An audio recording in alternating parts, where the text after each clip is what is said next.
During the final decade of the 19th century, the political landscape of the British working class began to shift decisively with the emergence of a new political force known as the Independent Labour Party. This organization came to symbolize a transformation within the labor movement, representing a pragmatic and morally driven alternative to more doctrinaire forms of socialism that had previously defined the struggle for workers' rights. Central to the rise of the Independent Labour Party was its commitment to parliamentary action, ethical socialism, and broad-based appeal, a direction that attracted many prominent socialists who had grown disillusioned with more rigid and confrontational groups like the Social Democratic Federation. One of the key advantages held by the Independent Labour Party early in its development was the election of Keir Hardie to the House of Commons. In the general election held in the year 1892, Hardie won the seat for West Ham South.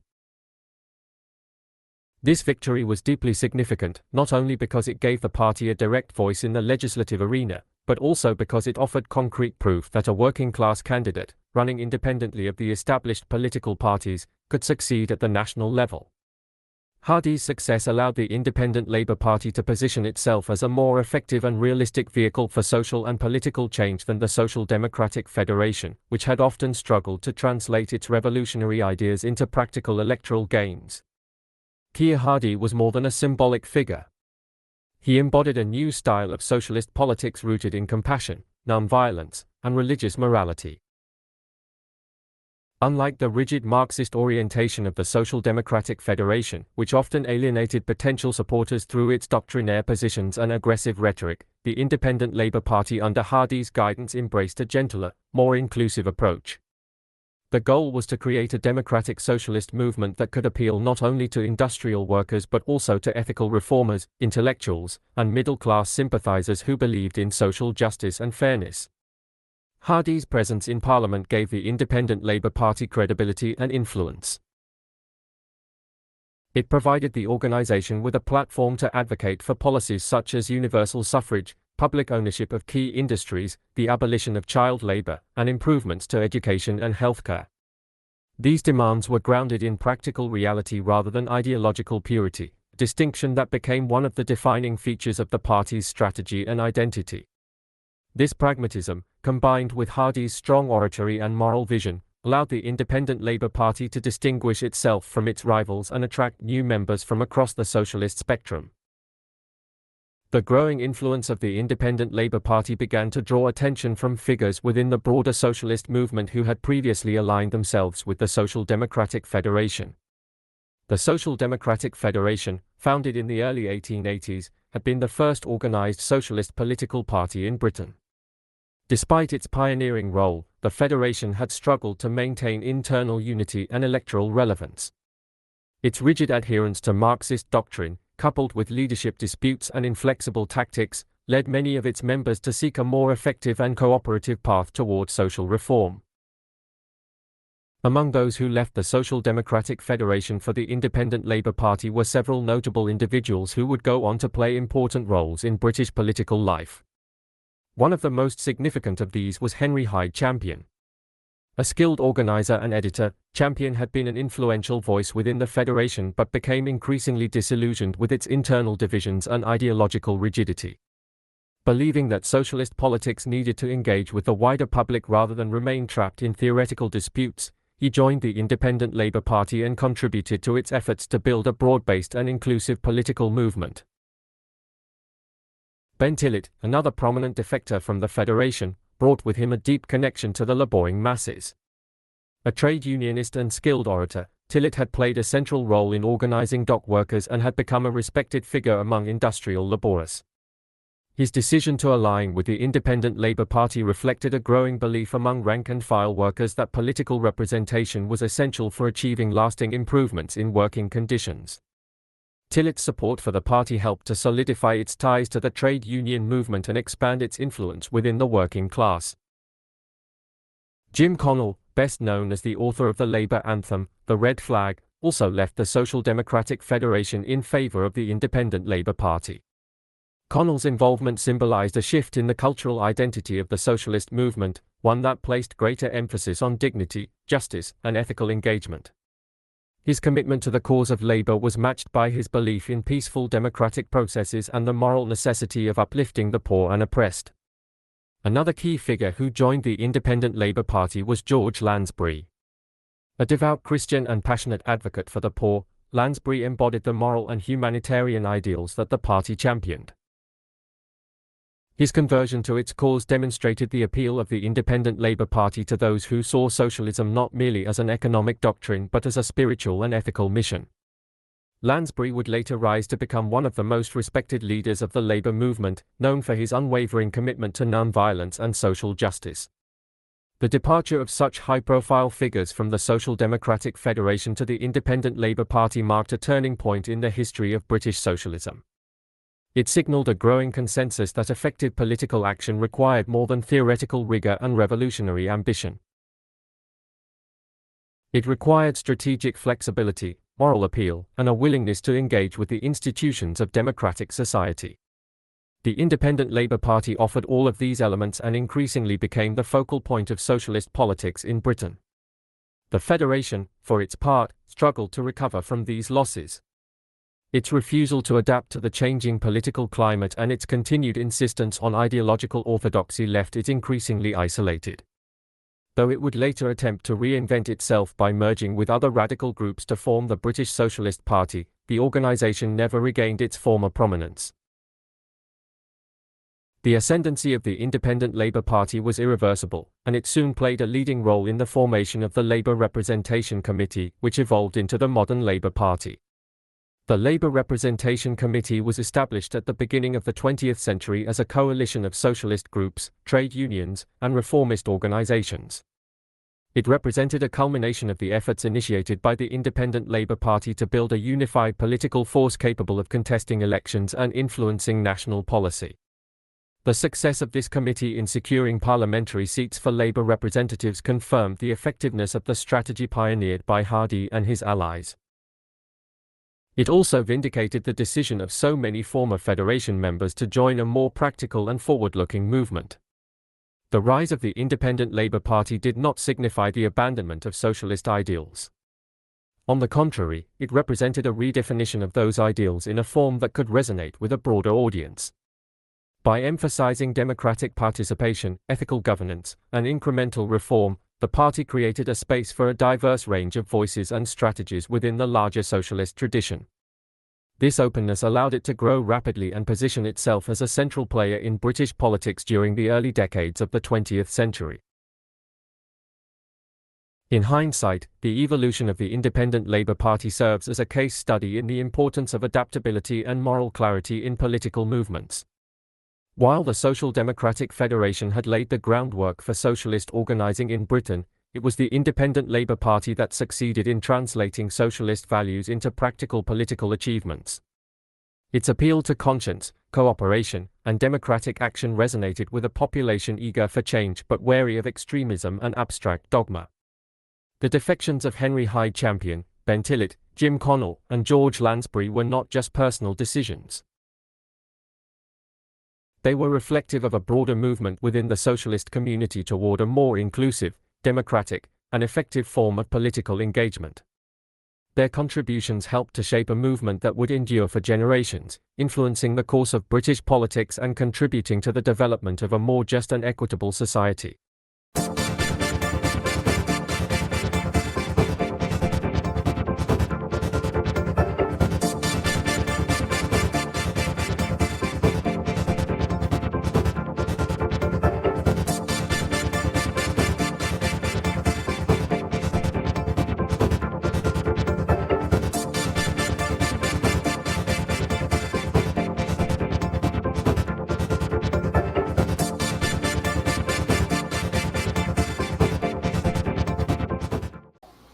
Hello everybody and welcome back to Roger's Real-Time Talk Show event. This is the climax of the season. This is the last part where we finally get into the bread and butter behind the European Union and the creation of the European Union, as well as what's going on and why we have this stuff happening over in Europe and in England, which Mark and me always debate on that one, if it's actually a part of England or Europe or not. But I personally don't think so. European Union.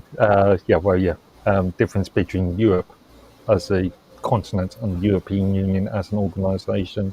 Well, I mean, Europe. I'm talking about Europe and England. Structure. I'm talking about Europe and England. We're still part of the continent.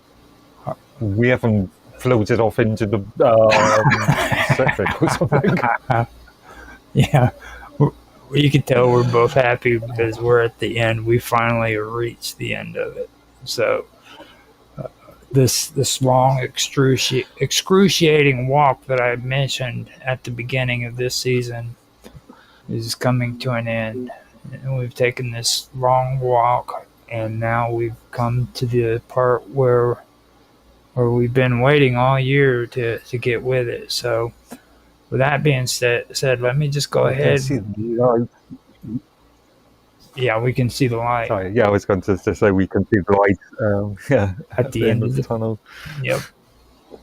Now, where we had left off, I want to kind of go back through it just to kind of reskim it. We're not going to get too deep into it unless you want to say something, Mark, okay? But we were talking about after the devastation of Second World War, okay?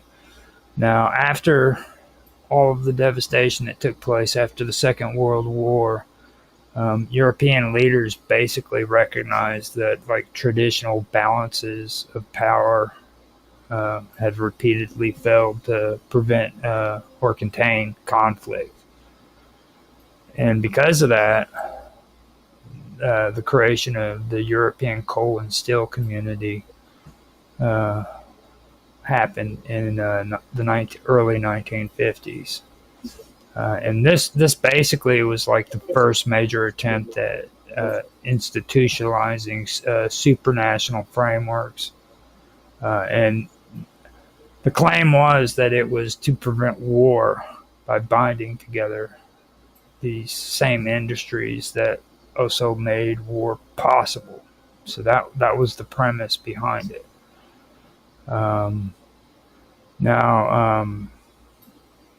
For people to understand this, they have to understand that coal and steel aren't only vital. They're not vital economic resources. You know what I'm saying? That's not just what they are. They're also the raw materials for military production. And that was the premise that was made. Actually, it's not just for military, but it's for most of the societies. Exactly. Skies, towers don't get built. Railway tracks don't get laid. A lot of infrastructure doesn't get produced without these items. Well, you also have to understand too, in warfare, infrastructure is just as important as military equipment. You know what I mean? Like I mean, even in domestic sort of peacetime. Yeah, right. Now, and like I said, it wasn't only like a vital economic resource. You know what I mean? Which that basically says what you're saying right there. You know what I mean? It was, they were also raw materials for military production, and that was the premise they went off of. Now, by placing their management under a joint authority, which was France, West Germany, Italy, Belgium, and the Netherlands, and I guess Luxembourg as well, they created a structure where no member could like secretly rearm without the others being aware of it. You know what I mean? So, this was the beginning of the supranational system, okay, and that consisted of monitoring, um, both practical and it seemed to be more or mostly practical, uh, as well as symbolic, I guess. You know what I mean? Because if you look at it, it basically demonstrated for the one of the first times like a willingness to like limit their national sovereignty in order to guarantee collective security, I guess is how you could say it. But then for me, I see that also as a danger. You know what I mean? Because you look at what's going on today, and like, yeah, I mean, it might have been that way back then, but look at the results. You know, look at what it produced 100 years later. So in that respect, I don't know if that was really even a good idea back then either. I don't know if there's an argument to say that that sort of art concept created some protections. I'm thinking in relation to how you've got a single point of call, so you've got in the Cold War sense, you've got the Warsaw Pact, you've got this, you've got the NATO, and it creates a sort of framework where all NATO members know what each other's doing to a point, and all Warsaw Pact knows, and sort of creates a sort of a protection of sense. Well, for me, it goes back to kind of, yeah, it really does, because like for me though, it goes back to what we were talking about with the pill reforms. You know what I mean? Where you remember when I was mentioning about like there's people who have this mentality that if you stop people from littering on the ground, that's going to prevent them from later on thinking that they should go rob a liquor store or rob a bank. You know what I mean? That somehow it's going to it's going to prevent people from doing harsher crimes later on. This is the kind of mentality that I see right there. You know what I mean? When it comes to a lot of that, I'm wanting to say preventative, but I know that the term wasn't what we referred to it the other day as being. You know, it just seems to me that they believe that.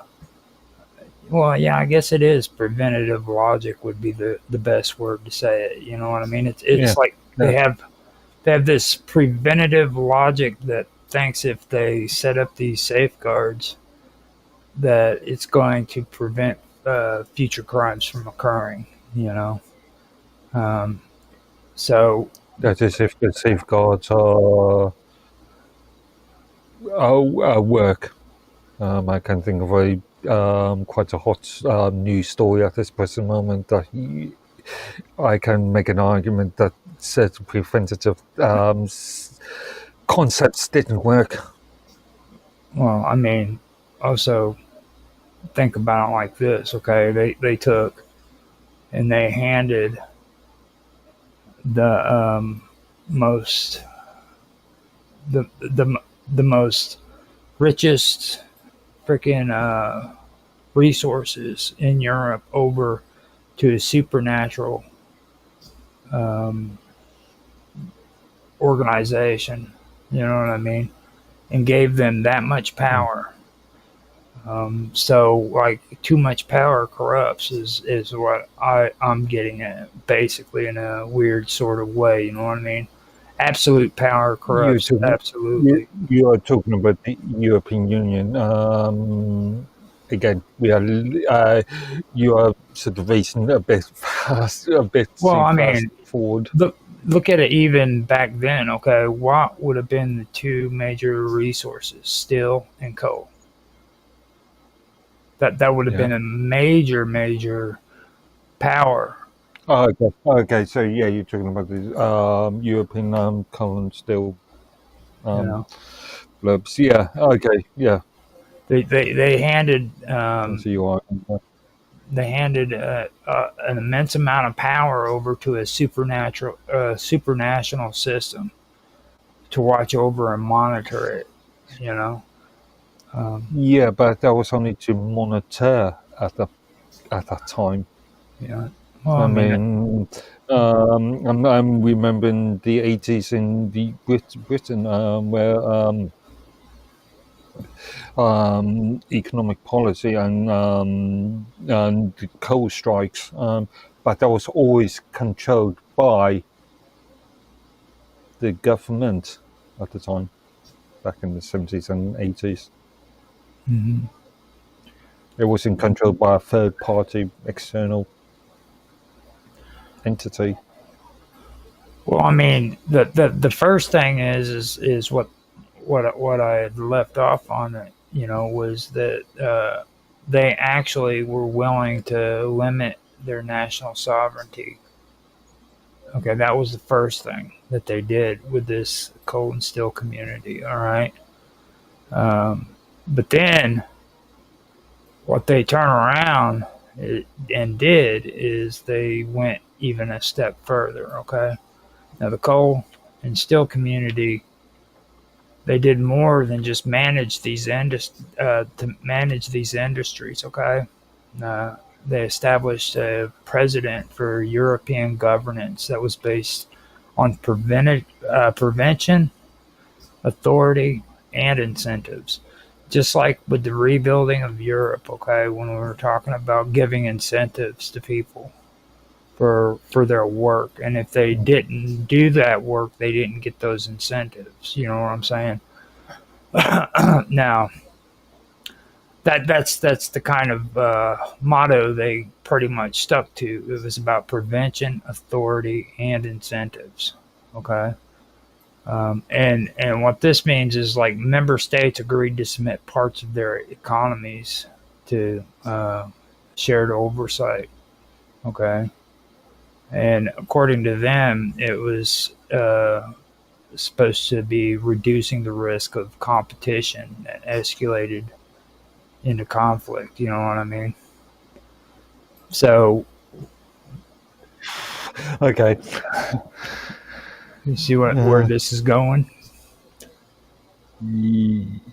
Competition that escalates into conflict. What does that sound like?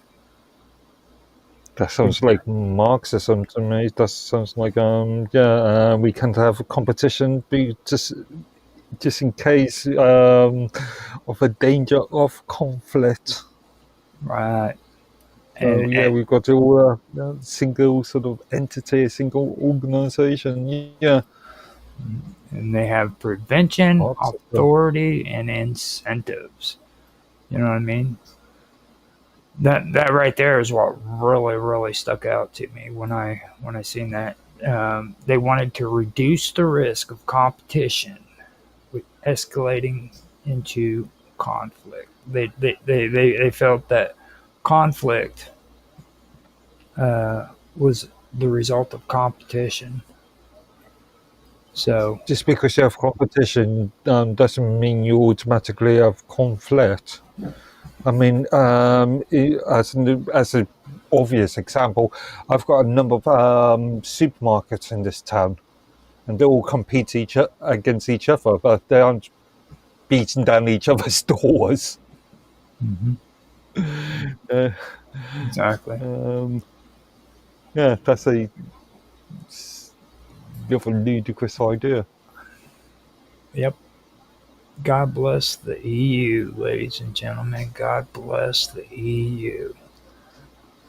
Oh, yeah. Well, we still the European Union. Oh, don't get all rowdy and everything. You moved a little wrong. Your microphone kind of went off there. Because like when you start getting all rowdy and stuff, your Okay. microphone starts messing up. Calm down, wild man. Calm down. I'm calm. Okay, so I mean, we could always have a long conversation about the coal industry as far as Britain is concerned in relation to Wilson and Callaghan, and then look at it from Thatcher.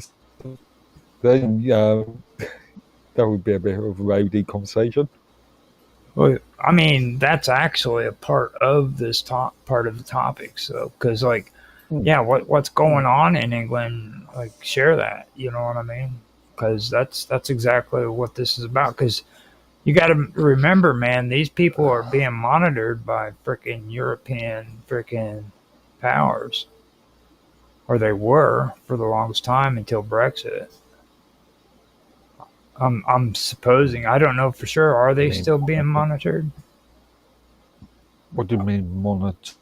They're being monitored by this supranational. I mean, anybody can monitor economic status of a country. You know, that information is easily available.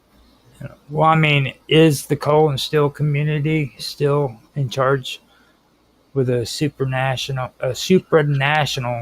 system set up in England when it comes to these coal factory industries and stuff in England? You know, that's a good question.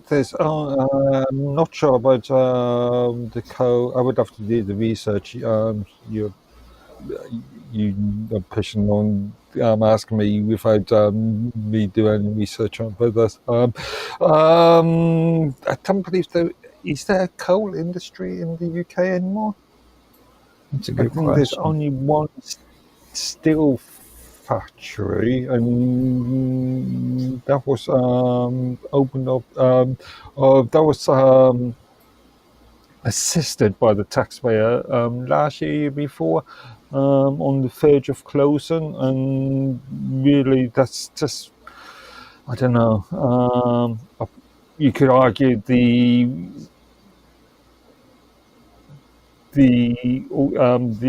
data factory being open now is just a form of performative art. It's crazy. We're getting, we are getting the majority of our coal and steel from China.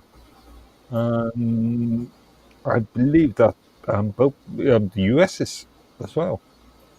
Well, coal here in the United States is horrible. Like, they have treated the coal companies bad. I mean, horrible. Yeah. You know, I know that for a fact. I was telling you about my hometown, which is right here in West Frankfort. This town was founded on the coal mines. You know what I mean? If it wasn't for the coal mines, this town wouldn't even be here, you know? And they had a monument for coal miners, people who died in the coal mines, you know, and I've said this in a previous episode, so I'm not going to drag it out too long, but basically, and don't get me wrong, I have no problem with veterans, all right? But, I mean, they took and got rid of the monument for the coal miners who died in those mines and replaced it with a veterans monument, you know what I mean? So they replaced one with another because they didn't want people to freaking honor the coal miners, you know? Like, it was something that they wished to forget, you know what I mean? I should have refreshed my memory on this beforehand, but what was it? During, I think it was Callaghan's, Wilson, possibly Callaghan's leadership of prime ministership of Britain between 76 and 79. I think it could be actually Wilson, so previous 74 to 76. A lot of emphasis was pushed upon unions. These both of these were Labour Party governments, and a lot of these were pushed on. A lot of power was pushed on unions, and unions, as we are starting to see yet again in this country in a different form, unions had an extreme amount of power when it came to employment and economics. And which creates a sort of over inflation or over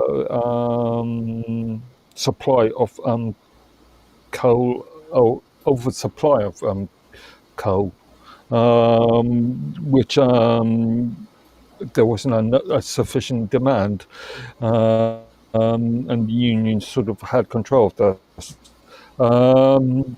When Thatcher came into power,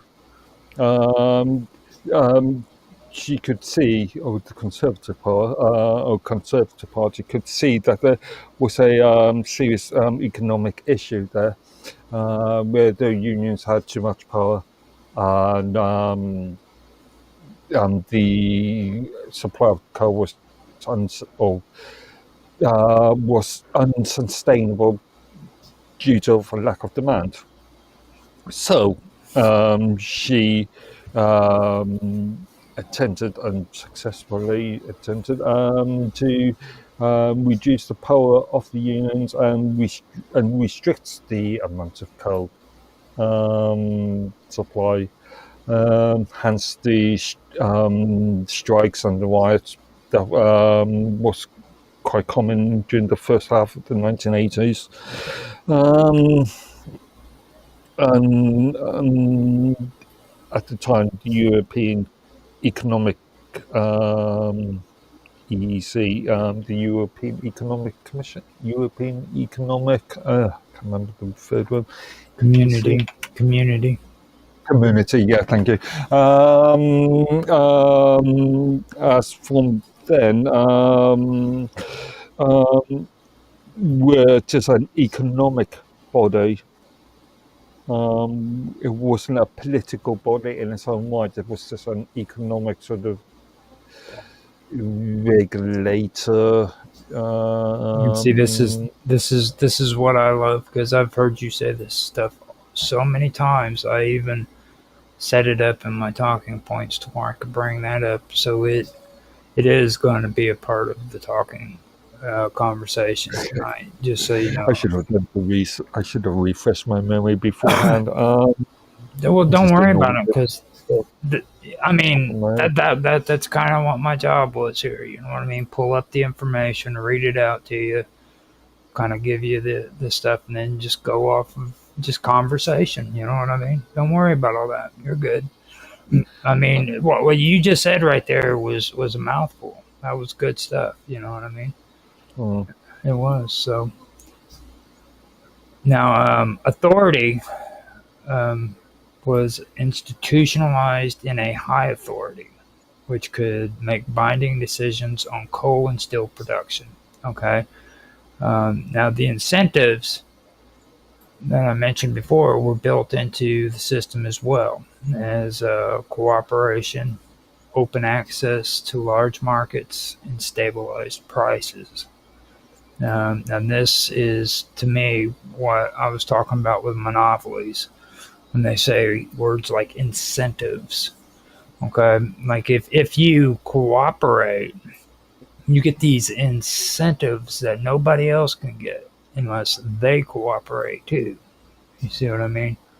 So, and when you cooperate and you get these incentives, it's as cooperation. You know what I mean?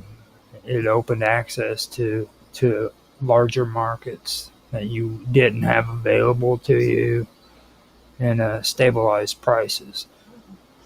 You know what I mean? So what they're wanting to do is they're wanting to make stable prices that aren't causing any ups and downs, no volatility, because of competition. So get rid of the competition because that escalates conflict, right? You know what I mean? According to their Right. theory. You know, so they have that stabilized price, you know, and then they set up these larger markets that only certain people have access to. You know, I find that pretty amazing right there. That's right up in your face what that's all about. So that goes into the monopoly part of it. You know what I mean? So it's more than just socialism. It's monopolies that are set up because of socialist programs, like I was talking about. This goes back to Bismarck. You know what I'm saying?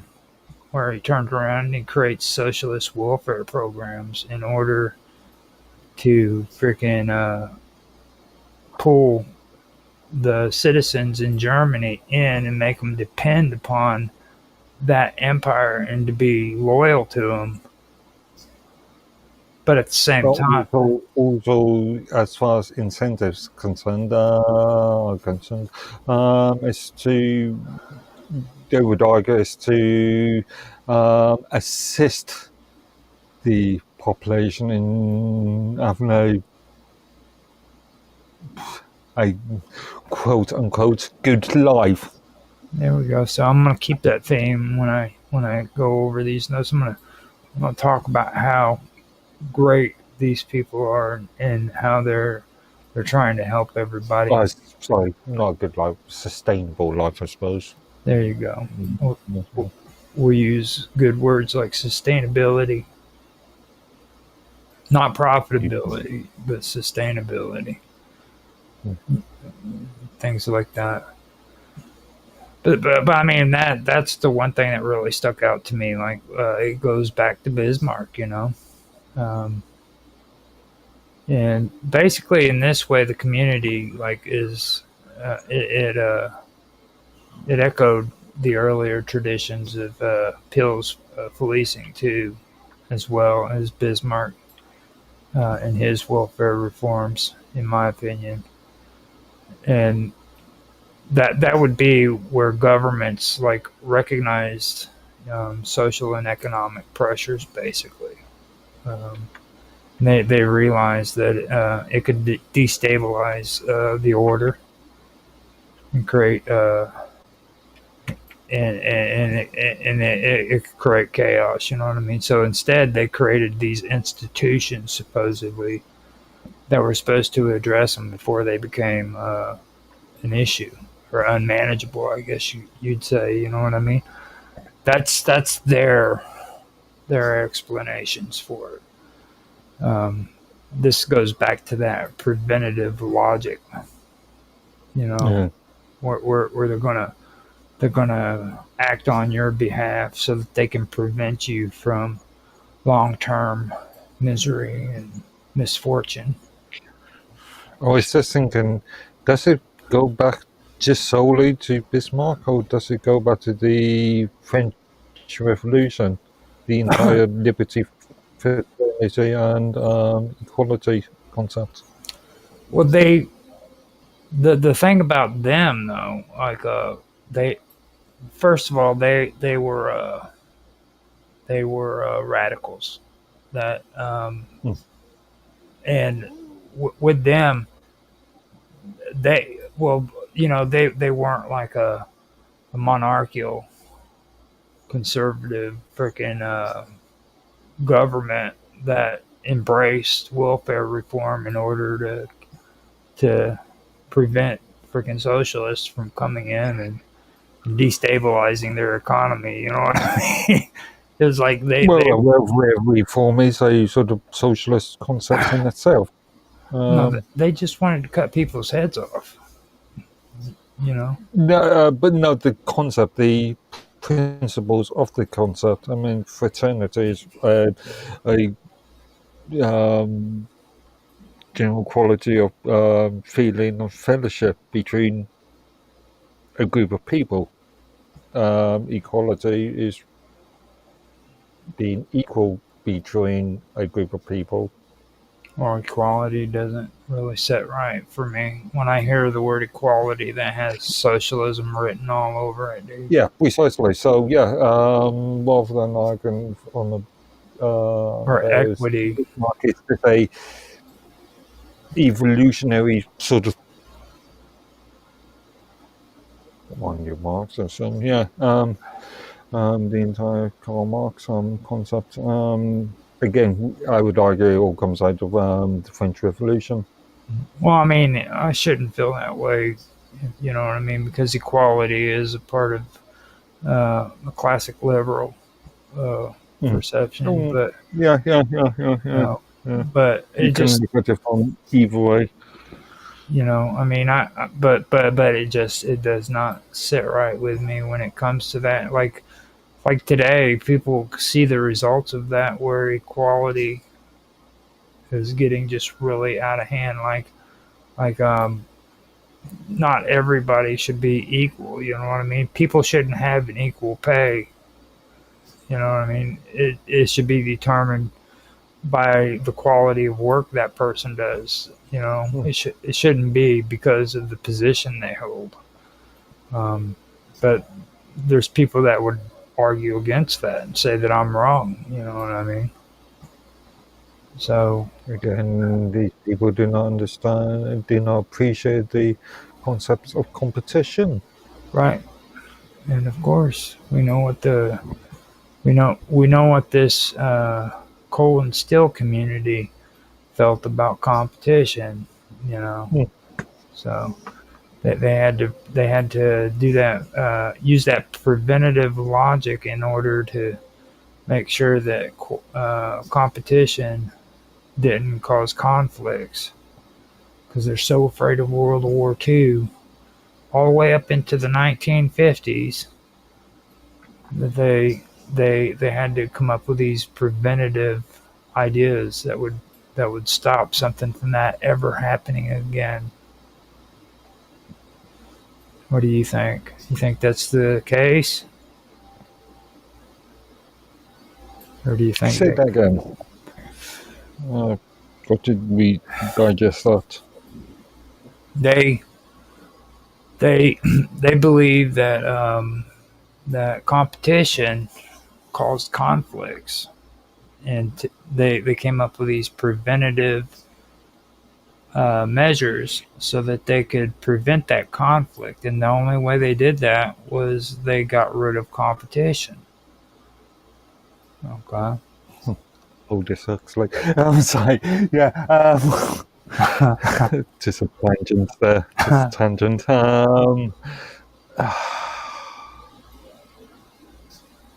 Competition, anything can cause conflict. Competition itself is not.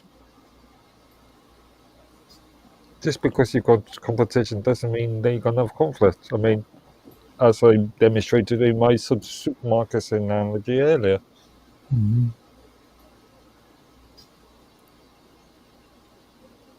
Okay, Even though it was a pretty poor analogy, granted, but it demonstrates demonstrates the point.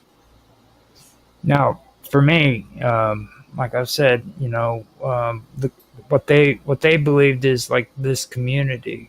It echoed the earlier traditions of Pill's policing and Bismarck's welfare reforms. Okay, and that's because these governments recognized that social and economic pressures could destabilize order and and thus they created institutions to address them before they became unmanageable. So now they're using that preventative logic because they believe that they can prevent this this misfortune. You know what I mean? And they created these institutions whose sole job is preventative logic. Okay, they were so terrified that freaking all that stuff that happened in World War II was going to happen again, so they created these institutions. Okay, and their sole job was to freaking eliminate competition because competition caused conflict. Okay, and from that beginning, okay, integration started to deepen.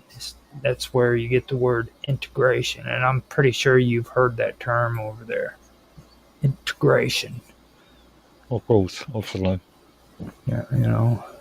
So the logic of prevention basically expanded beyond coal and steel into broader economic domains. Now, have you ever heard of the Treaty of Rome in the late 1950s? Which in effect created the European Economic Community. That's what we're getting into now. The European Economic Community was designed to create a common market where goods, service, capital, and eventually people can move freely. Okay, that was the premise. That was what it was supposed to represent whenever they first started it up, where all of these goods, these services, and capital and people could move freely. And you can see where this is going, can't you? I've got an issue with that. Well, obviously I've got issues with that. But just in the terminology there. How can you have a market without competition? Well, I wasn't the one that thought of this clever idea. I'm asking the same question, to be honest with you. Without competition, how can you have a market? A free market, much less. You know? But the terminology, I do want to mention something though, and I have noticed this about Europe. They don't, or they do mention it every once in a while, but mostly when you hear them use their terminology, you always hear common market. Okay. Again, you're talking about the European Union, you're not right. talking about Europe. Got to be careful there, because I mean, a number of countries in the European Economic Area that aren't in Europe. The UK, aren't in the European Union. Well, in the European Union. Well, I mean, you can hear people who aren't necessarily in the European Union make that phrase, though. My whole point is they call it the common market. And I've heard that being said, you know, on the media. Like if you pay attention to them, you'll notice they start calling it the common market, not the free market, but the common market. I haven't heard that phrase in some time actually. Is it still quite common, quite a common, without a pun, phrase? Well, I think free market is just something that people want to aspire to. I don't think there's truly been is a common market still a atypical phrase? Well, it does seem odd though. I mean, why would you want to start calling it a common market rather than a free market? It is kind of important, you know. The whole ideology behind, well, I ain't gonna say ideology after all that we've been talking about, but you know, with the whole concept behind free market is something that is really important, you know, where if I wanted to sell you something that wasn't illegal, you know, that you had a right to set your price and I had the right to set my price, you know, and we could negotiate. But you know, these days people don't think that that's necessary. They have to have a middleman that can come in and negotiate for you. So if I want to sell you an apple, yeah, you know, I mean, gone down a tangent a bit. This is one thing I realized about the standard, the discourse around various objects, market, the use of the term worth. I mean, how many times do you how many times do you see an advert or go to a supermarket and somebody will say, this cup is worth something, rather than it is valued at something. Okay. Like, It's the concept that going down the point of common. It's the concept that how do I, well, first of all, what's worth? Precisely. What is worth? If that apple is worth, I don't know, $2 to you. If you think that apple is worth $2 to you, then that's a worth, isn't it? But if somebody else is telling you that it's worth $2 to you, that's a valuation. Yeah. Right. And they've got tons and tons of books in the unemployment office that'll tell you how much your job is valued at. Isn't that amazing? They can tell you according to your skills how much your work is valued at. If you're a secretary in an office and you have all these skills as a secretary, they can evaluate how much that's worth in the workplace and tell you what you're Surely worth. that's based on supply and demand. Right. No, well, I mean, that's kind of tricky. It's which is a stagnant sort of point. It's kind of tricky there. Yeah. Yeah. I mean, and that is a tricky slope. You know what I'm saying? It's like, I mean, it's like people talk about it in the media, you know, with the news, journalists who only care about the amount of money they make, and they don't have competition anymore because freaking they don't have anything of you know what I mean. They don't. They're basically all getting paid the same. They're all basically being told that this is what you do and that's it, and they don't have any kind of imagination because they have no desire to have any kind of imagination. You know what I mean? It's just taken away from them. You're a reporter. This is what you earn. This is what you do. That's it. We're gonna making the assumption that in the secretarial analogy, that one secretary is doing exactly the same job as another secretary. That's the way the government wants to do it. That's the way the unemployment wants to do it. They wanna have these manuals that say this is how much your labor is worth. So this is the amount of pay you should ask for when you go in for a job. It's true. I understand there is a concept of again market demand. If let's say somebody I use my own skill set as for instance. Somebody of my skill set in the UK under current market connotations would if it's a full-time I say 38-hour per week network administration end user support third line would be roughly from 32,000 per annum. Pound. No. Again, that's just based upon common market. It all comes back to that whole term, common market, okay? Because you got to understand the same three elements are still present. There's preventative logic, institutional authority, and incentives. Okay, that's what it all comes down to.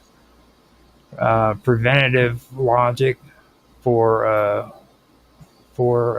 the European Economic Community. Okay, it aimed to reduce the risk of economic rivalry and trade wars, and they believed that was one of the factors that previously destabilized Europe.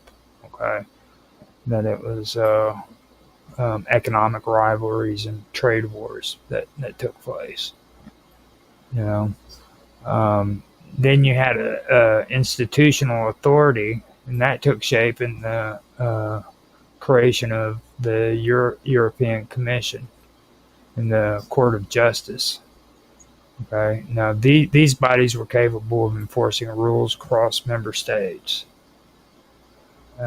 So now you have preventative logic, you have institutional authority, and the incentives, they appeared in the promise of economic growth and rising prosperity through integration. So you needed to integrate, be a part of, to get these incentives. You see what I mean? And if you didn't integrate, you didn't get those incentives. You were deprived of it. Is that an incentive then? It's with chicken and egg sort of thing. Do you integrate to get incentive, or do you receive incentives to aid you to integrate? Yeah, but you also have to take into consideration these were institutions that had taken control of the coal and steel industry first, and then created the European Commission, the Court of Justice, and then okay. I'm just talking about a much more sort of general concept. But you know you know what I'm saying? Like, they had pretty much absolute control of the whole situation. They did this through the European Economic Community. You know what I mean? Like, I mean, and that's what they've been pushing right there. You know. Oh, they had full control in a lot of countries. I mean, the UK is a bit of a interesting, different sort of beast during Thatcherism. We were EEC members, but we still had we still had a lot of control ourselves. Yeah. Well, I mean, what I've seen from all the stuff I've been going over is, like, as this community developed, it just revealed, like, the persistence of a pattern that was seen since, like, the 19th century. You know what I'm saying? Governments, like I said before, they understood that social pressures, whether in the form of working class unrest or nationalist competition, that they could threaten stability. Okay, and this brings you back to Pill again, which was Pill. Pill responded, with his response, he produced a professionalized policing system.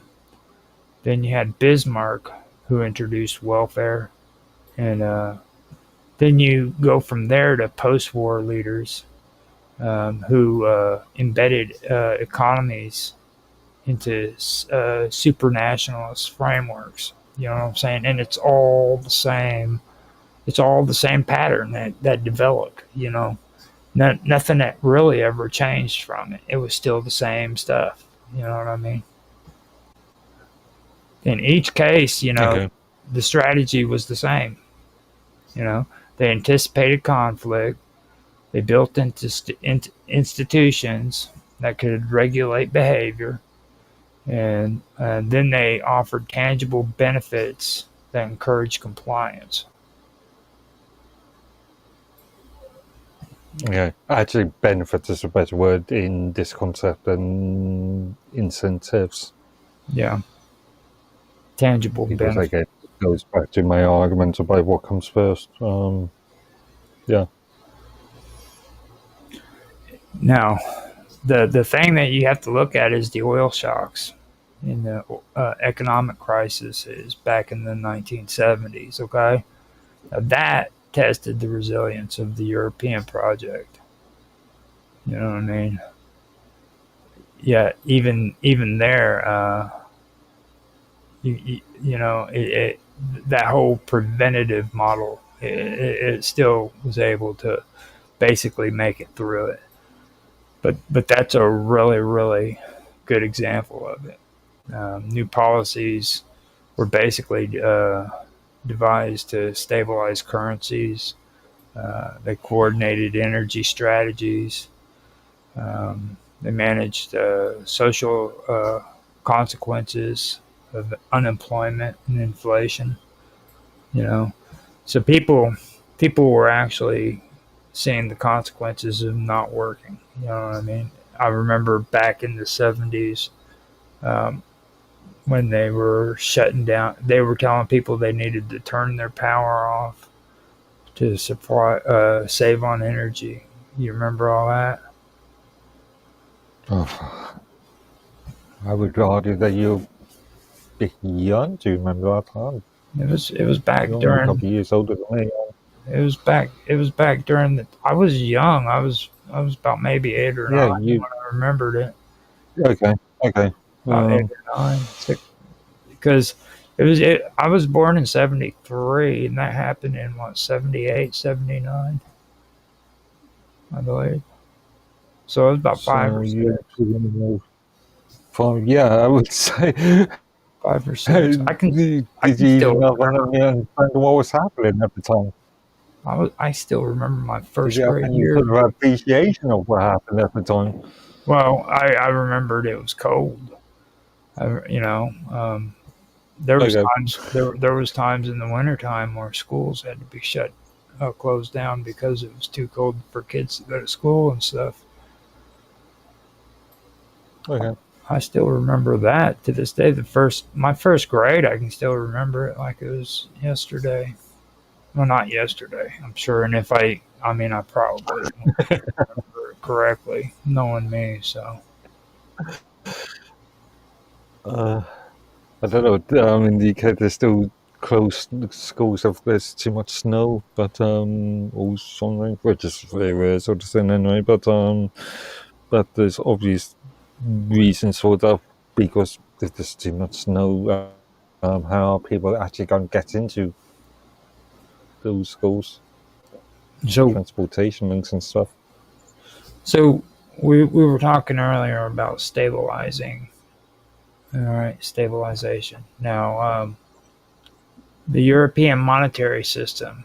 Okay, it was introduced in the late 1970s, and that was another preventative measure.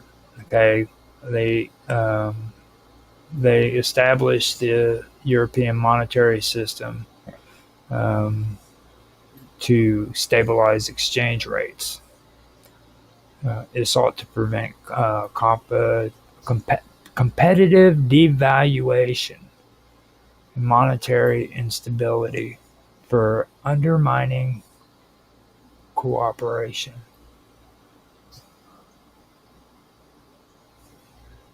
Okay, so it Mm. sought to prevent competitive devaluation and monetary instability, or yeah, and monetary instability from undermining cooperation. That doesn't even sound good, dude. You know what I mean? Listen to how that said. You want me to say it again? Yeah, nice. It sought to prevent it sought to prevent competitive devaluation valuations and monetary instability from undermining cooperation.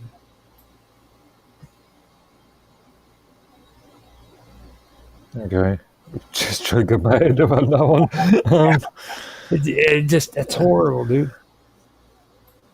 Now, again, for me, again, uh,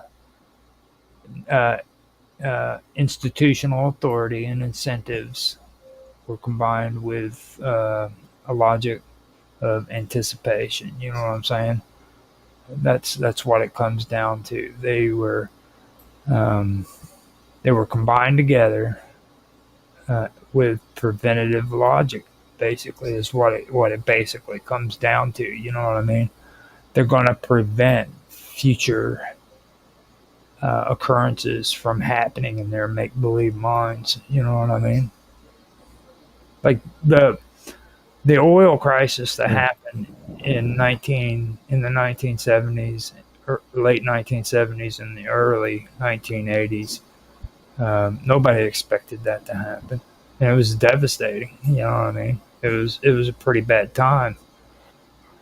You know, but they honestly believed, the European monetary system believed, that they could come up with these preventative measures that would prevent that from happening again in the future. Basically, it's their logic of anticipation. Yeah. So after that, I wanted to go ahead and kind of go over the fall of the Berlin Wall and the end of the Cold War, and how that marked a decisive turning point. German reunification in 1990 brought both opportunities and anxieties. For neighbors who feared a resurgent Germany, integration offered reassurance. So by embedding Germany more deeply in European institutions, reunification could proceed without destabilizing the continent. Now, for Germany, membership in the European framework offered incentives of economic support and political legitimacy. Preventative governance thus played a central role in managing one of the most dramatic transformations of the century. I personally don't agree with that. I believe that, like I said in the last episode, I believe that Germany was actually the flagship. You know what I mean? That was their trophy that they were going to shine to the world. It was the manifestation of what the European economic community or monetary community, what they created. You know what I mean? Because this is all about the reconstruction of Europe, which involved which involved the United States. It involved all these countries that literally took control of the coal and steel companies. They created the European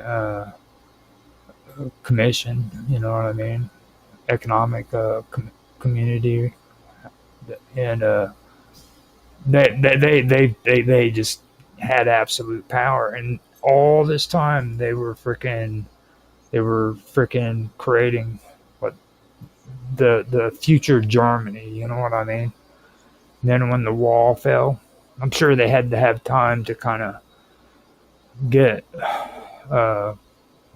East Germany to fall in line. But after that happened, man, you know what I mean, that was their start, their flagship. You know what I'm saying? That's how I see it. I see it as basically it was the creation of it all. I don't believe that they benefited because of how gracious these supranational institutions were. You know what I mean? I believe that Germany was the result of these supranational um, uh, entities. I guess. Germany as a unified country, as a Yeah. singular unified country. Actually, I did hear an argument earlier today that suggested, that sort of argued that in the long run, Germany won World War II because of stabilization. Yeah. After all, how long did Britain have to pay back to the US on all the support that the US gave? Look at the sort of long-term sort of situation, or look at the situation that various countries are in at this present moment. Yeah. Even though Germany has been in recession for quite a while now, anyway. But, I just realized something. yeah. I'm on the wrong channel watching the stream on YouTube, and it kind of blew me away. I didn't even realize that I was on the wrong channel. I went through there and I checked all the streams to make sure everything was all up and running still. So we have everything still going good. I was a little nervous, just so everybody Just on knows. the on the point of the European coal and steel, just on the point of the European coal and steel companies, yeah, I've got to remind myself about Charles de Gaulle's viewpoint on the president of France up to 1969. Mm-hmm. I know he was not a fan of the ECSC at all. Well, I mean, I think But I've got to remind myself, yeah. I think a lot of people, I think a lot of people were hoodwinked by it. You know what I mean? But when you look at this, like I never really imagined myself diving this deep into Europe. You know what I mean? Europe, all of that conflict was confusing to me, just like it was with the Middle East. And for the longest time, I decided I didn't want to trudge down that path. You know what I mean? But one day I was like, you know what? If this stuff is so confusing to you, do the research, find out, because then you'll have a better understanding of what took place. So I decided to do it.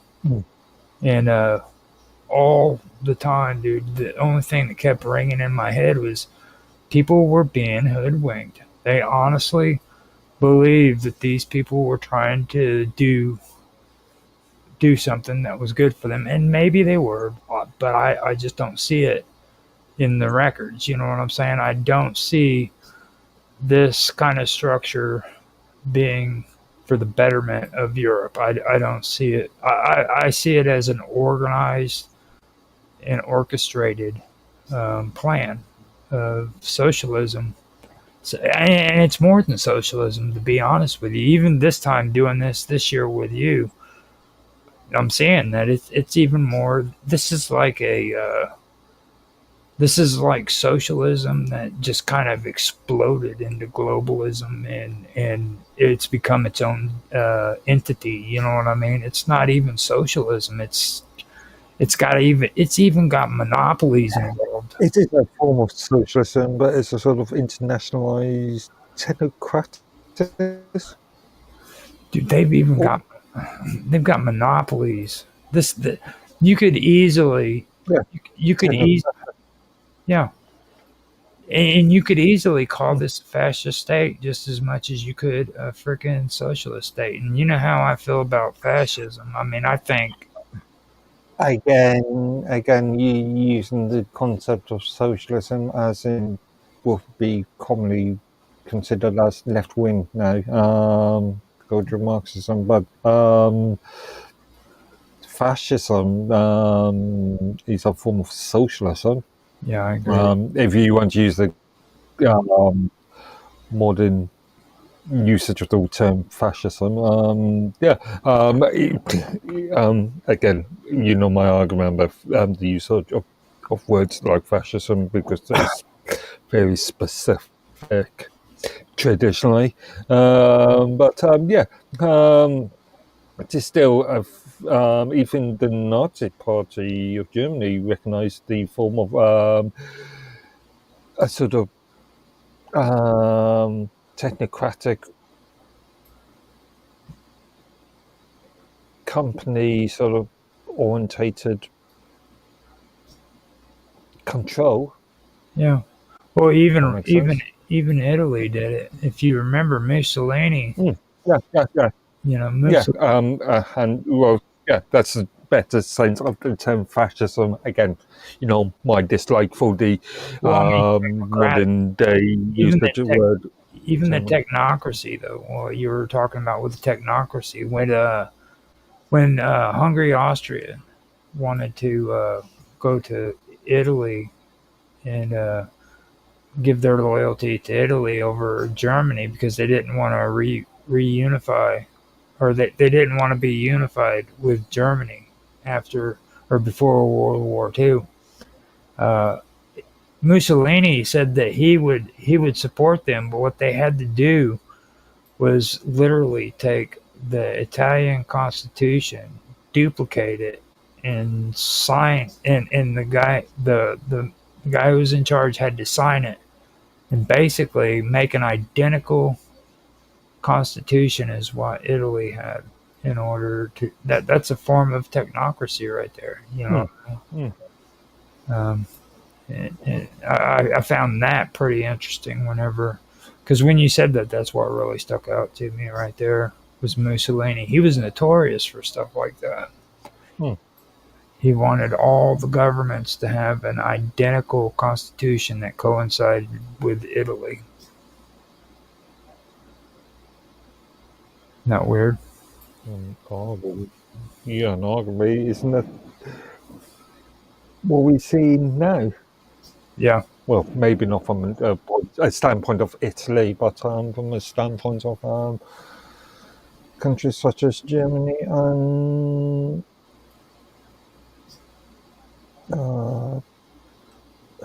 is Brussels, Luxembourg, Brussels. Yeah. Mm. Okay, so Belgium. Yeah. So, Belgian, yeah, yes, big time, especially with yeah. Belgium.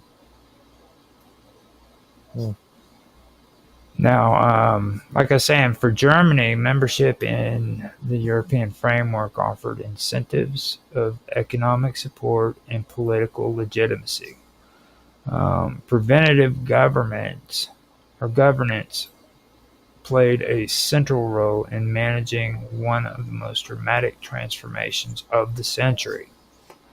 Now, out of these dynamics emerged the Maastricht Treaty, and I probably mispronounced that, the Maastricht Treaty in the early 1990s, which formally established the European Union. Okay? Oh, Maastricht. Yeah, Maastricht. Maastricht Treaty. Yeah. Okay, now here are the principles that had begun. Oh, go ahead. No, carry on.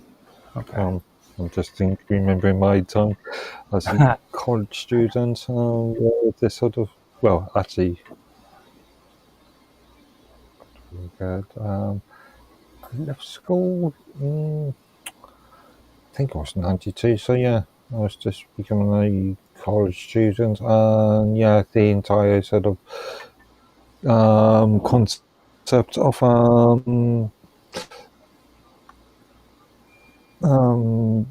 European unity was really pushed down our throats at the time. Mm-hmm. Yep. Mm. And see here, the principles that had begun with the monitoring of coal and steel reached their fullest expression. Okay, the European Union created a structure where sovereignty was pooled across multiple domains. And that's from trade to monetary policy to aspects of foreign and security policy. The logic of prevention was explicit. Integration was meant to prevent the return of nationalist rivalry, to prevent economic instability, and to prevent Europe from fragmenting in the face of globalization. So now they're saying that because of globalization, Europe was going to fragment. Okay? This is the logic they're trying to push on people, that globalization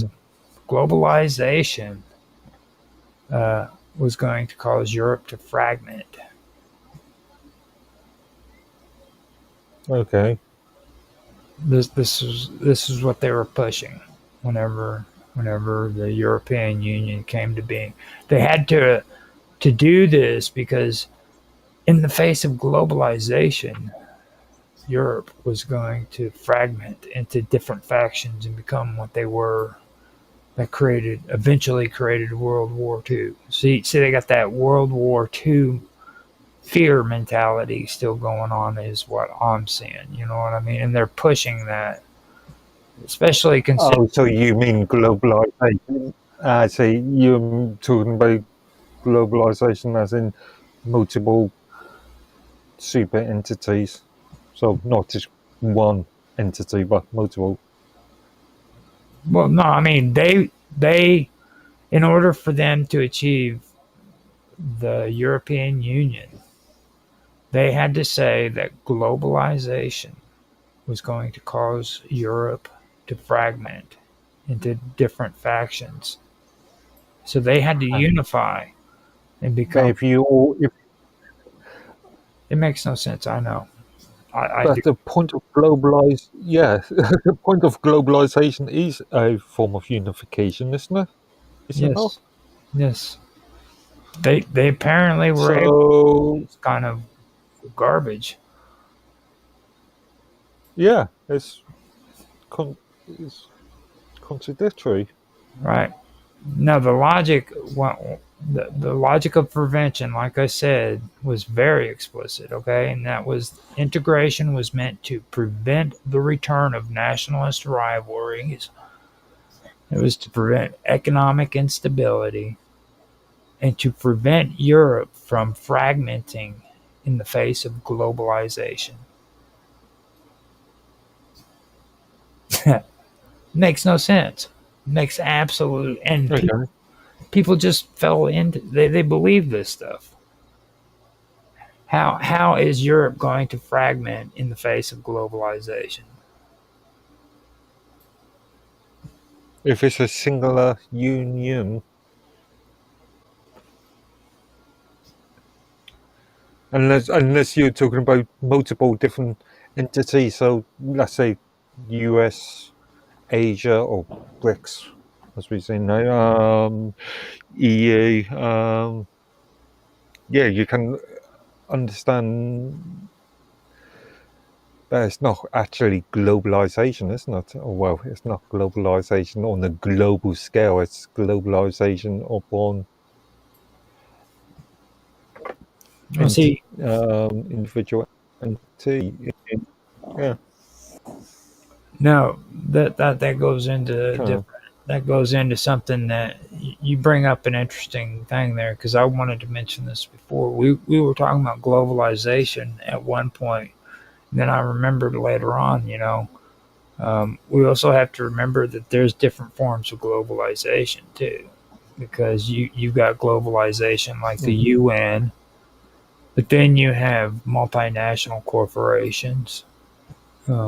You've got the stock exchange, which is a beast all on its own. So you've got different forms of globalization as well. You know what I mean? So I'm wondering. Yeah. I'm wondering exactly what kind of globalization they were referring to. Was it like a multinational corporations coming in and taking control, or maybe something like that? multinational entity. So European Union in relation to its member states, BRICS members in relation to its member states. Well, I don't want to say too many things that are nice about the European Union, so we'll just leave it at that. You know what I mean? I'm getting kind Well, I'm not being. I can't see how you I'm kind of can. I'm Nice. kind of puking in my mouth at the moment just by saying what I said. You know what I mean? Yeah. Like, oh God, Yeah. that's how much I hate talking nice about the EU. It's Are you just being nice? Uh, well, I think we are being so neutral. I was kind of trying to be nice, but it's not working out too well. You know what I mean? Mm. Now, institutional authority was further entrenched in bodies such as the European Parliament and the European Central Bank. Incentives included access to a vast single market, structural funds for less developed regions, and the promise of collective influence in global affairs. Um, What's that point that you made about funds? Less developed region. Should we talk about Greece? Should we talk about Italy at this present moment? Yeah. Yeah. Well, Greece especially. Greece, they have been treated so Yeah. badly. Yeah. So badly. Like, the first time I heard about Greece was when I found out, like, they owe all these other countries so many reparations that they will never be able to pay them back. So they are basically a freaking an entire country that is a slave to the rest of the Europeans because of reparations. Oh, rest of the EU. Yeah. Rather than, again. Well, I keep forgetting about. Yeah. I keep saying Europe when I should be saying European Union. But you know what I mean. That was the first. That was the first time I remember hearing about it, and it's like it's just horrible. Like, have they ever been able to pull out of that?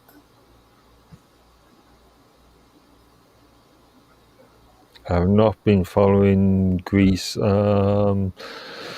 since situation for a while, but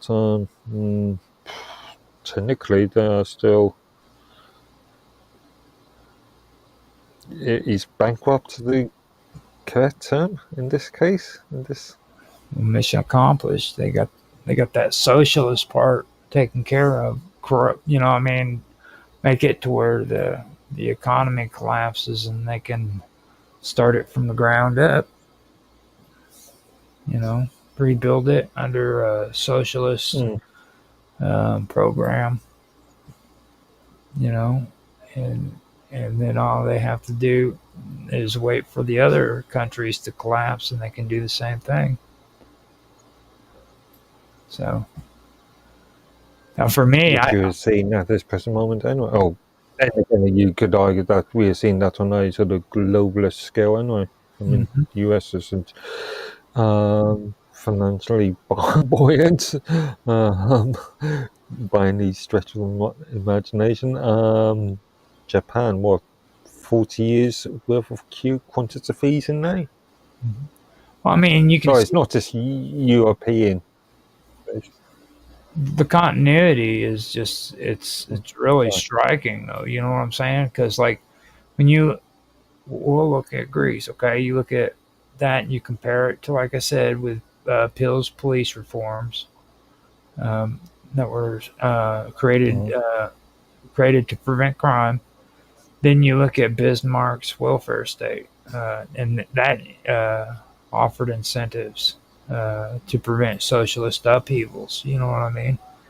So you turn around and you take a country like Greece, whose economy has fallen and they've gone into bankruptcy, like you said. You know, that's when the EU could slide in there and start giving them incentives, as long as they cooperate. Now, if they cooperate, then everything's all right. But if they don't cooperate and they don't do what they're told, then those incentives Again, benefits. Yeah, benefits. Yeah, Those benefits. Yeah. So after that, when you take a look at it, you also look at Kalergi's pan-European vision, okay, which argued for supranational structures to prevent war. Okay. Now, the coal and steel community institutionalized this logic at the continental scale. And the European Union later extended it across nearly every aspect of political and economic life. Now, in each case, the state or supranational body recognized that social or political pressures had the potential to undermine order. And so it sought to build frameworks that could contain and channel those pressures. So now we come to the debates about integration. Now we'll start talking about that, because integration was actually a big deal, and it still is a big deal when it comes to the European Union, and that's an issue that's going on in England that Mr. Edworthy likes to bark and moan about and get all angry and upset. I like to. I'm not sure like is the sort of. It's not really a good taste in your throat whenever you have to say it. You know what I mean? But now the debates about integration, they've basically been central when it comes to the history of the European project since its very beginning. Okay, and they continue to even shape the European Union today. Now, these debates revolve around how far integration should go and what powers should rest with supranational institutions, and how much sovereignty member states are willing to surrender for the sake of collective stability. Now, they mirror the same tensions that we've discussed before, where governments balance preventative measures, institutional authority, and incentives for compliance, but at the level of nations rather than individuals. One of the earliest debates concerned economic versus political integration. Some leaders, inspired by the coal and steel community, believed that integration should remain pragmatic and limited to shared industries or markets. Now, this was sometimes described as functionalism, and that's the idea that cooperation in specific sectors would create a web of interdependence that gradually built trust. Now, others, following Kalergi's earlier vision, argued for immediate political federation. They believed that piecemeal integration left too much room for old national rivalries to return. Now, the Treaty of Rome represented a compromise. Economic integration first, with the hope that political unity might follow. Hence what was the quote I read last week? The name, I can't remember the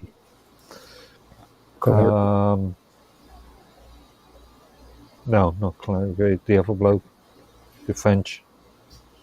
Oh God, you were just talking about. You literally were just talking about him.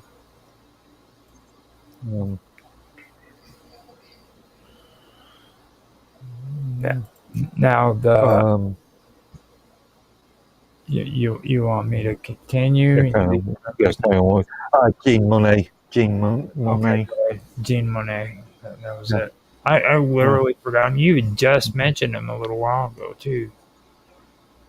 yeah. Well, yeah. I mentioned them just to remind you of the quote, which is completely related to what you're saying now.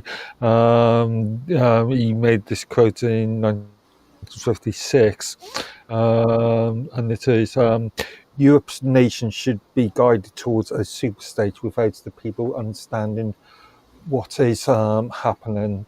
This can be accomplished by successive steps, each disguised as having an economic purpose, but which will irreversibly lead to federation. Yeah, that's what So it yeah, is. That's what it is. They wanted a federal government, a federation, and that's something that I all disguised as sort of an economic sort of right. union, at least at the start, disguised as an economic union. Now, the Treaty of Rome, it represented a compromise, economic integration first, with the hope of political unity, or that political unity might follow. Now, another key debate has been over the balance between larger and smaller states. Okay, now the European institutions were designed to prevent domination by any single power, especially Germany or France.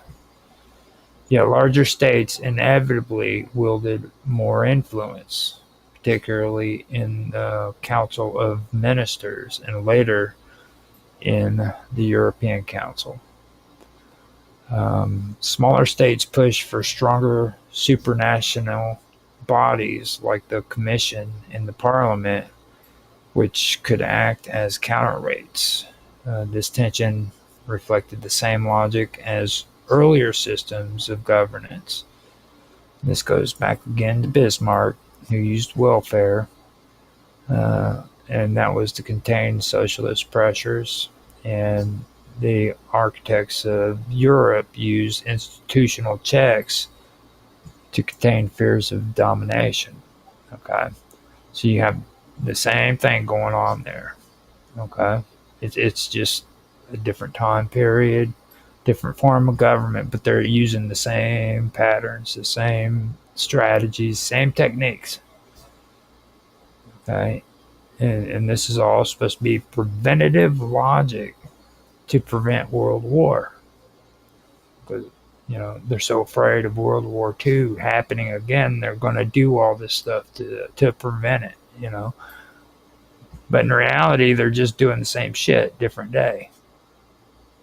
At least that's my take on it. You know what I mean? I know that's not a very intelligent way of saying it, but that's the way I see it. Yeah.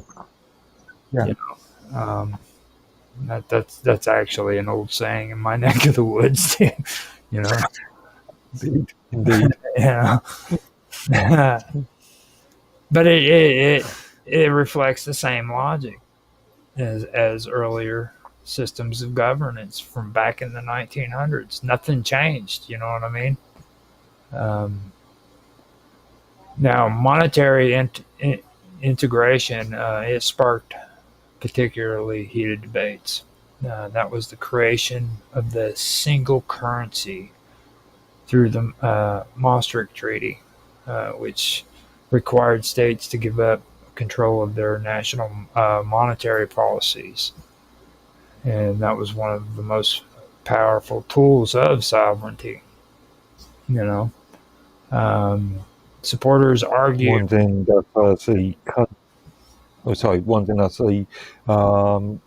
country or union, the UK, managed to ignore. Yeah. After all, we still got a pound sterling. We still got sterling. We've never had the euro has never been the currency, or at least not yet, has been the currency of this country. You guys still Great Britain. recognize it, though, right? You guys still recognize the. Well, yeah, much like the same that we recognize the US dollar or whatever dollar or That's the because yen. you guys know better than not recognize the U.S. dollar. That's like worth 5-6 more times more than your pound. I mean, it's like what the pound's like worth 50 cents, maybe 25 cents here in the U.S. What's the? Oh, let me just work on that. Let's see. It's a little bit below it. I don't know. It's maybe 75 cents. At the moment, $1 equates to 74 pounds sterling, 0.74 pounds sterling, so 74 pence. So that would be that'd be like cents to us here in the United States. You say pence, we say cents. So yeah, $1 equates to $1 equates to 74 pence. Yeah, 74, 75. I knew it was around there somewhere. Now the yen, I think, is higher than both the U.S. and the English dollar. So I'm not quite sure, but I think it is. $1 equates to 147.30 yen. Wow, so it's worth more than a yen? No, the yen is worth more than $1. Okay. 147.30 yen to $1. Well, I mean, that's actually the opposite. Like 147 yen. That means like freaking I can go over there with $1 and live like a king, dude. Yeah. It all depends on how much a cheeseburger costs. But yeah, again, this so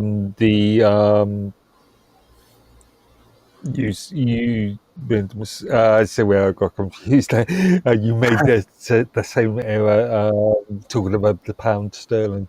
Pound sterling is worth more than the United States dollar at the moment.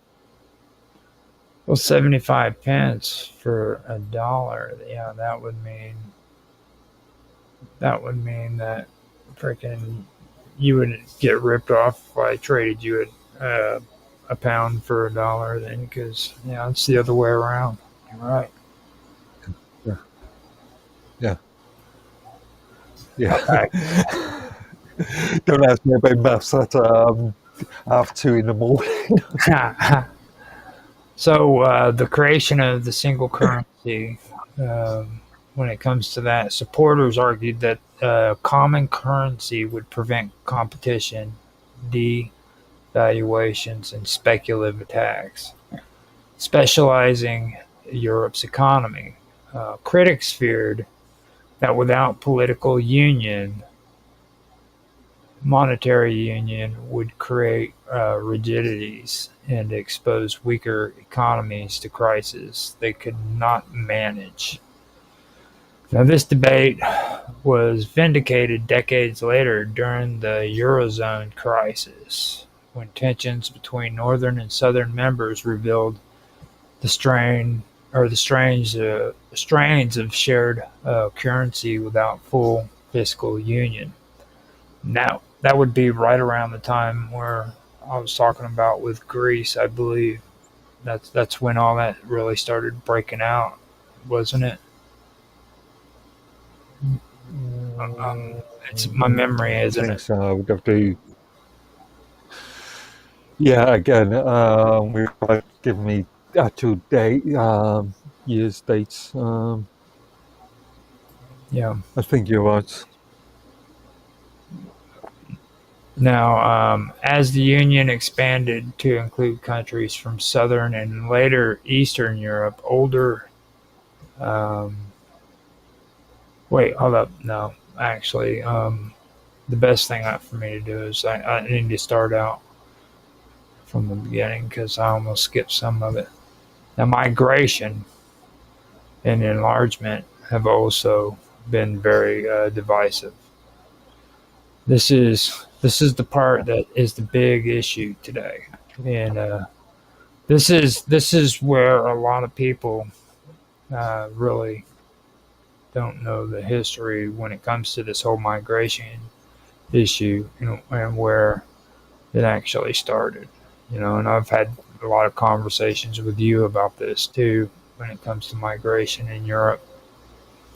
Um, whenever you talk about migration, you have to know the history, and where it is as the Union expanded to include countries from Southern and later in Eastern Europe, older members worried about labor competition, also wage pressure, and cultural differences. Supporters of enlargement, which that's what it really is. It's referred to as enlargement. Supporters of enlargement, they argued that bringing in new members would prevent instability at Europe's periphery and consolidate democracy. This again echoes the. So just the points we're talking about 2,400. Yeah, roughly. Yeah, the inclusion of Cyprus, Estonia, Czechia, Hungary, and Poland and a couple of other countries. Mm-hmm. Now, see, a lot of this it echoes the preventative logic once again, basically. Okay, enlargement was less about immediate economic gain and more about stabilizing regions that could otherwise become sources of conflict. You know what I mean? Instead of sorry, I just found out 2004 an additional 10 countries. It could actually. The We're actually coming up on another area that's important when it comes to enlargement, because there was actually two things that happened when it comes to immigration that really needs to be recognized. Now, enlargement happened the first time, and the reason why they did it is because it was supposed to be, again, it was supposed to be, again, another form of preventative measures. Okay. Preventative logic is what I'll call it. It wasn't really about like economic gain or anything of that nature. It was about like stabilizing regions, because they were afraid that it would become a source of conflict, and that's the one thing that they didn't want to do. So rather than having an issue, they wanted to incorporate it into the EU. Okay, but the cultural and economic strains of enlargement, that's what have kept the debates alive. The most visible debate in recent times was with you guys. I just added a reference to the chat here with a map of showing the enlargement of 2004. Let me see if I can pull that. I could probably put that up like I did before on the screen. The 2004 integrated over 74 million citizens into the EU. Yeah. So increase the number by another 74. Oh shit! Hold on, give me a second. You got to remember, I was telling you I have issues with my computer. That's the reason why we're running late. So Yeah. people know we're running late because just before I started the stream, everything froze up. I turned the computer off, and all of a sudden, I'm having to restart it and go through a whole bunch of I've got stuff. a better source. Yeah, I've got a better data source for you, but Hold on a minute now. This have a look at this later. this actually caused my computer to do some weird stuff. Like I actually had to sit still before I could do this, and then the wheel's still turning on the loading thing, you know. So we've got to treat this computer with kid gloves today because it wants to be mean to me, and I'm kind of nervous. 2004 enlarged facts and figures. Yeah. Okay. But you might want to look at that bit later rather than no.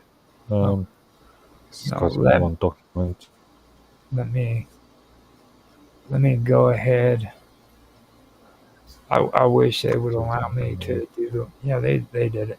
So let me go ahead and pop this up. Oh, yeah, it doesn't matter if you can bring it up after all. I'm gonna screen. I've already mentioned. I'm gonna screen that for you, and that way we can let everybody see what we're looking at. And European Union map on Wikipedia. If I'm not careful, this is going to explode. You remember those old conversations, don't you? Where I used to bait you guys in the whole thing about computers exploding and shit. You and Dan would have such a fit, like it never happens. Okay, so there we go. I did demonstrate old 8-bit machines exploding, Transformers exploding. But, yeah. Let me see if I can. Is that widescreen? Can you see that? Yeah, it's not a great image. I was just looking at the image on that other article I gave you, which is but yeah, it's okay. I can pull it up. It's just a matter of grabbing the right one, and that's the one down on the bottom right. The last post. Yeah. Okay. Yeah, I can just switch that over because it's not really all that great of a map. At least people have a better look at it. You know what I mean? But that is basically the 2004 enlargement of the European. And if you just scroll down, there's a better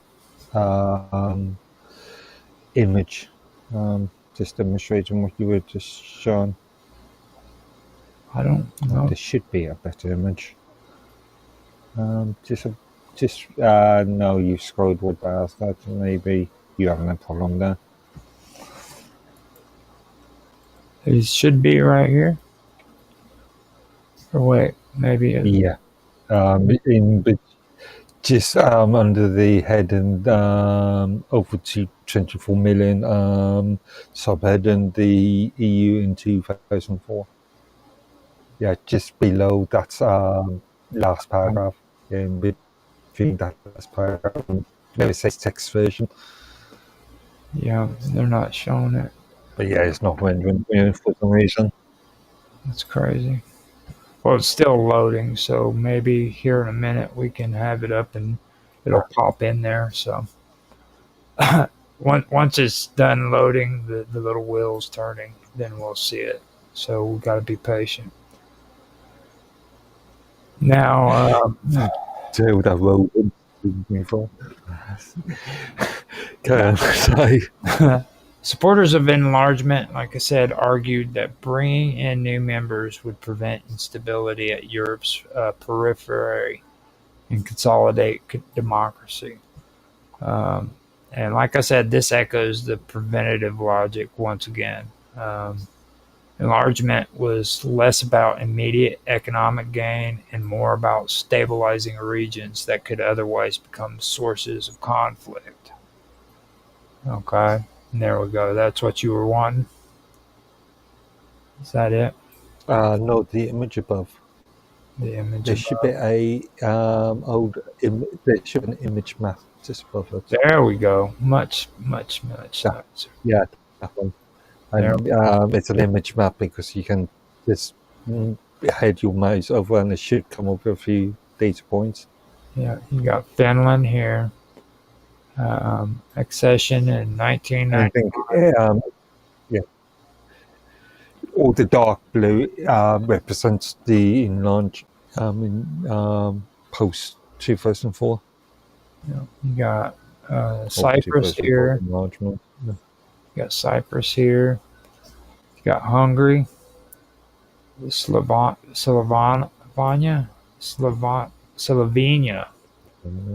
Then Slovakia. Then Czechia. And Poland. And then Lithuania, as well as Latvia and Estonia. And there we go. Now, see, Estonia is the one that I find really odd that they're in the EU, considering that they're such staunch supporters of Russia. You know, I really do find that really odd that they're part of the EU. I still find that odd. Definitely. And there should be 10 countries. Well, I can only count 9 there. 1, 2, 1, 2. 2. Wait, right here. There's 1, 2, 3, 4, 5, 3, 6, 4, 7, 8. You're right. And that's 9 right there. 2, 3, 4, 5, 6, 7, 8, 9. Yeah, okay. It's missing a country somewhere. What did they do with that country? Now, this goes to with the cultural and the economic strange of enlargement. Now that's what's kept the debate alive. Okay, and the most visible debate in recent times was the British exit from the Union. That would be Brexit, which is going on in your country right now. Now they love to call you guys Eurosceptics. You guys are just a bunch of Eurosceptic voices in Britain, and you long argued that integration undermined national sovereignty and that it subjected the country to regulations it had not chosen and eroded democratic accountability. Do you agree with that? I want to hear it from an English. Yeah. Well, I've made this argument to you. I've made this argument to you on plenty of occasions. Well, I mean, I had to hear it. I had to openly hear it from a Brit. I had to hear it. Now, do you consider yourself a Eurosceptic? Huh?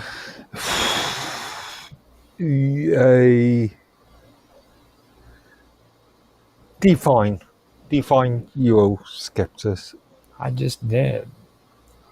You argue that the integration undermined national sovereignty? Well, yeah. As I've mentioned, argued on multiple occasions now. Mm-hmm. Yeah. And do you think that your country was subjected to regulations it hadn't it didn't choose?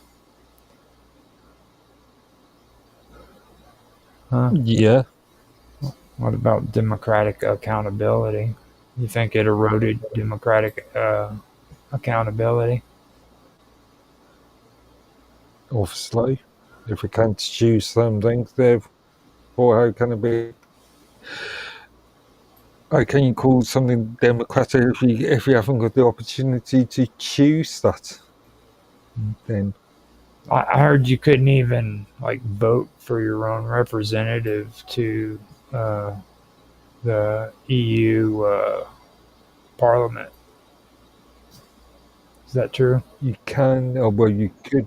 No, you could vote for your own localized representatives, but it doesn't really matter anyway, because the European Union is not really a democratic body in itself. It's controlled and dictated to by the European Commission, which is a small non-elected group. Well, supporters of members, they counter that leaving the union would undermine economic stability and it would weaken Britain's influence. They went on further to say that it would expose it to precisely the kind of instability that integration was designed to prevent. Again, isn't that a sort of false argument? Again, I point back to Greece, I point back to Italy. They're European Union members. Yeah, economically at the moment, Well, I mean, well, Italy. I'm saying like I don't. They're saying that it would expose you guys to precisely the kind of instability. Now we go back. that we are seeing that we are seeing happening within the European Union at this present moment. Let's go back to just what we were talking about too. What did they consider instability? You know, that would be competition. Actually, that's a good question. That would be competition. Yeah. It would expose you to competition, dude. You see, integration. And is that a bad thing? That's kind of what I'm getting at. You know what I mean? That it's not a bad thing. Like it would expose you to competition. Precisely the kind of instability that integration was designed to prevent. So poor old England is being exposed to competition. Okay, there's an assumption there, isn't there? There's an assumption to say that competition is a bad thing. Instability is always a bad thing. You know, no, they're saying competition is instability. That by itself is a bad thing. Yeah. That's horrible. The fact that they would think that, you know what I mean? But they honestly believe that.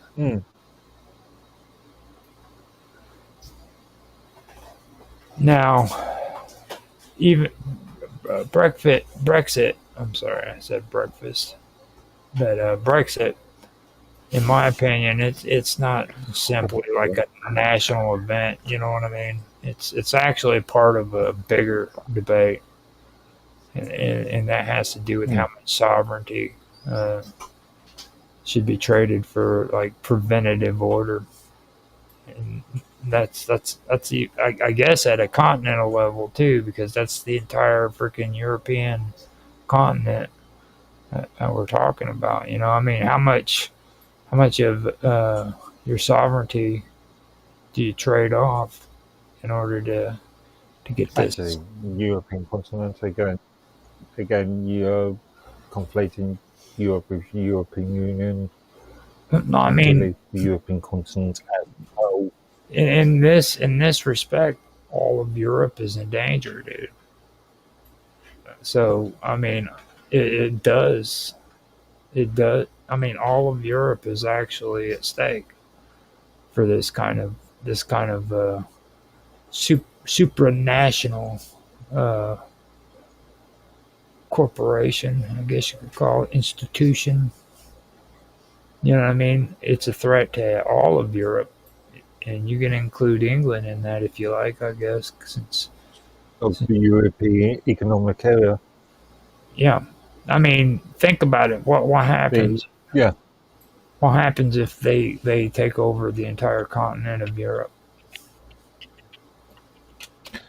East Switzerland, I remember the EEA. You know. Now, now we get Got to me thinking. now we get to the bigger topic of migration flows. And first, in order to really get a hold of that really properly, we've got to talk about post-war Europe. Migration flows in post-war Europe began as labor issues, basically.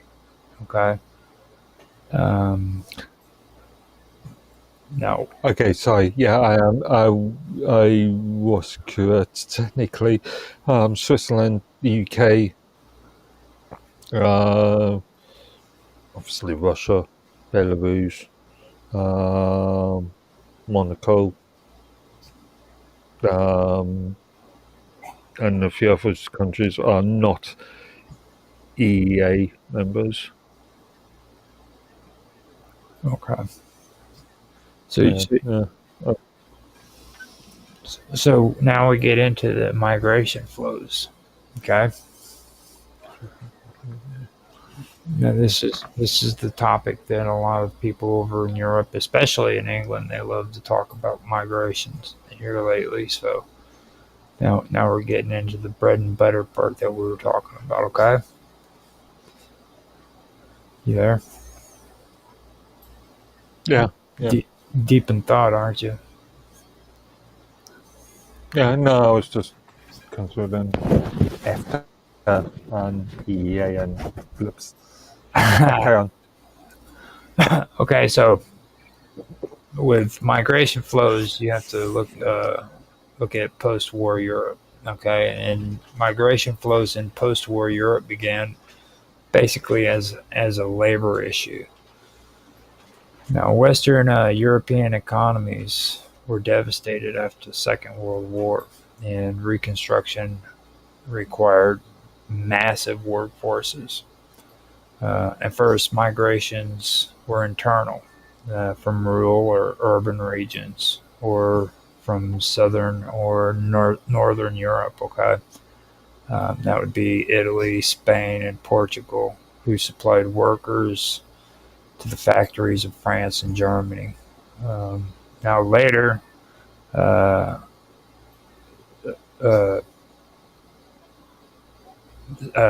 sabotages led to recruitment, or actually shortages, I should say. Later, labor shortages led to recruitment from outside Europe, most notably from Turkey, North Africa, and South Asia. Governments believed that these flows were temporary, referring to workers as guest laborers. Yet over time, many migrants settled permanently. Now, this created new multicultural realities, and these weren't anticipated in the original design when it comes to integration. This was basically the chink in their chain. You know what I'm saying? Like, they had all of this preventative logic that was going to prevent this and that, and there was going to be no threat of world war ever occurring again. But they didn't estimate, or they didn't take into consideration the migration and the labor forces that they had to import in from other countries, or from smaller rural areas to the north and south in Europe. You know what I mean? That never crossed their mind, and it became an issue eventually. Um, this, and like I said, it created multicultural realities, um, and these migration flows. Uh, they carried with them both opportunities as well as tensions. On one hand, they provided the labor necessary for economic recovery and fueled the growth of industries that stabilized Europe in the post-war decades. Now, on the other hand, they triggered particularly when economic downturns hit in the 1970s. So, migrant workers and their families were often blamed for unemployment, strained welfare systems, or cultural change. Governments responded in ways that reflected the old preventative logic again. Uh, Policies were designed to manage inflows, to regulate the status of migrants, and to offer incentives for assimilation or return.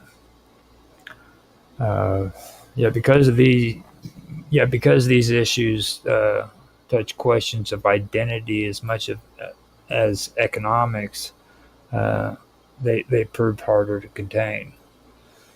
The balance of power between states in Europe intersected with migration. Countries that were net receivers of migrants, like Germany and France, often bore more of the social cost, while other states contributed migrants, but didn't experience the same internal strains. Um, this imbalance influenced debates about burden sharing within the European Union. Now, just like in the 19th century with Bismarck's welfare policies, where they were designed to like spread risk across society, the Union has also attempted to spread the risk of migration across member states. So they had a buildup of these migrants, and their solution was to spread them out. You know what I mean? Now, the creation of the Schengen zone with free movement of people that intensified these pressures by eliminating internal borders. Have you ever heard of the Schengen zone, Mark? Shenzhen. Yeah, well, yeah, obviously,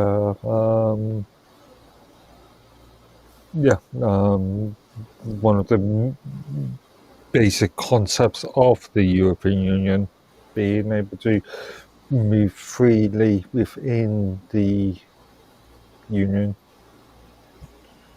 without needing to demonstrate papers or passports or anything. Eliminating internal. So, yeah, you could be living in Germany and then commute to work to Austria every single day. Now, crises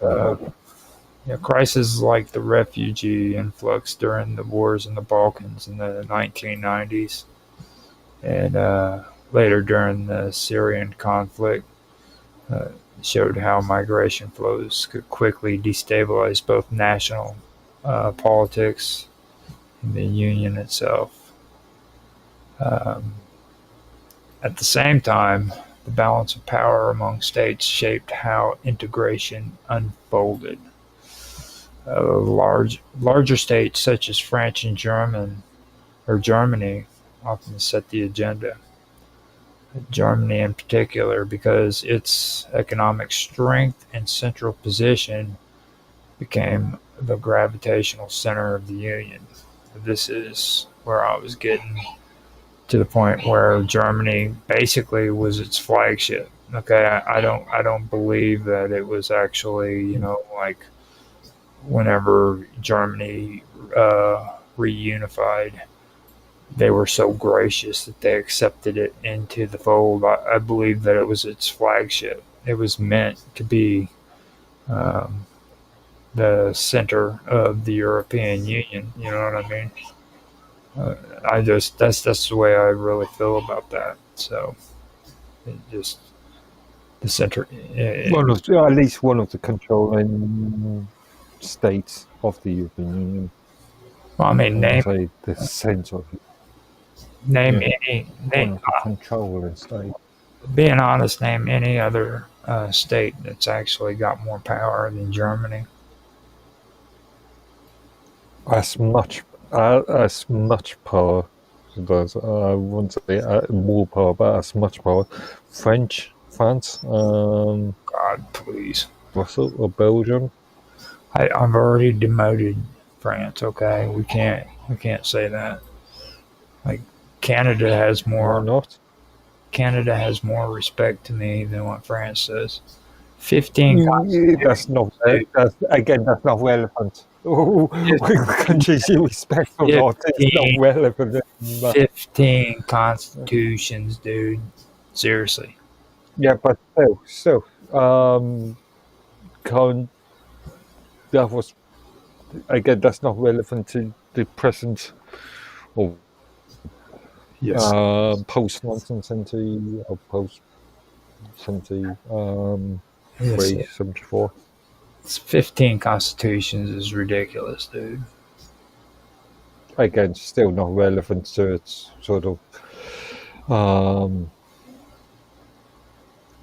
ECEU membership or membership.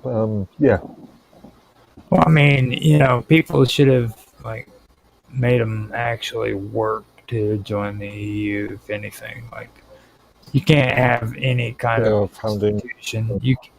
Whatever, dude. You can't have any kind of institution or government involved that's not able to make their minds up and stick to it. You know what I mean? Like changing freaking your constitution at a whim.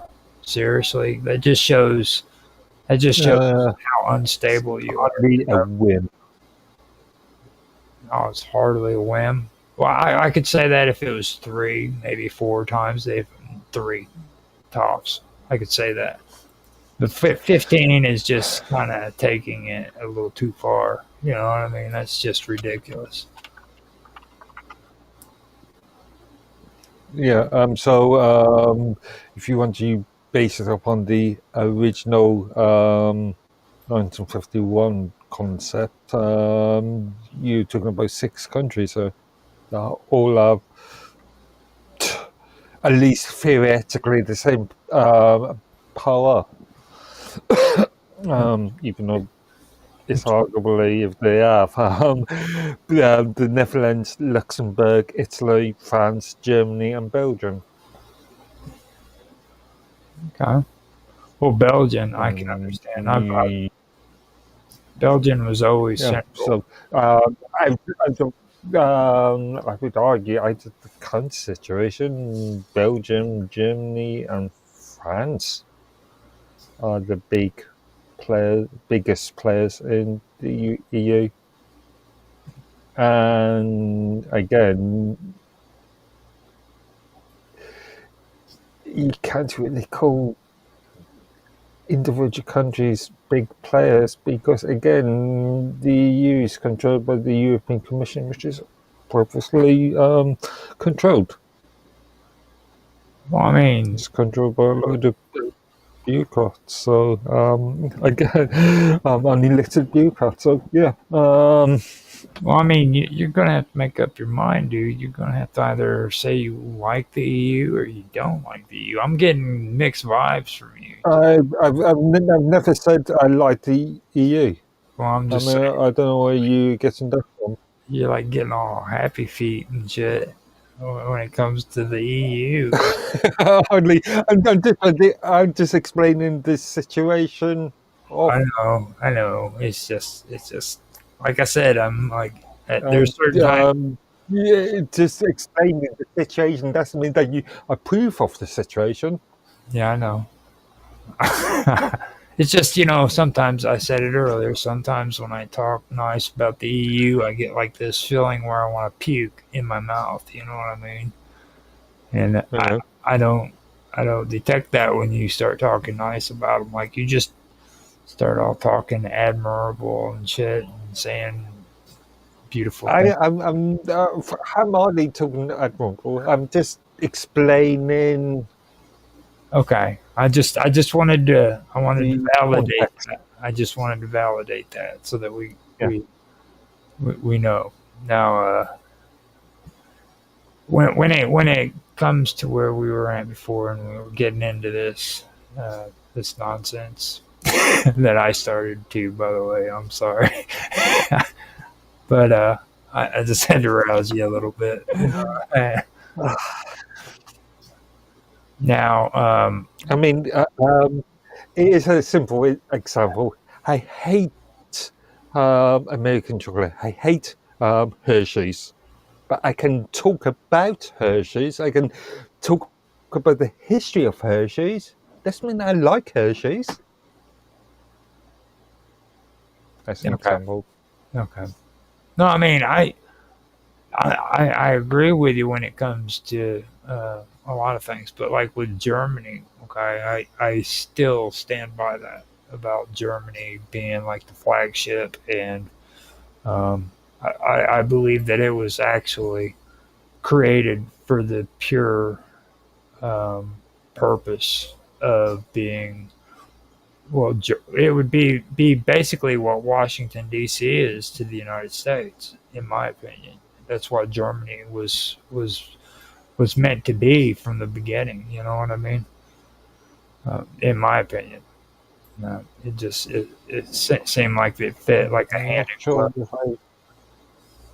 Surely, in that case, I would argue that Belgium, Brussels, Well, Belgium especially is Brussels has always been trade. Brussels has always been traditionally the centre, at least of the EEC.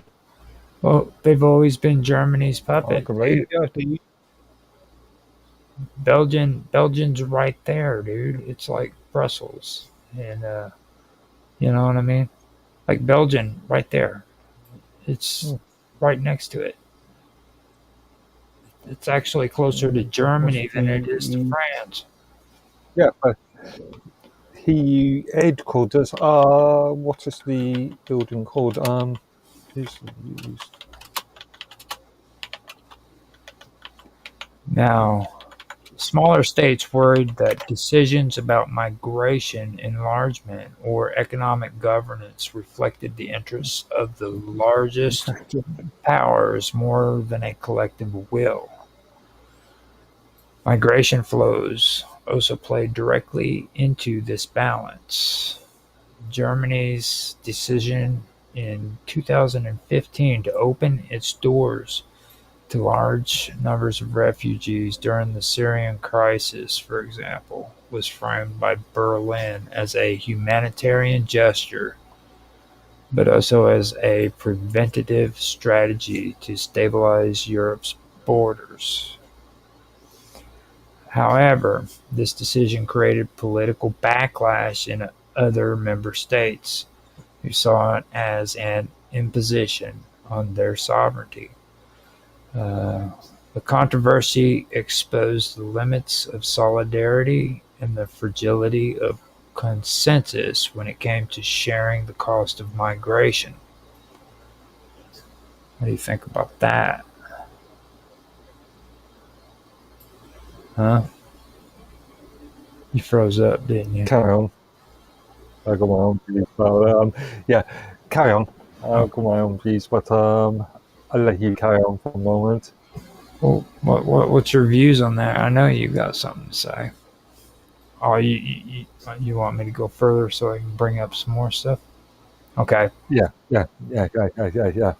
Okay, so these debates echo earlier European history. Again, we go back to ethnic and nationalist tensions that had destabilized the continent in the late 19th and early 20th centuries. and the European Union was designed in part to prevent such divisions from erupting again.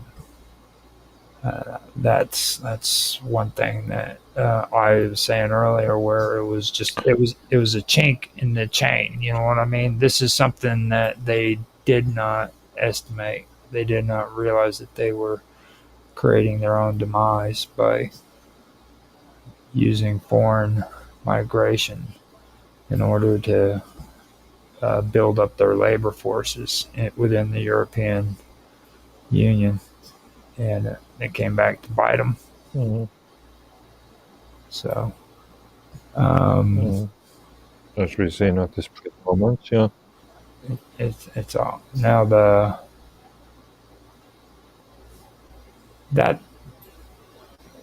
migration flows by altering demographics and raising questions of identity reawaken many of these old anxieties, which that's something that we can see now. Like you hear a lot of people talking about like the state of Europe and where it's going to go. I've heard people talking that there could be possibly another world war because of the issues that are taking place. You know, it's getting pretty serious, to be honest with you. You can see it. It's not something. Well, if there is a world war, then this one factor isn't the only factor. Well, there will be multiple reasons for that. I think integration as a whole, which includes migration, is something that's going to be like that. People talk about multiculturalism, and you probably will disagree with me on this point, but multiculturalism, I believe, has been an extreme, or multiculturalism as created by people like Tony Blair, has been a disaster, because it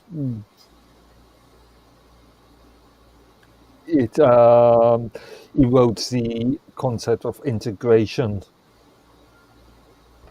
I've got no issue with multi-racialism, but multiculturalism is, as we have seen at this moment, is dangerous.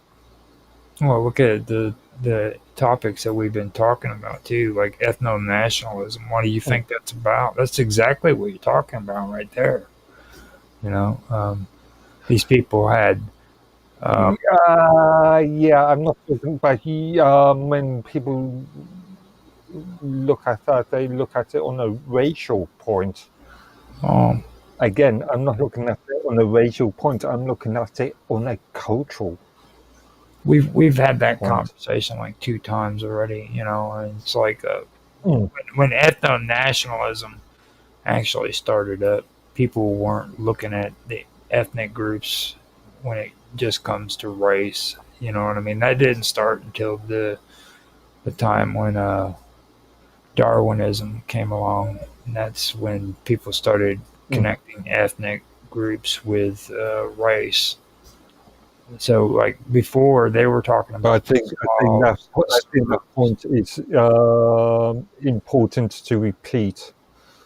The difference between racialism and culturalism.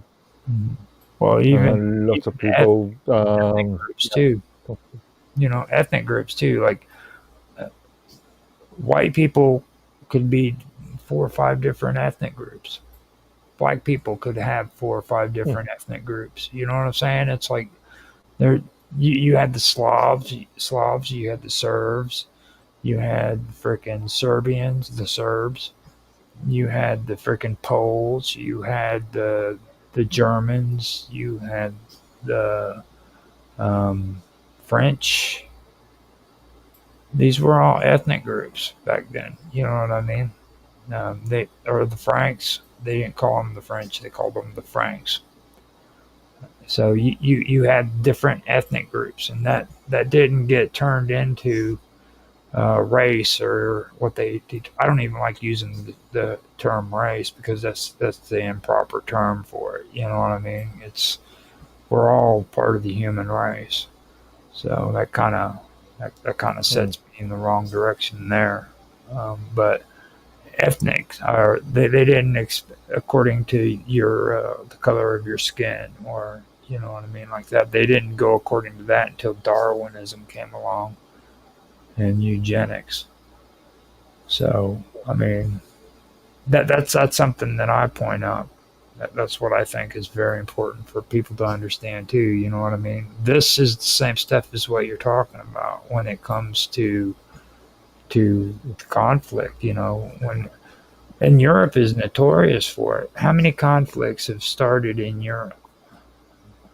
You know, it's a breeding ground for Europe is a very you remember Europe's a very old continent. it's a breeding ground for compared to we've got European countries have a long history predating the US by don't just hundreds, thousands of years. don't just clump the United States in there, okay? I mean, it's like freaking. You got China too. You got freaking India. You got you got freaking China is a I think the only continent or the only continent I guess you could say that is more dangerous than freaking Europe is the Middle East. And that's Asia. At this present moment,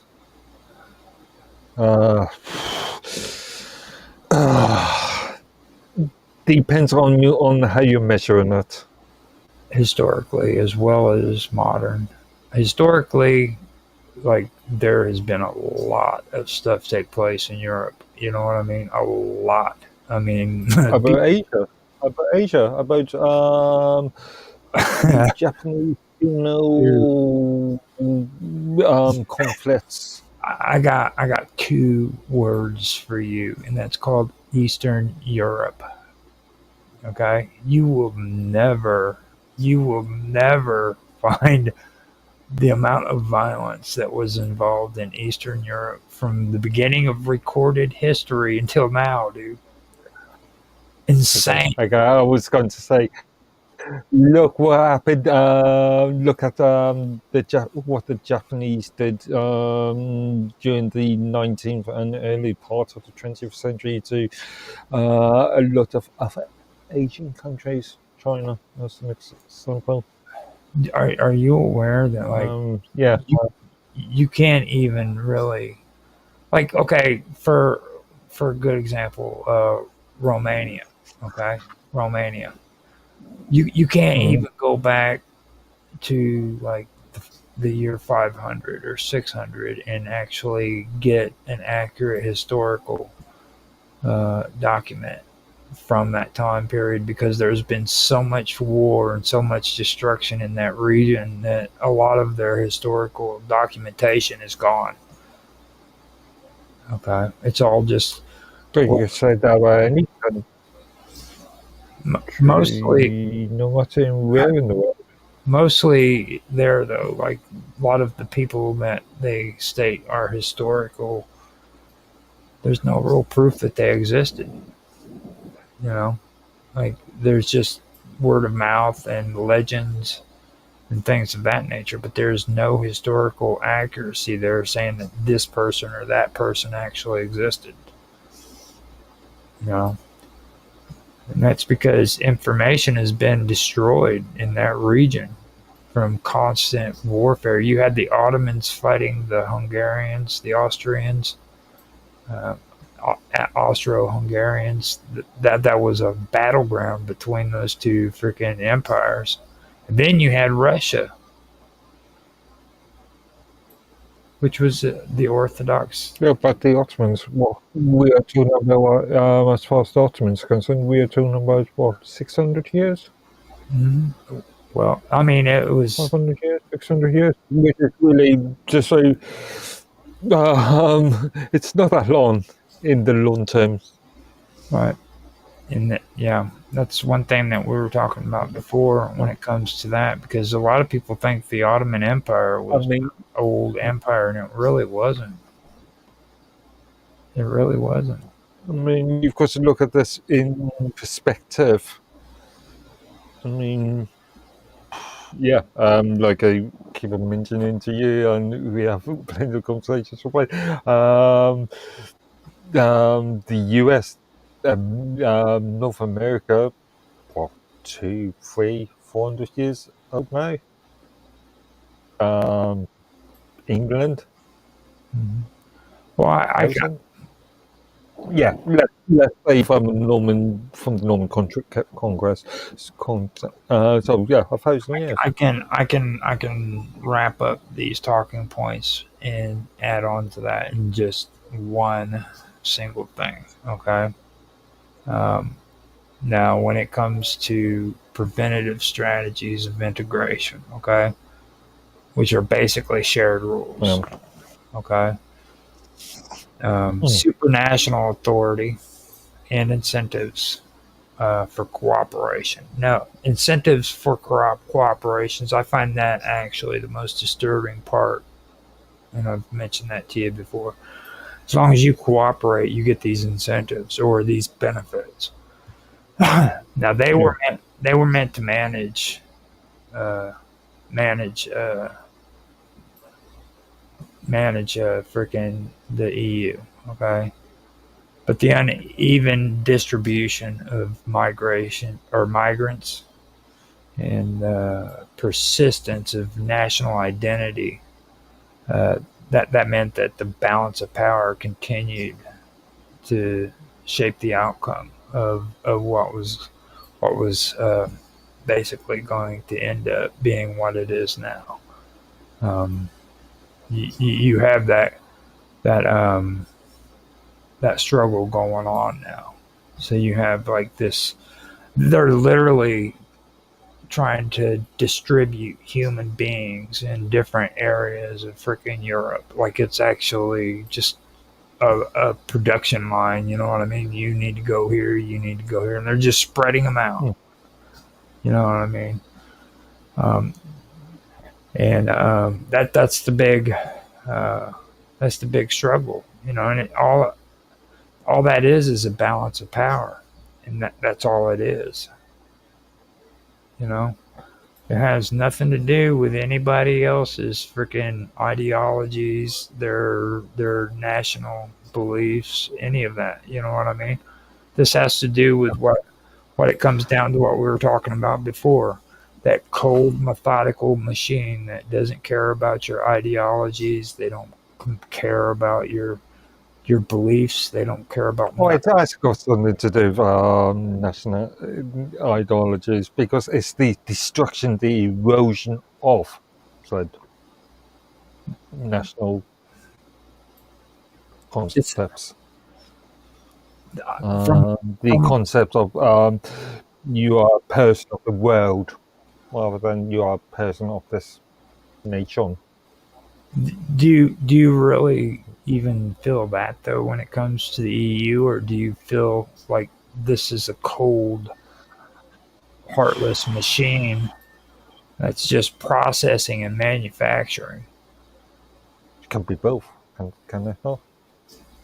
I Um, I haven't seen it. the destruction of national of sovereignty, the destruction of national concepts being being caused due to the sort of mechanical workings.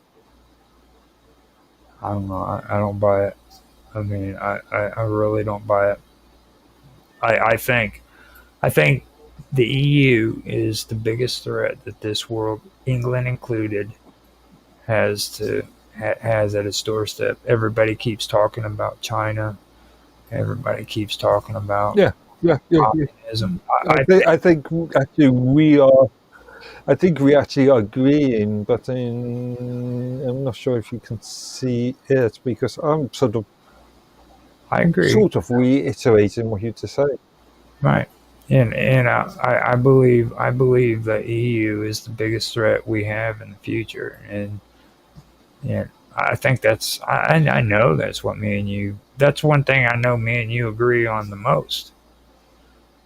The only thing that comes between us is the fact that you're from England. You know what I mean? If you were like an American, you would be born and raised in the greatest country that was ever created since the beginning of mankind. And you'd be an American, which is would be just awesome. Let's talk about. Um, okay, of course, McDonald's Calm and down, calm. Hollywood are amazing, aren't they? Yeah. How is your obesity rate in the US been at the moment? Oh, so now, How has your foreign policy so now you got to been like over the seriously yeah, pick on fat people. precisely. Yeah, America, the US, greatest nation in the world. Yeah, got to pick on all those fat people in America. Well, I mean, at least you guys make good bread. You know what I mean? It's like shit. Like that's the thing that And good chocolate, and good shoes, and don't be adding the chocolate in. It was mostly the bread in our conversations. You were talking about how great okay. the bread is, and I'm actually starting to believe it because John Clark. I remember he used to always talk about working in the bakery, and he loved it. He would always talk about the young guys that would come in, and he had to teach them how to make bread properly. You know, so I'm thinking bread might be the best food that England makes, and that doesn't sound bad at all. I mean, it's actually a good thing. So we are done with these topics, and next week when we come back, we could, yeah, we could continue, but yeah, we can do a recap on Yeah. everything, and I can just like make little bullet points, like words that we could kind of talk about if you want to. Nothing like notes like this because I'll never want to do this again for Europe ever. Okay. I haven't seen half the notes that you created. You've only really, I don't even. yeah, sort of I don't even want to share them. Dude. I don't even want to share them. You know what I mean? It's like, oh my god, like. I remember once she said, "Freaking, I need to post it in chat," and I'm like, "No, dude, I don't even think freaking I can post them all in chat. They might be a little bit too long." So, but we did get it done. We actually, I was going to say, compile it all into a book and release that book. I could do that. I've actually started doing stories for season 2. I wish I would have done the notes on season 1, but and I think I did do the talking points, but I think I deleted them after we were done, and it wasn't really all that organized. To be fair, I mean, like second season and the third season was way better than what the first one was because we were starting this out and we weren't really as organized as what we've become. So I think we've actually become more organized on this than what we were before. Getting through. Sort of. Well, maybe a little too organized. But that's okay. I was glad that we were able to get through the history, the political history part of it, because I it's like I said before, I think people have really lost touch with this stuff, and there's people out there who actually don't believe freaking that that our history is important, and it's like I've always said it. If you forget the past, you're cursed to repeat it, and you take a look at the stuff we've discussed, and then you look at what's going on in the world today, and you tell me there isn't bells going off in your head. I know that I know they're there. There's shit that's right in front of your face. And all you got to do is open your mind and look at it. uh, and learn. Learn how to read, learn how to figure out what actually happened in the past. You know, things aren't as new and updated as what everybody thinks it is. Like a lot of these issues we have today aren't really new. They've been around for so long and they've persisted and they've been overlooked and not resolved.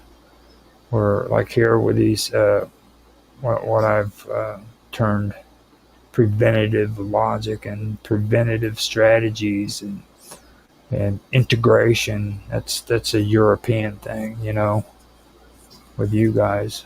That's the stuff that I find. Is the European thing?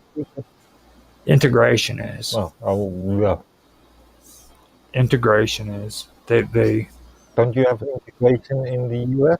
No, we don't. We don't practice such foolishness. Now we have preventative logic. Now that's mostly in the police forces.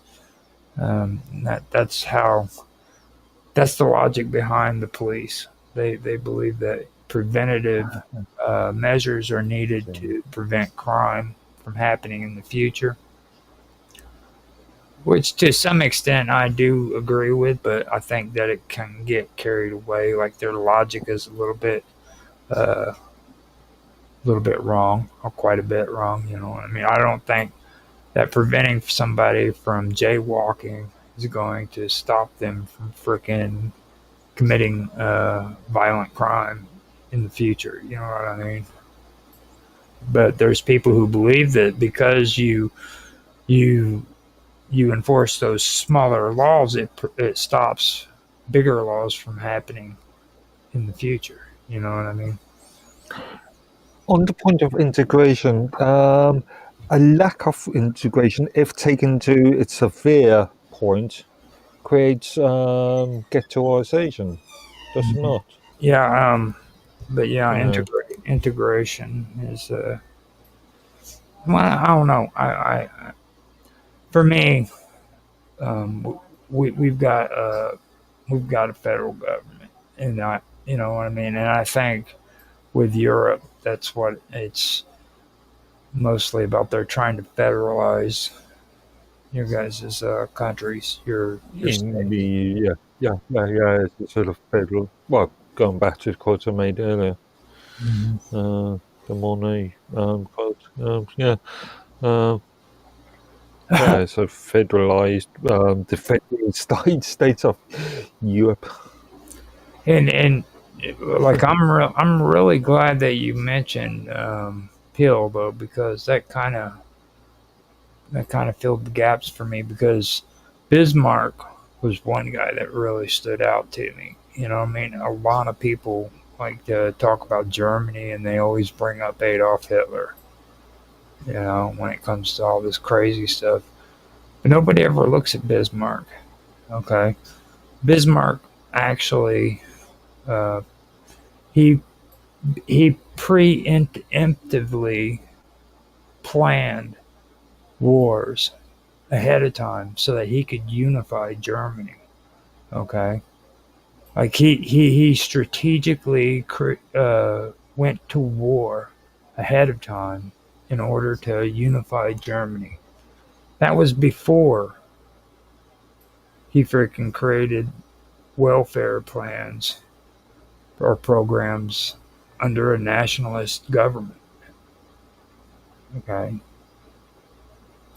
That's a trip. I mean, that really is. Historically, that is very, very strange.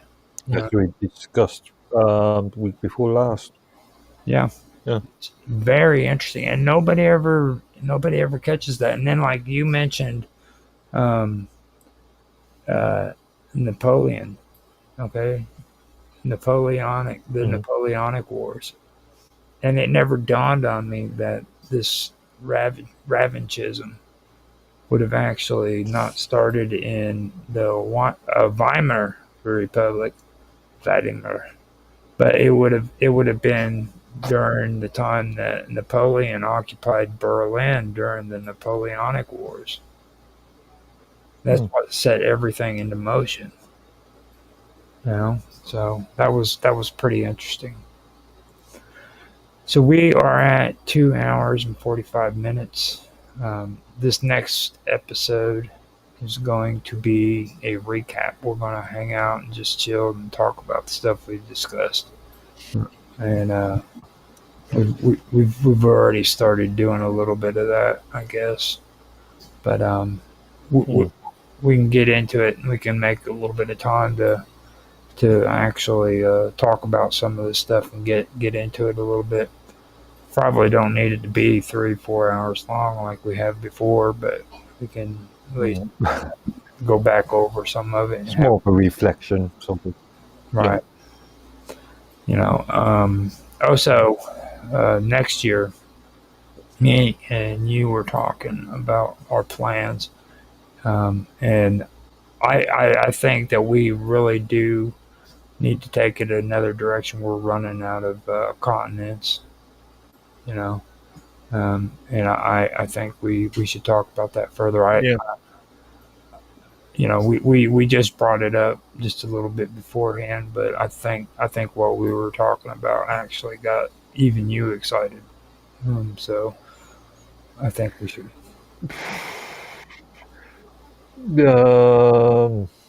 Excited. I'm not sure excited is the right word, but you found a little bit of excitement there.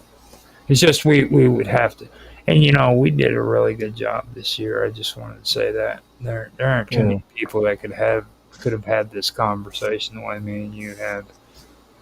I think we did an excellent job, and we did it as a team. Took an Englishman and a freaking old dude from the United States to do it. Too bad Mr. Robot couldn't show up. See, that's the way. That's Australia for you, dude. They're always out freaking surfing. They're surfer dudes who freaking just ain't got time. You know what I mean? I'm serious. It's like hang out on the beach and talk to the girls and throw a little steak on the bobby. You know how they say it? On the Barbie or some shit. I don't think all Australians do that. Oh, okay. And besides, it wouldn't be steak. That's a bit of a stereotype. Is it? I'm sorry. Lobster. Seafood, yeah. So before we get out of here, you wanna give everybody your socials? Okay, my social singular. Again, mines.com under the username Medworthy. Okay, everybody, you can find me. You can find me at mines.com as well as Roger _Hanson. I'm also Roger _Hanson at DLive as well as Kick.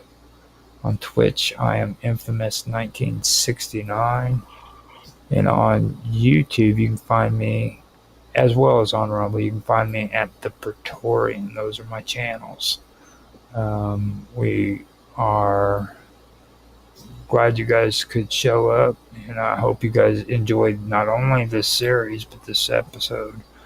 If you please like, subscribe, share, make comments down in the comment sections, guys. Say hi and have a conversation. Give your input. Tell us your thoughts on this. And I'm always somebody who likes to respond. So that being said, I hope you have a good day or night, morning, whatever time of the day it is for you. And Mark, go to sleep. Don't drink no more coffee. Sound good?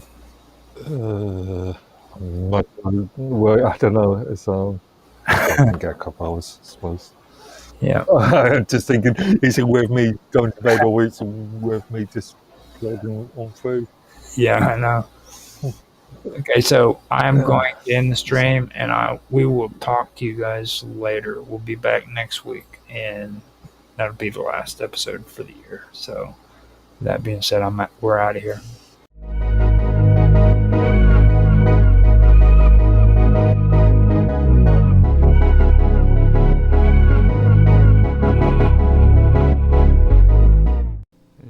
was just a bunch of shit.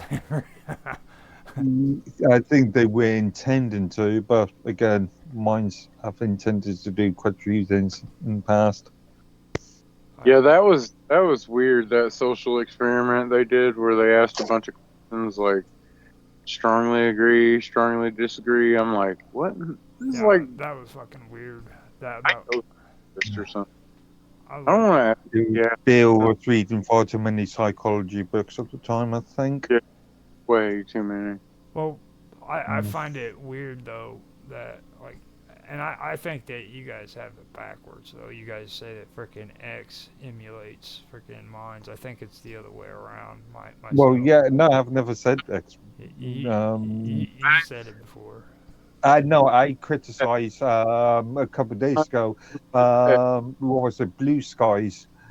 Using the same interface design as mine. That is using the same interface design as Twitter or X or whatever. Well, Yeah, it's been mentioned about Minds too. Like yeah, it's just a yeah. little too much of a The coincidence. lack of imagination when it comes to user interface design these days. When they started that hashtag shit, that's when they started the whole Twitterification of minds. Yeah. And when I went to Twitter, it was like God, this is just like fucking minds. Yeah. It just works like a And actually, the more. hashtag keyword thing doesn't actually work that well anyway, because if you search for what's meant to be a hashtag, the internal search facility will search for all words in a post relates to that, not necessarily the hashtag.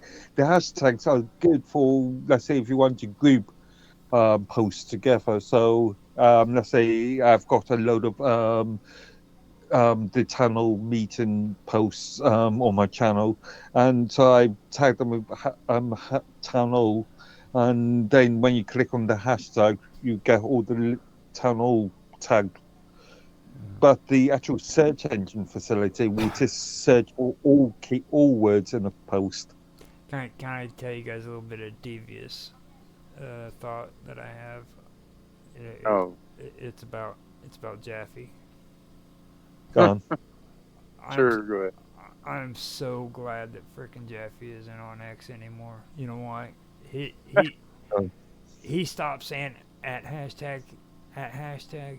You know, it's like he'd turn around and be talking, and he'd go, "You can check that out at hashtag carebear.com or at hashtag carebear." You know, or this hashtag this.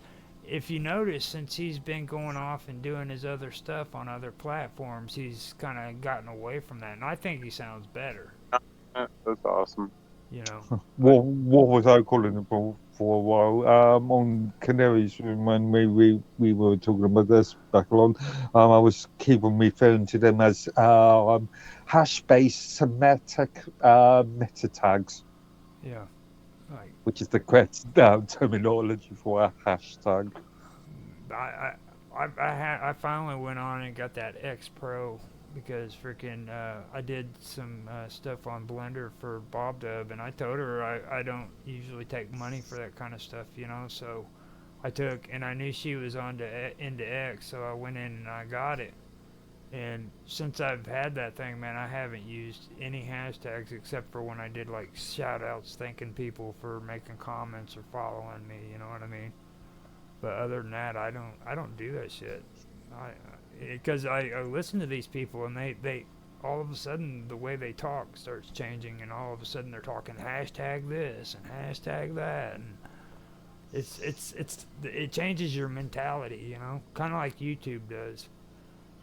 Like, yep. You know, people that stream on YouTube, they have this dog eat dog mentality. They don't give a shit about new content creators. They don't care about building somebody up that just started out.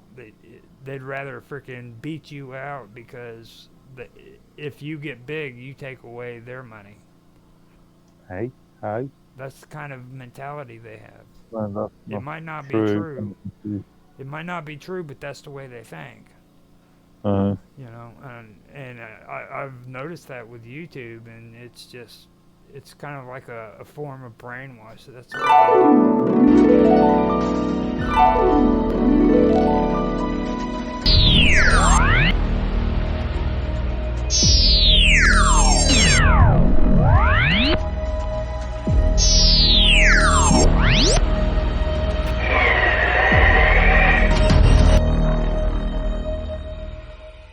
That horrible shit to people on there is because they're brainwashing them into thinking a certain way. Get them to think like they do, you know. And that's the way Twitter does, or X. They get you on that whole at and hashtag this and hashtag that.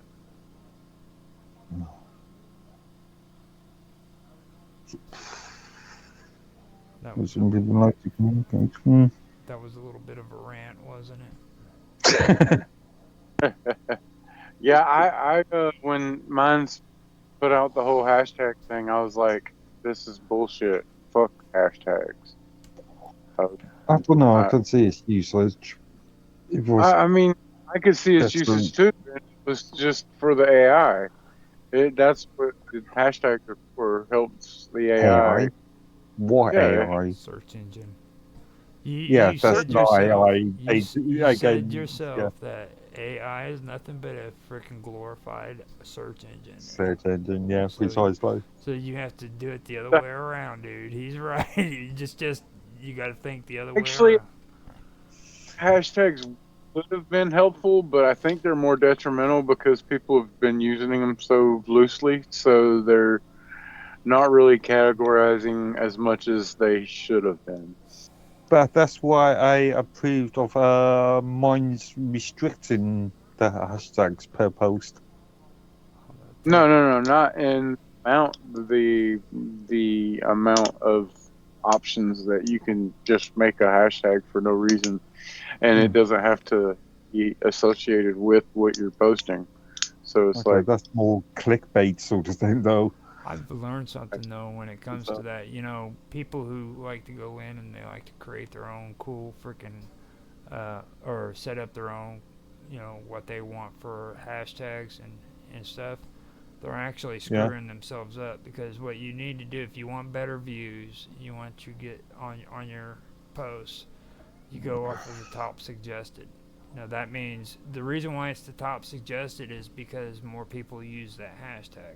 So if I'm creating a post about kangaroos, and there's nothing related to kangaroos, there's the top hashtags are they give you cryptocurrency, they give porn, or they give you five hashtag suggestions that drop down when you're typing into it. Okay. Yeah, I'm not sure. I've not seen any algorithms on this, but I'm not sure if it's related to the most popular hashtags. Most used. Again, I would have to have a look at the algorithm. I would have to have a look at the code on that one. You know, and that's what it does. It suggests to you the most used I'm not sure if it's the most tagline used. is actually like we're calling it hashtags, but they're actually taglines. Semantic meta. Oh no! Tags. There is a difference between a tagline and a hashtag. No, that's not a tagline. Tagline is like how I use titles. Well, you're right. There actually is a hashtag at the beginning of these. Well, that's not even a hashtag. That's a title, which I hate because they're formatting not that title. It's awful. Well, you're right. Is what I'm saying. Is it is a hashtag, because like when you go in to make a post and you hit click on the enter tag, it has a hashtag next to the suggestions. Yeah, no, I never use their title functionality. I'm voting to rename them from hashtags to pound tags. There you go, pound it good. Pound. Actually, no, pound is the best hashtags for kangaroo. The best hashtags for kangaroo is hashtag kangaroo court, hashtag kangaroos, and hashtag kangaroos courts. Kangaroo courts. Why kangaroo courts? And then hashtag kangaroo facts. Okay. So those are. Found it. Let's see. Pound it. That's right. Instead of saying hashtags, they are pound tags. No, they're not pound tags. UK sign for pound is the one that we use for Pound. currency.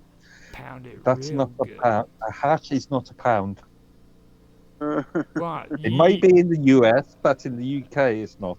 on the phone, do you get what he's saying? Like, it's the pound symbol.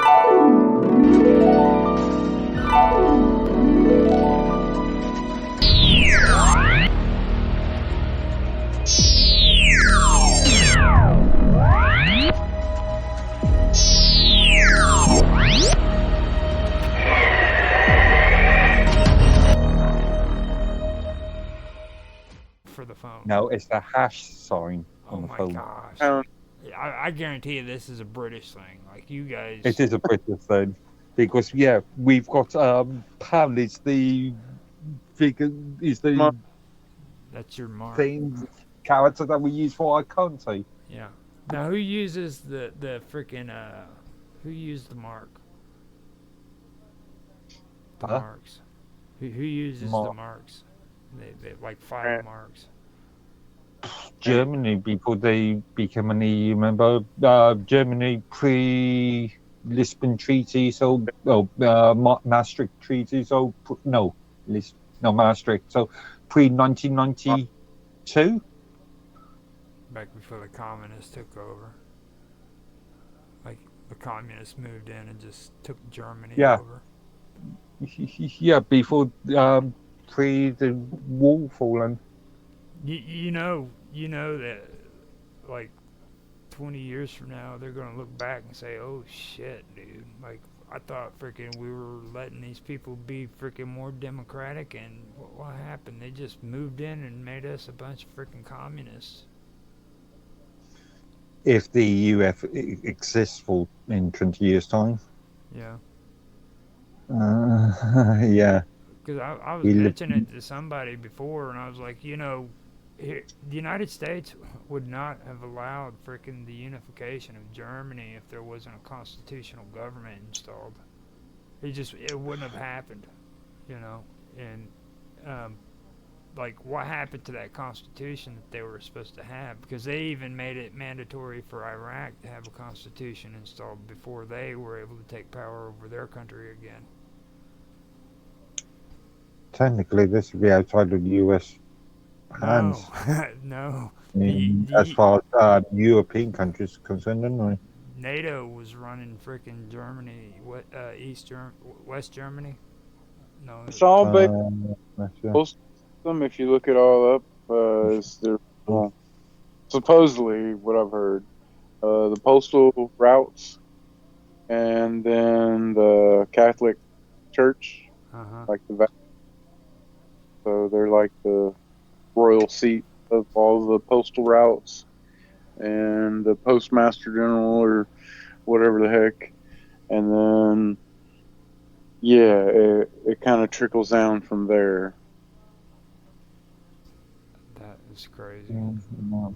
Banking system, the postal routes, because they had to have a trade route type, and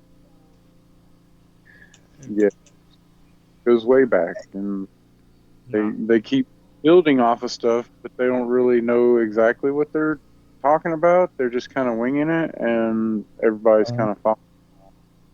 Actually, Chris, I made a couple of comments about this within last week on the General's Chatter, and talking about the history of the European Union, the European Community, European Economic Commission, and just describe the history of how it was formed. It was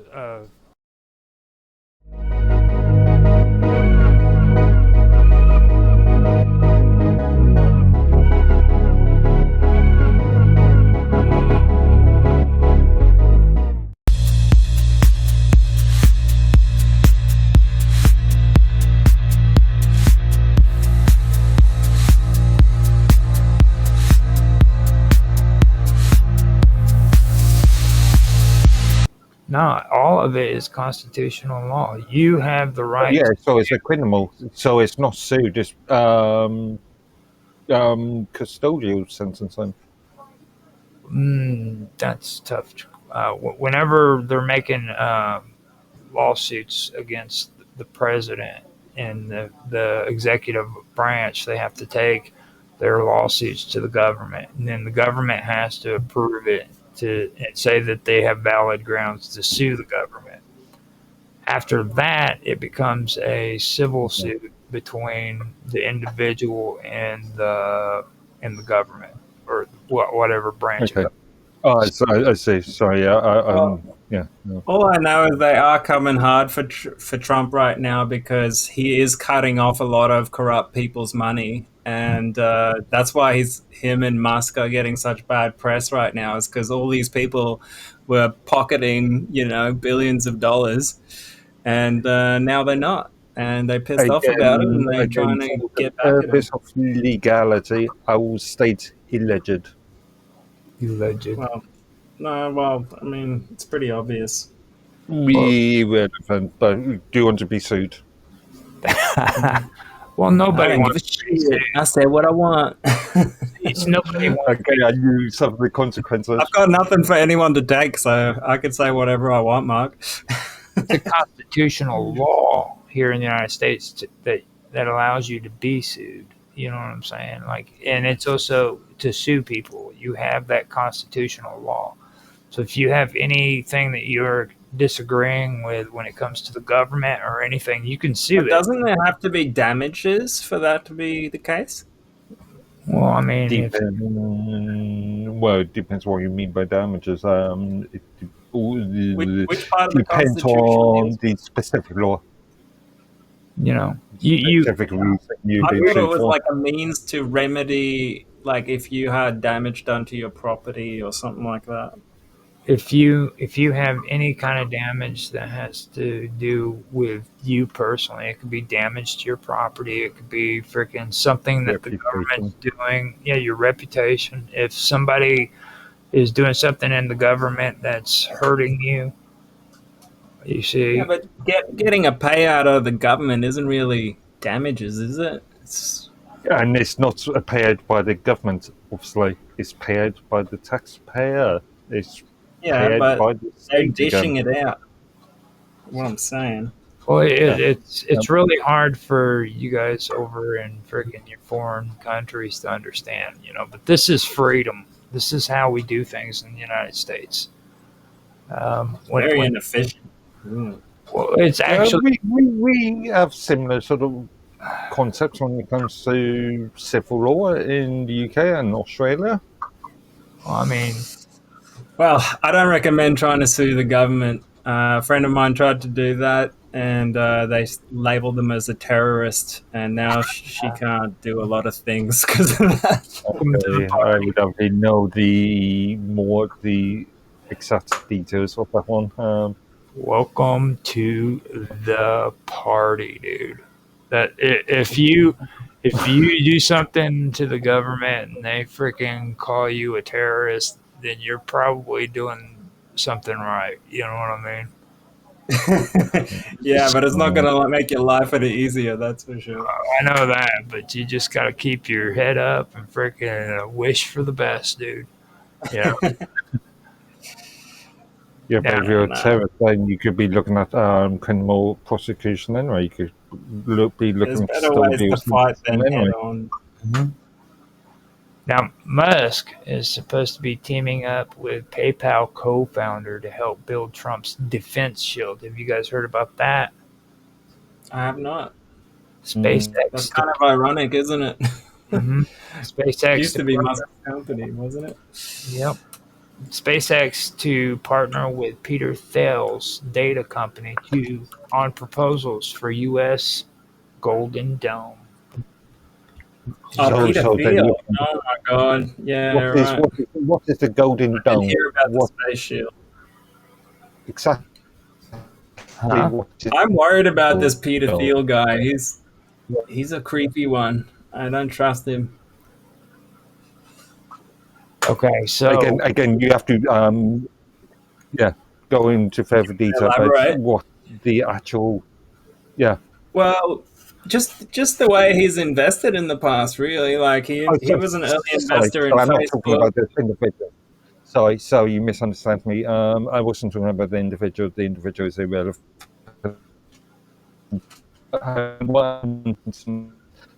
What is defense shield? Defense. What, Is it the space shield thing, or is it the missile defense? Yeah. So it's using satellites to be an early detection system for intercontinental missiles, and being able to shoot them down before they get to their targets. So why? I was going to say, why is it? Why are the private sector? Because private sector industries are interested in this because there's a Department of Defense issue, isn't it? But saying that, there's a lot of lucrative money to be made in contracts. Supplying, Peter Thiel would be killing it. Yeah. And SpaceX too. Yeah, they'd be making a lot of money. But at the same time, it's the biggest vulnerability that the US has right now is these supersonic missiles that Russia and everyone has now. They can basically fire a nuke and it'll be hitting its target in 10 minutes. And you can't shoot them down. There's no countermeasures to them at the moment. Reagan's Star Wars program. We still got the US still got ICBMs. No doubt there's nukes in space already. I know the US has these. They have these decapitation weapons in space that are they call them meteor guns. And basically, it's like a projectile that gets launched from space, and it hits terminal velocity, and basically can go into a mountain and destroy like bunkers. And it doesn't have to even be from space. There's plenty of U.S. military bases on U.S. ground that have got missile silos. Well, I've done some research into this too, and it's actually a combination between the United States and England.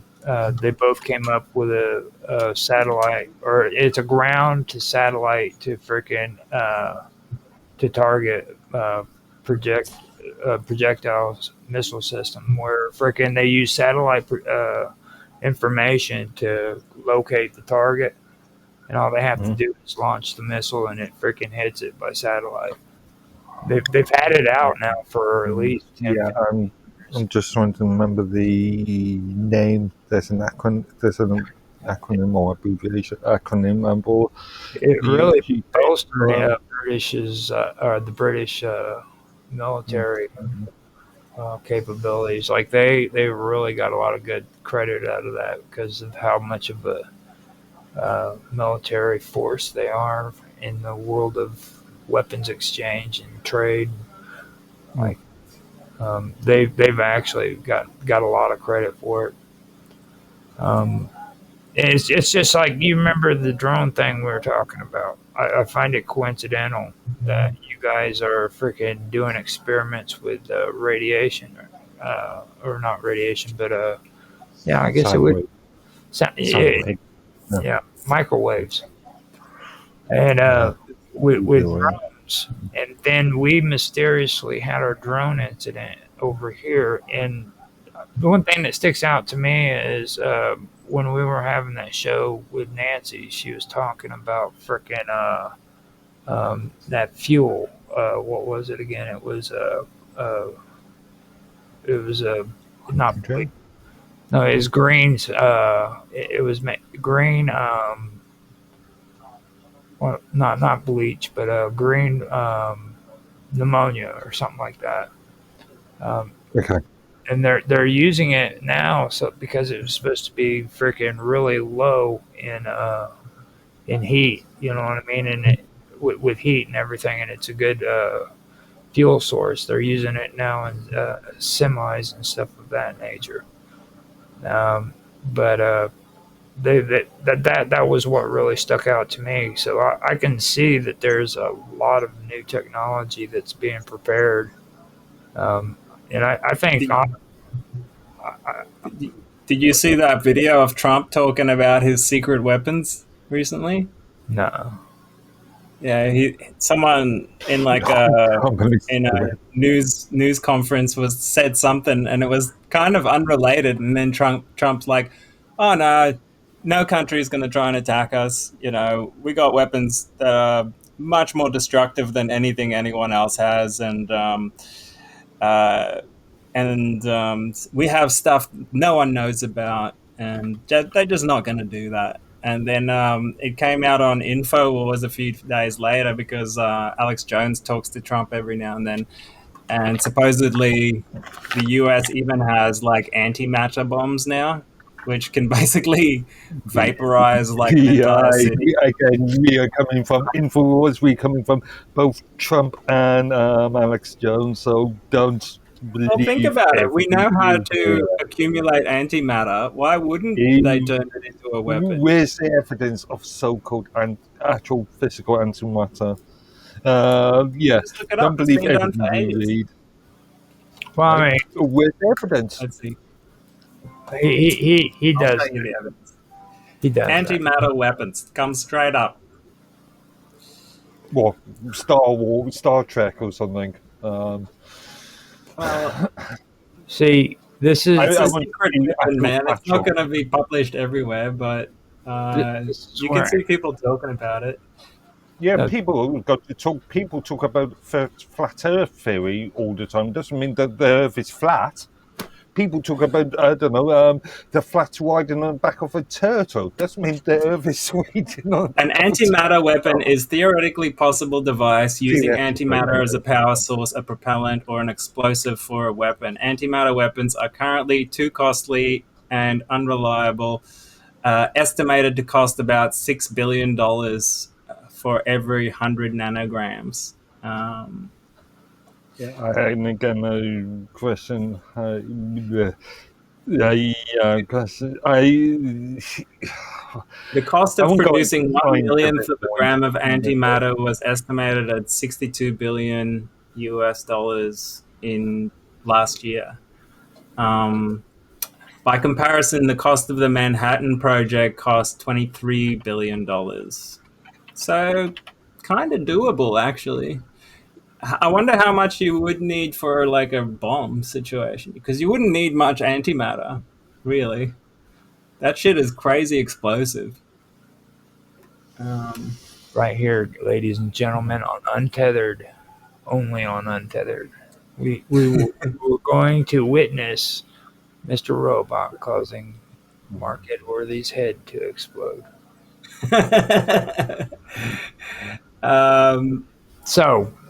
But yeah, it's still secret. It's not out yet. I'm just saying that's what Trump said the other day. And then he also mentioned these rods from God, which are the tungsten rods in space that it doesn't even really need to be an explosive. The rods, because they go like 32,000 miles a second, they can basically have the same power of a nuclear weapon. And it can penetrate like super deep underground. And this is popular science, been proposed by the Rand Corporation in the 1950s. So you know they've definitely done it by now. Now, but yeah, anyway, we were talking about not just weapon. Oh yeah, the defense shield, right? The defense shield. Now, what exactly does that pertain to be more? So they would be using SpaceX's satellites as an early detection system because they got 5G, right? And 5G is basically a detection system in itself because the microwaves can be detected coming back at the satellites. And it has millimeter resolution. So it can tell you within a millimeter where something is.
Now, Amerigo Vespucci remains one of the most debated and enigmatic figures of the age of exploration. While not as widely celebrated as Christopher Columbus, his legacy is deeply ingrained in the very name of the American continents. His voyages, writings, and interpretation of his observations by European cartographers played a critical role in shaping the European understanding of the New World. However, his role has also been surrounded by confusion, partly due to the ambiguous nature of his achievements, the stylized nature of his letters, and the way his name became attached to the continents of the Western Hemisphere. To address whether Amerigo Vespucci was truly a sailor, one must look closely at his background and documented voyages.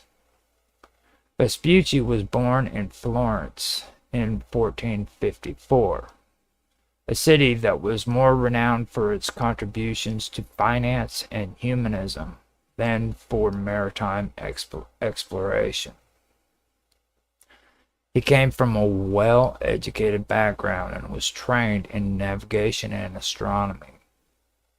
Although he was not a sailor in the traditional sense, like Ferdinand Magellan or Vasco da Gama, men who captured their own expeditions and dealt directly with the perils of sea command.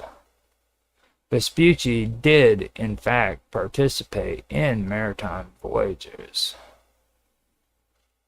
Historical documents confirm that he sailed on several exploratory missions along the coast of South America, where he played a role as a navigator and chronicler. These expeditions occurred between approximately 1497 and 1504, depending on which of his letters one's consider authentic. However, Vespucci never led a voyage as the solo captain. This brings up the question of why he needed someone like Alonso de Ojeda to serve as the captain on one of the expeditions he joined. The answer lies in the structure of early European voyages of discovery, which typically involved collaboration between professional navigators, military commanders, financiers, and political sponsors. Vespucci, while skilled in navigation and astronomy, was not a military leader nor had the maritime experience to command fleets. Figures like Ojeda had the requisite authority and naval command experience, allowing Vespucci to participate in voyages under their leadership while contributing his skills in mapping, documenting, and astronomical observation. One common critique leveled at Vespucci is that despite his fame, there are no surviving maps directly attributed to him. This is a fair and historically accurate observation. Vespucci did not produce any maps himself, nor is there definitive evidence of charts bearing his name or bearing his hand. Unlike explorers such as Columbus or Magellan, whose navigational paths were often recorded with the aid of royal cartographers or ship logs, Vespucci's legacy rests almost entirely on the letters he either wrote or had published in his name. These letters, particularly Mundus Novus and the Lettera to Sedorini, were widely circulated in Europe and significantly influenced the geographic understanding of the New World. They represented compelling arguments for the existence of a new continent distinct from Asia. It is precisely this influence that shaped Martin Waldseemüller's famous 1507 world map. Waldseemüller, a German cartographer, never traveled to the New World himself. He worked from secondary sources, including published accounts and letters from explorers. Among these, Vespucci's letters stood out for their vivid detail, scope, and daring assertions. In Mundus Novus, Vespucci wrote, "It is lawful to call it a new world,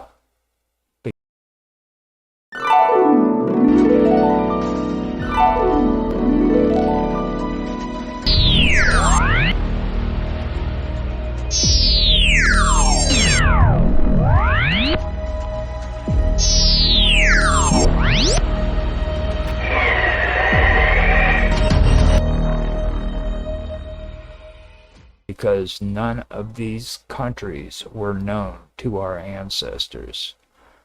I have found a continent in that southern part full of animals and more populous than are Europe or Asia or Africa, and even more temperate and pleasant than any other region known to us." This statement was a bold departure from the prevailing assumption that the lands discovered by Columbus and others were parts of Asia. Instead, Vespucci suggested that he had encountered an entirely separate continent. This conceptual leap, rather than any technical contribution to cartography, is what left a lasting imprint.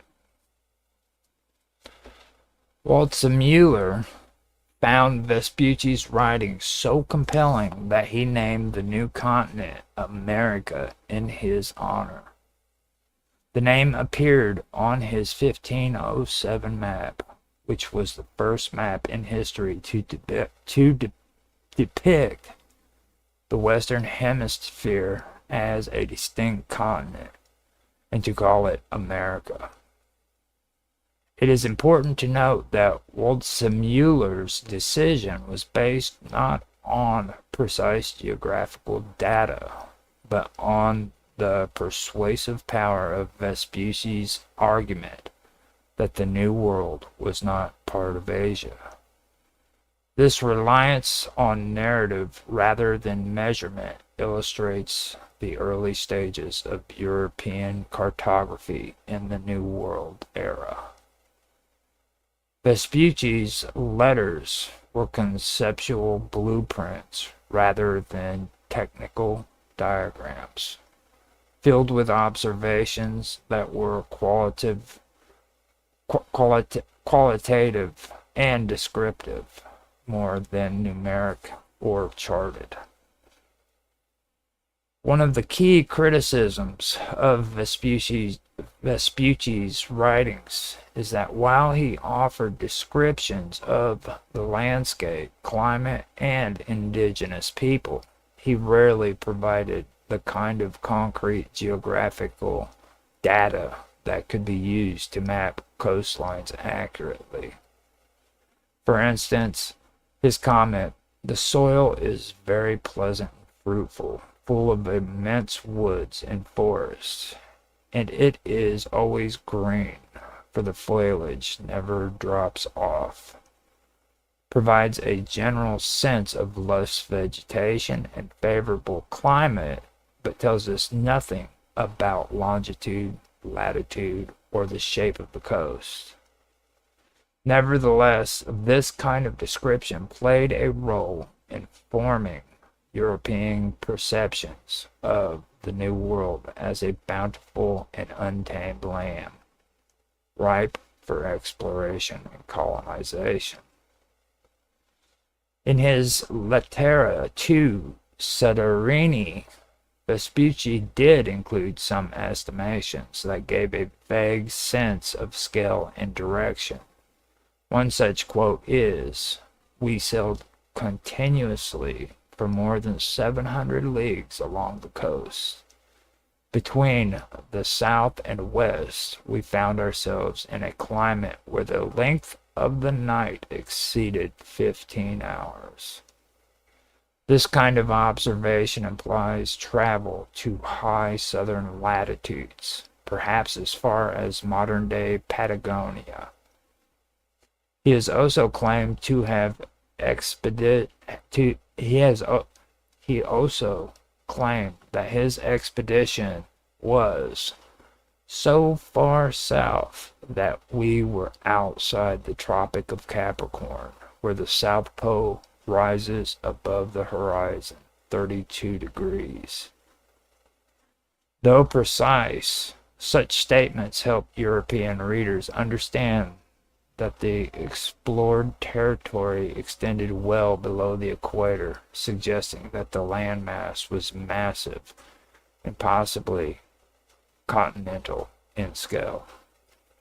Now right here is where I want to stop. Before I actually read past this and I wanted to just move on with it, but then after I did the first episode I stopped and I wanted to bring this up. People during that time period wouldn't have had any kind of clue about the South Pole.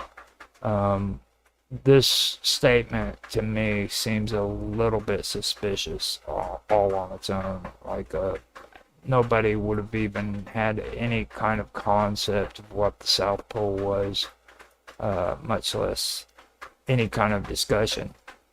Now, for me, according to my understanding, before all of these voyages with like Columbus and Magellan, everybody had this idea that the world was flat.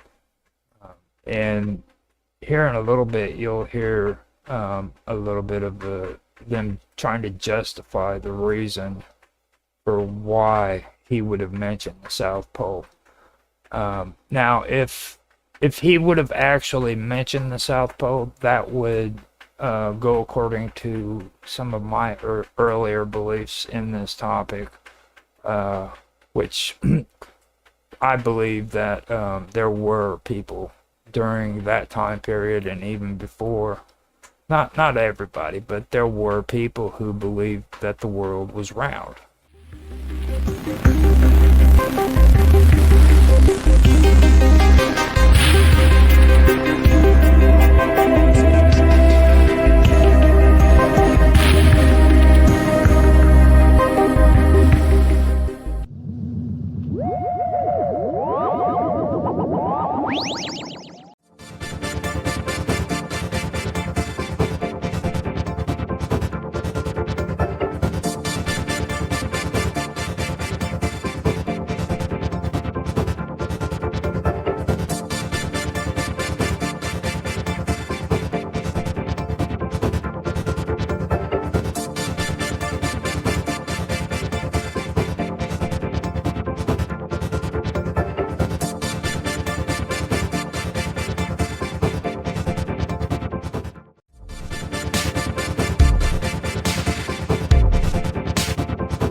Today I will be discussing a little bit more of the topic on Children of Lamech. In the first video I read a little bit about the old charges for Freemasonry, and I went further into it with an article that was written about Tubal-Cain and the musical Pillars of Wisdom. Now, as I was reading those two things, I even picked up on a couple things like they mistake, or the charter was mistaking Egypt for Syria. And as I was reading it, if you remember correctly, if you watched it, I noticed the word Asher, or Ashir, it's however you pronounce the name of the city. That's what stuck out to me, and I had a hard time identifying if it was actually a city or a person, so I'm not sure on that one. But Asher, for me, is a city, and it was mentioned at the same time as Nineveh, which is in Syria, and that's something that stuck out to me. Now, I'm not going to get into those two stories right now. What I'm going to do, though, is I'm going to kind of take a left turn, because there was something that stuck out to me while I was researching this, and I wanted to share it. It doesn't necessarily stick to just the chapter, the old charter, and what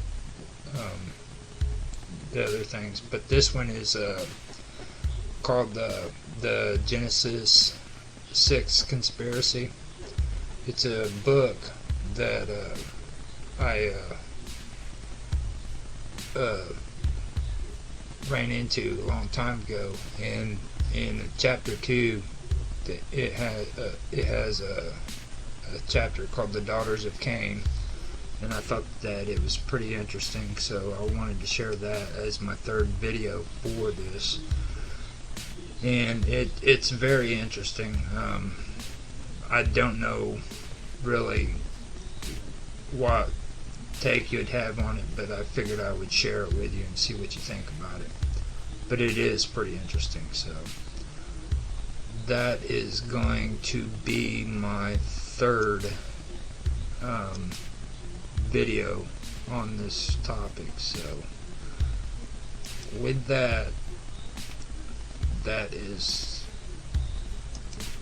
what my next video is going to be: the Genesis 6 Conspiracy, the daughters of Cain. And with that said, I am going to continue on to the rest of, or to my reading.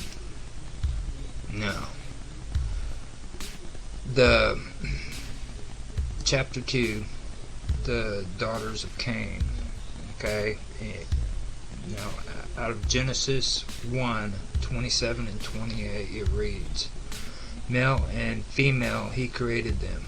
God blessed them and said to them, Be fruitful and increase in number, fill the earth and subdue it. Rule over the fish in the sea and the birds of the air and over every living creature that moves on the ground." What Genesis records and what is done and what is does not record. No. What Genesis records and what it does not record is puzzling. Simply because if Cain and his progeny were indeed thoroughly corrupt, why would Scripture have diligently recorded for all time their accomplishments? Why wouldn't Scripture only have focused on the righteous accomplishments of Seth's progeny? Moreover, why would Scripture not have diligently recorded the iniquitous exploits of Cain's posterity as a matter of theological and historical record for all generations to contemplate? We do not find the answers to these puzzling questions in the biblical text. Biblically undocumented transgressions by Cain's descendants are then similarly drafted in standard Christian theology as the source for evil and violence. and thus they are seen as willing partners who helped spawn the Nephilim race of giants via the copulation of the degenerate daughters of Cain with the enlightened sons of Seth. But since Genesis does not explicitly cite this either, this conclusion is nothing more than conjecture, unless other sources can substantiate it. Indeed, there are other sources that we can look to establish that Cain's progeny were a corrupt and vile branch of Adam's posterity, who were willing participants in violating the sacred laws of creation. We can also find out just who the sons of God were. Let us begin with summarizing Genesis' account of the posterity of Cain. Cain bore a son, Enoch, and Cain named the city he built after him. Enoch bore Irad, who bore Mahujael, who bore Methuselah, who was the father of Lamech. Lamech married 2 women, Ada and Zillah, and was thereby pronounced the first polygamist, polygamist, a violation of the law that the Nephilim would later prize as a cornerstone of their rebellious culture. Ada gave birth to Jabal, the first nomad who raised livestock.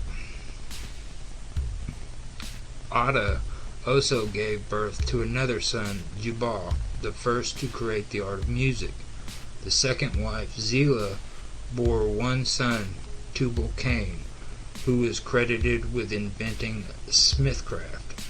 Zillah also bore a daughter named Naamah, N-A-M-A-H, but Genesis does not credit Naamah with inventing anything. The account of Cain's progeny ends with Lamech stating he killed a man for wounding him, and that if his ancestor Cain was sentenced to suffer 7 times over, then he would be judged to suffer 77 times over. Although this account does provide some transgressions, such as the polygamy of Lamech and the killing of a man by Lamech, compounded by the sin of murder by Lamech's ancestor Cain, it does not establish requisite groundwork for the level of violence and corruption compiled by the 10th generation, particularly when one considers the sons of daughters of Lamech from the 6th generation. And as I have already noted, the erosion of righteousness took hold during the 1st generation when it gripped the posterity of Seth, corrupting the righteous branch almost completely by the 10th generation. Therefore, something more must have been taking place in the lineage of Cain to so corrupt his posterity.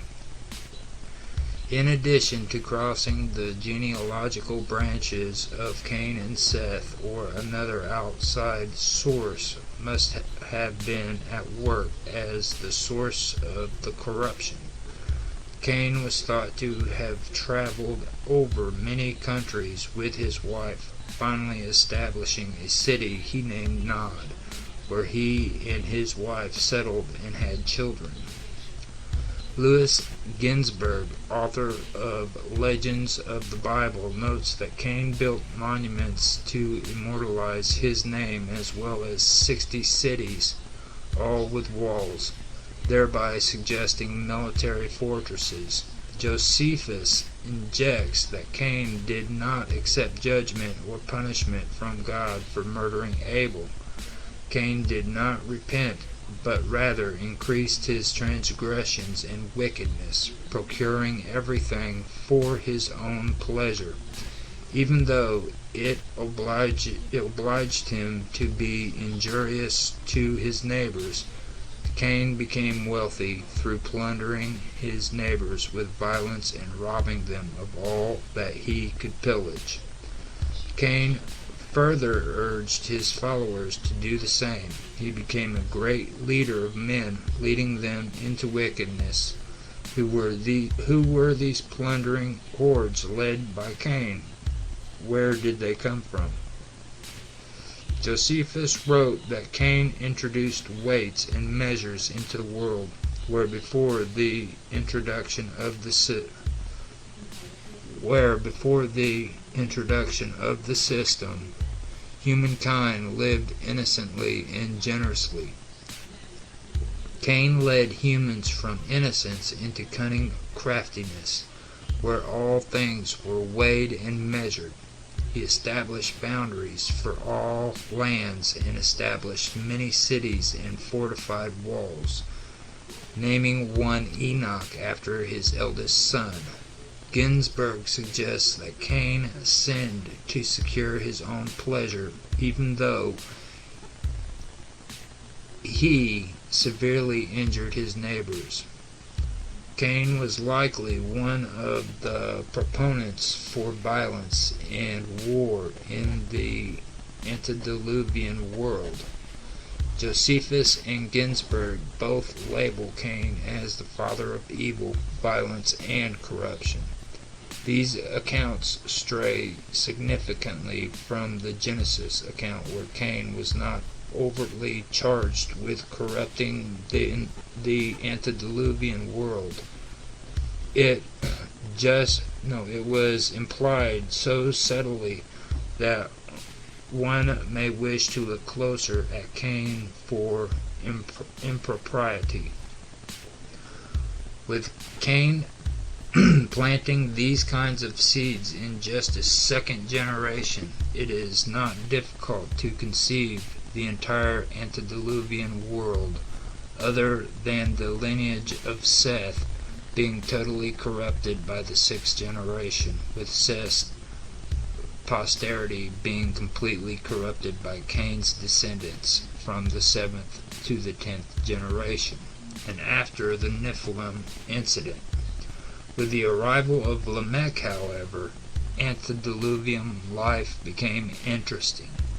Josephus recorded, just as the author of Genesis recorded, that Lamech became the first recorded polygamist, married both Zillah and Ada.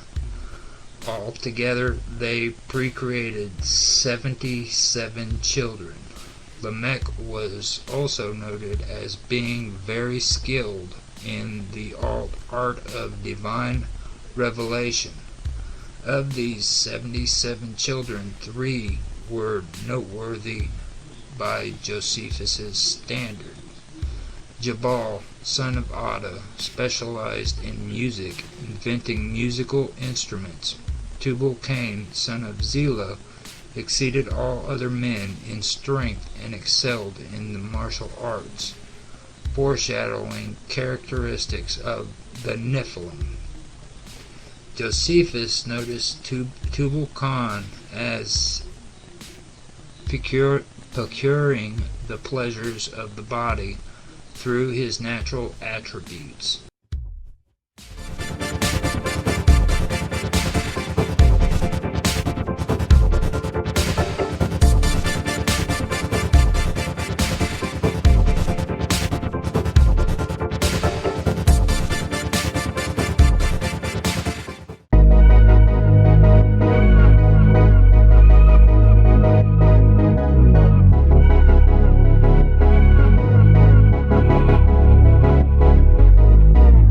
Leads off into a whole lot more information. So you are right about that. But is that cool? You want to do least? Yeah, that's fine. That's fine. Because like this has a lot of good information in it too. All right, now the thing of it is like I said, the slashes appeared to be from the inside, according to these investigators, which means that these hikers fled in a panic, okay? tracks in the snow. They led away from the tent, but they were disorganized and inconsistent. Now, you also have to remember what I said. These are experienced hikers, okay, who supposedly tore their tents open from the inside and then fled barefooted. Let me remind you of that, and half clothed in disorganized opposite directions of one another. Okay. Okay. Now, I don't see that happening. I don't see that, especially being disorganized and inconsistent. And running in different directions. Why would they split up, being expert hikers in the in Siberia? You know what I mean? I mean, probably one of the deadliest places on the face of this planet. You know, next to South Pole. and over here in Canada, like in the Yukon, I know that's colder, but other than that, like you don't do that in Siberia. So I don't know. What do you think? Do you find anything suspicious about that? Well, it could be caused by a number of issues. Now you I can only speculate. you know they came up with the whole avalanche theory, right?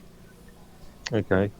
They made claims that there's an avalanche, and we can go over that later on too. Okay. But that was one of their theories, and like they keep holding on to this idea that an avalanche was responsible for this stuff, and the truth of the matter is there's nothing that indicated that an avalanche took place. Like, there was no evidence found by the people who were in the search parties that showed that an avalanche had occurred. With this tent, okay, they had old pictures that you can find. If you pay attention to the video footage, you can also see it. But what they did is they built this tent, and they took their ski sticks, and they jabbed them into the snow around the tent as like perimeters. Yeah. And in the videos and in the pictures, you'll see these same sticks still poking up after they found the tent tore up, okay? Now, there's a lot of researchers who have said if that was the case, if it was an avalanche, those sticks wouldn't have been there. You know what I mean? They'd have been knocked over, they'd have been gone, but they would not have been there. But they were clearly sticking up out of the snow. Alright. And to this day, the Russians still want to say that it was an avalanche. They did another investigation in 2020 and still came up with like mini avalanches now. So it went from an avalanche to mini avalanches. You know. So that's the thing about the tent that I did want to bring up. And then over the following weeks, search teams found the bodies of the hikers, and they were found under various conditions. Okay, the first group included Dyatlov, including Dyatlov, which the Dyatlov incident is named after. They were found within like 1.5 kilometers from the tent. Okay. They wore minimum clothes, and they were found either barefoot or wearing only socks. Now, autopsies revealed hypothermia as the cause of death for these individuals. Okay, now 2 months later, the remaining hikers were discovered in a ravine approximately 75 meters from the others. Okay, these bodies exhibited severe injuries. Now, Nikolai Thibeaux Brignol suffered a fractured skull. Lyudmila Dubinina and Semyon Delatarov Volotarov they both had broken ribs. Okay, now these two, or all of them actually, this is what they attributed to falling down, collapsing, stuff like that. Okay. Um, Now I could understand scrapes and stuff of that nature, but if you actually go and you look at the footage and you look at the photos that were taken during this time period, you could see that these weren't just scratches and abrasions. They had freaking their knuckles just bare, okay, where they had apparently hit something. You had injuries to their face, dude. One of the girl and the guy who had the broken ribs, they said that a creature or a person could have possibly came up and like put their foot down on the back of their shoulder blades and crushed their ribs like that. But they would have had to have been very strong and very powerful. Okay, Again, a bear. right, and it still doesn't explain why two of them had broken ribs and they were both in separate locations. Okay, like this didn't happen in the tent while they were laying down and sleeping. This happened while they were running away. Okay. You know? Okay. Now, another thing they said is there had to have been an extreme fall that could have caused it. You know what I mean? It's like falling to the earth, maybe being lifted up and falling to the earth. That could have caused it. Some kind of impact that was strong enough to literally crush their ribs had to have taken place, and they don't really have any good explanation for why that took place. The region that they were found on the side of a mountain range, and there was trees or forest that was off in the distance. So they were basically looking down at this forest, and they had a huge amount of area where they could where it was just open space. It was just snow. Okay, and a few of them tried to run for the forest, and they found the bodies that was there. But then there was a couple, or about 3 or 4 of them, I believe, that was found in a ravine. And they said that one of the women had her eyes that were gone, and her tongue was literally missing out of her mouth. Okay, and they said that was due to the water receding into the things, and people who did autopsies on them actually said no, that might have happened with the eyes, but not with the tongue. That wouldn't have happened with the tongue, where it would just not be there. You know what I mean? It was literally pulled out of her freaking mouth. Okay. You know, these are the strange things that had taken place there, and the autopsies were supposedly revealed hypothermia as the cause of death for these individuals. And then 2 months later, the remaining hikers were discovered in the ravine, which, as I said, was like 75 meters from the others. So they were able to travel 75 meters, and then they died there by that ravine. One of them with their eyes gone and tongue pulled out. Okay.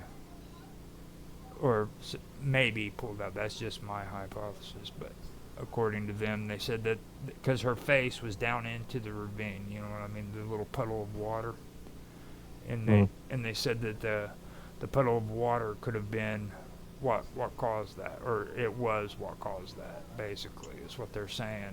And then other experts came forward and just said, no, that's not true. It might be true with the eyes, but not with the tongue. These bodies, that were found in that ravine, they exhibited severe injuries, okay? And they suffered from fractured skulls.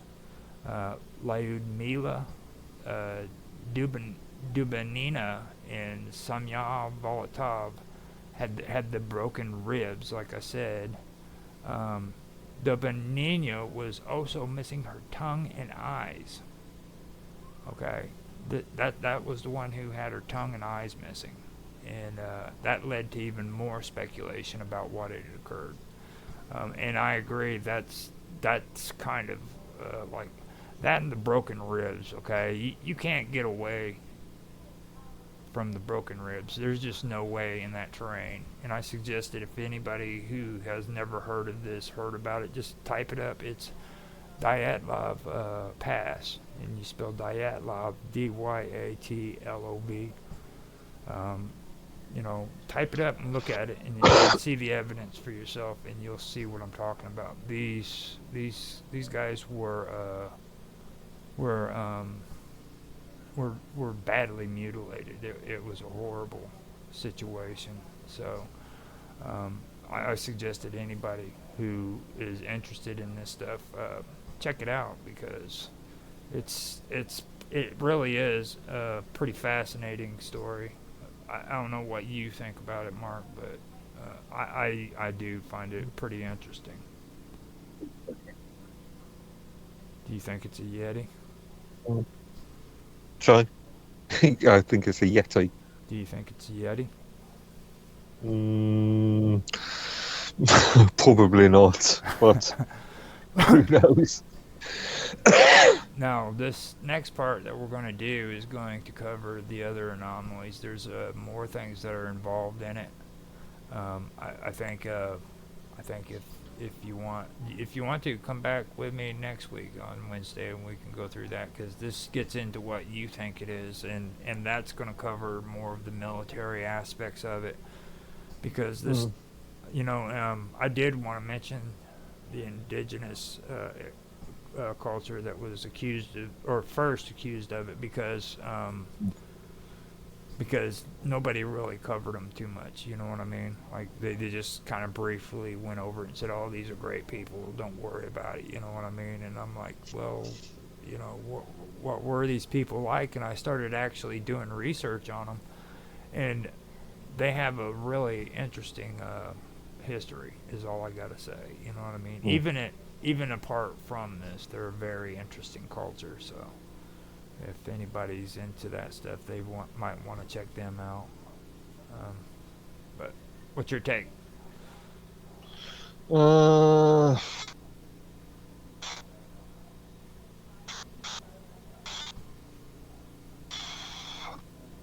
Interference, but again, speculation. Well, what kind of speculation are we talking about here? Well, you've suggested that it could be interference. Those corpses were interfered with either prior to death or after death. No, I'm talking about before death. Something did that to them. I mean, that's the cause of their death. Okay, like. Yeah, that could be anything. It could be animal. It could be affluent. It could be falling off the mountain. A mountain. Yeah. There's nothing there. Or they turn an eye. They wouldn't, but the broken ribs would. Yeah, there's nothing to fall off of, dude, at all. It's like, right? No, we've got mountain. Well, do me a favor and go and look at that when you get a chance. Okay, you need to see the terrain, because I'm telling you. Why? How big is the mountain? Is the mountain like that or that or? It's.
A Phoenician inscribed Have you ever heard someone say the term hussy? hussy, yeah. Oh, okay. No, just when you said hussy, it sounded like hussy. My mom, my great grandmom, they used to say hussy. You hussy? And they just be saying it to be funny. Not, I don't know. I know it's not funny. I just think it's funny to me Yeah. because you're like hussy. Hussy means something completely different in regards to what they be using it for. You never know with linguistics. That could be exactly where it came from. Literally just had this conversation with the boys because they were like, Mom, isn't have HAVE? And I'm like, yeah. They were like, well, how come when we say behave, it's BEHAVE? And I'm like, you're right. And then they're like, because shouldn't, since it's a long A, it should be have. And I'm like, yeah. And I was like, well, the English language is just throw. Like, that's my explanation for all the words that I cannot explain as to why we say it a certain way. I'm like, because the English language is throwed. Like, okay, like that's helpful. But still, that's true, right? Behave. And then, but we'll be like have, and I don't know. That's interesting. Now, a Phoenician inscribed amulet of the 7th century BCE from Arslan Tash may refer to El. The text was translated by Rosenthal, 1969, page 658, as follows. An eternal bond has been established for us. Ashur has established it for us in all the divine beings, the majority of the group of all the holy ones, through the bond of heaven and earth forever. However, Cross, 1973, page 17, translates the text as follows.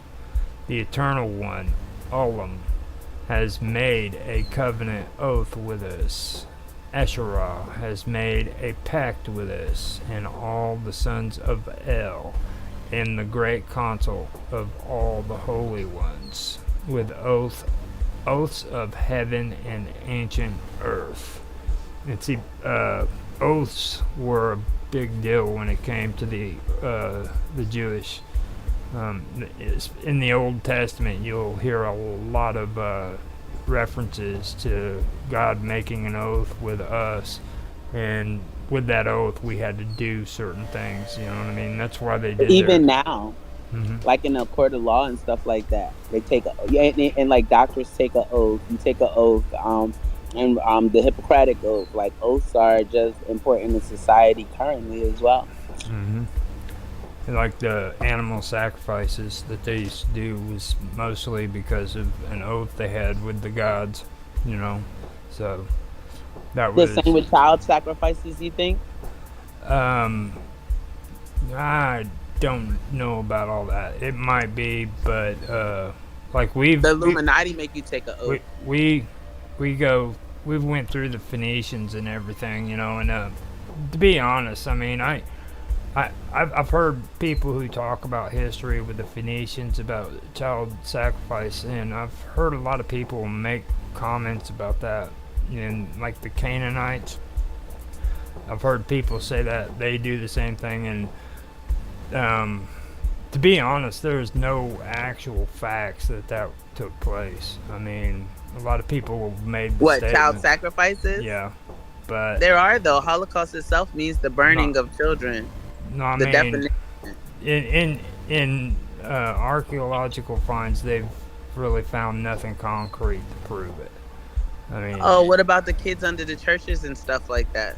No, I'm talking ritual sacrifices. Where, like, I mean, like if you go to churches, they'll like make this big impression of, you know, this horrible image of Baal with flames coming out of his mouth and little vases with babies in them and shit, you know. And there are certain things that have been found that could make it to where it was true, but as of date, they haven't found anything that was conclusive.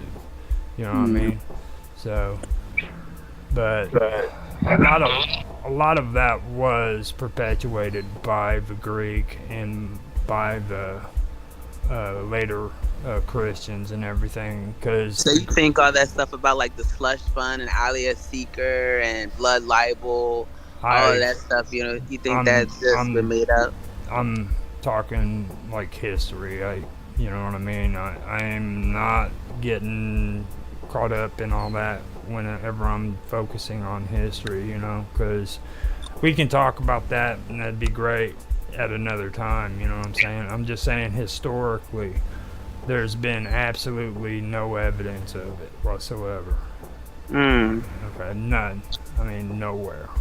That you found, though. No. That you found. I mean, I've heard the conversation from other people, freaking that are experts, archaeologists, saying they don't have the proof.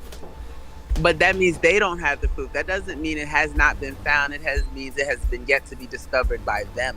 Because like you can't really speak for like everyone who studies it. Historically, you've got a lot of bad things. Like, you've got people who were killing each other and hating one another so bad that they would say some of the horriblest things about them. The Greeks were notorious for it. They said the same about Phoenicians. The Greeks would just downgrade the Phoenicians. They were horrible, the freaking Phoenicians. Then they turned around and started going after the Persians, you know. And it's like I said before, Persia was the first kingdom ever in human history to freaking abolish slavery, okay? They believed that every human should be free. But the Greek didn't want you to know that. They wanted you to think that they were horrible and they were just the worst thing on the face of the planet, you know what I mean? And that's what they did with a lot of them. Like the Phoenicians, the only thing that they really had for the Phoenicians for the longest time was just information that was written down by the Greek or by the Christians, or, you know what I mean, passed on. But the original text, it's not there anymore because it was destroyed, you know. The Greeks hated them so much they tried to destroy everything they ever found that was Phoenician. So now we got freaking pottery with emblems on it that we have to try to interpret and figure out what that means. Like you see the pottery with the horse and chariots and everything on it. That's usually Phoenician. You know? Oh wow! And then the Greek try to incorporate it as if it's their own. Yeah, that's crazy. They did that with the deities too. I mean, that's what they did, you know. And it just kept mythology behind it to make it look like, oh well, this is not true, but really they were believing in these things, worshiping these things, and honoring and creating self in the image of these things. But then made them to be called mythology, which would seemingly be presented as something not to really believe in, just kind of for entertainment, storytelling type thing. And the whole time they were building their entire empire over accessing the power that worshiping and portraying. Well, like. That's crazy. These deities we've been going over, okay, they actually started up near freaking the Caspian and the Black Sea, and they migrated downward into Greece, okay? So you had these Indo-Europeans that migrated downwards, and they made it to Greece, and with that, they came with the Indo-European belief systems. But as they traveled, the belief system changed because of time. You know what I mean? So by the time they made it to Greece, they were believing in somewhat the same belief system, but different. You know what I mean? So here you have these two societies that are believing in somewhat the same things, but they disagree. Kind of like you have different churches with different denominations today. But instead of killing each other off today, well, they're doing that too, I guess, but that's what they're doing in history. They're fighting one another because they don't agree with the way each of them is teaching their beliefs, you know. And that's basically what that's all about. It's just... So may the strongest deity win, I feel like, right? That's what happens, right? We just kill them, and then whoever lives, and that's how you find out who the winner is. It's like the mom with the baby. You know, they're splitting religion down the middle, and someone's saying, no, Let's not split it down the middle. Let's just be real about it. And if you're willing to be real about it, we're willing to let you live. They're like, no. We don't want to be real about it. We want to split it down the middle. We did this too, but you didn't really do this. No, we did. No, where's the originator? No. We're the originator. Oh, okay. Well, you want to split the baby down the middle. So if you're fine with killing the kid, kill the kid. The crazy thing about it is like these people were killing one another and they were believing in the same belief. It came from the same origin. Like you know what I'm saying? God regardless, but they're like breaking it down to where like you can choose different beliefs and different religions for, and like Arabs, they believe in God, but Muslims, they believe in God, but I'm attempting to swallow the carrot. Yeah, nice. They believe in God, but then they have Muhammad as their prophet, whereas Jesus is the prophet. You know what I mean? But it's the same God. You know what I mean? That's the whole thing about it. Like these belief systems are all connected to one another. They get to the science people, and then there's no God. But I mean, there's something that they have to believe in to say that there's no God. Because how can you deny something that does not exist? Because then you have no familiarity. Yeah. Anyway. Here and there. I was just saying, like, I agree. I get it. I mean, it makes sense. I think that's cool. Like, you're a little bit farther away from the mic. I can kill him. I feel like I like that idea. I think that concept is great. You know what I mean? Like, they're not really the fighting part. I mean, like, but I feel like to stop the fighting, there would have to be some sense of integrity, which obviously was lacked, and so they killed people. And it's the same thing now, like you were saying. Like, it's literally the same exact thing that's happening right now. And eventually now, as we're seeing with Israel and Palestine, and we saw with Russia and Ukraine, and it's still going on, but all the other wars too, Iran, Iraq, all of this, like, basically the killing is here now. The killing comes, and then, you know what I mean, fight it out for the top spot. I like it. I mean, I don't like it, but I mean, it's what has to be done type of thing, right? Well, I mean, if people don't learn from their mistakes, then they're bound to do it over again. So that's they wouldn't be fighting. Yeah, they would have. Yeah, they would. Yeah. They would have knew what was going on back then. They wouldn't be fighting now. They wouldn't choose that path. Well, even today, they're still doing the same old thing. It's the same thing, but a different time period. You know, because they didn't learn from their mistakes. Why do you think that is, though? Let's talk about that for a second. What do you think is so difficult to watch people die and say, you know what, I'm gonna do the same exact thing again and kill some more people, but then cry about it and pray to God all of a sudden to save us and stop these kids from dying? And it's like no one cared. Like no one cared before, and now why? Like it's the same cycle. So how do you stop something like that? What do you think is the real problem? I think that people forget. You know what I mean? And I'm not talking about long term either. I'm talking about like short term. People forget the pain that happened 50 years ago. You know what I'm saying? You think people remember the pain from 9/11? I often feel like we neglect stuff quickly. Like we live in a microwave, immediate gratification. We want, robots to do the work. We don't want to go out there and dig up a hole. We're going to send something else to do the hard work, and that's what they call evolution. But yet, if we've evolved, how come we're still fighting and killing each other? I mean, if we've actually evolved, because there was at one point that none of that was happening. But we don't talk about that part because we don't believe that to be true, because everything that we read in our books tell us differently. So I was just wondering, how do we change it? It's not just, if people would read the books, they would understand that this shit's happened. Well, they know it happened, though. They know it happened. You think that people don't know there's been wars?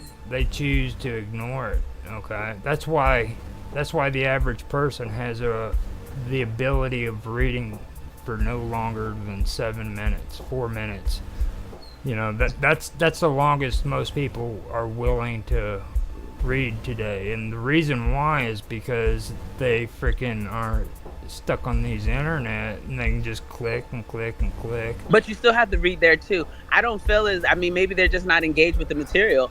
We're reading, okay? We're reading, but like the average person on the internet doesn't read. The average person that gets on the internet goes to Facebook and they play Facebook games and they don't even touch their keyboard. Check statuses. They have to check the status. You got to read the status. Does that not count for anything? If you're reading everyone's status out, if you sit on our Look internet, how long they are. I mean, look, they're but that's what I'm saying. Technically, you're reading longer than 7 minutes. You're not reading certain information. I mean, the information you're reading is trash. I mean, I'm not going to deny that. But I know people that'll sit and read every tabloid from front to back. That takes way longer than 7 minutes. It's just what they're reading is garbage.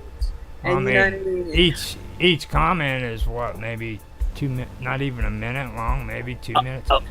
And now, and see, if you're the type of person like me, if I'm looking for something, I'm going to read everybody's comments. I'm probably going to their profile. I'm probably reading their stuff. I'm just going to do that a little bit. I'm the catalyst for private accounts. Shout out to me. And I mean, like, you know what I mean? And it is what it is. But I'm saying we're still reading. You know what I'm saying? Yeah. You're saying the average. So that's kind of The misleading. We're not reading the right stuff. Check this out. They tell you when you make a freaking blog, okay, don't make a blog any longer than 15 minutes. Once you make one that's longer than a 15-minute read, the reader pretty much loses their attention. They were saying that 12 years ago.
I see the difference. I hadn't looked. My point with the John Dee thing is like royal families, even since ancient times, have always had their priesthoods and psychics that were able to divinate for them, which is basically, you know, get higher knowledge, get insight into things, even remote view and spy on distant places and people. And Ingo Swann is actually the person that coined the term remote viewing. He was one of the first people that in the modern day was able to travel out of his body and look at anywhere in the universe. And he would do it as like a parlor trick at first until intelligence agencies got a hold of him and was like, teach us how to do this stuff. And he turned it into a science and basically was able to teach a bunch of military people how to do it. And then later it got into society, and now there's a bunch of different remote viewing organizations around the world that do it for scientific purposes. But that just goes to show this is the knowledge that we lost during the witch burning times, and it's now coming back. Pretty interesting.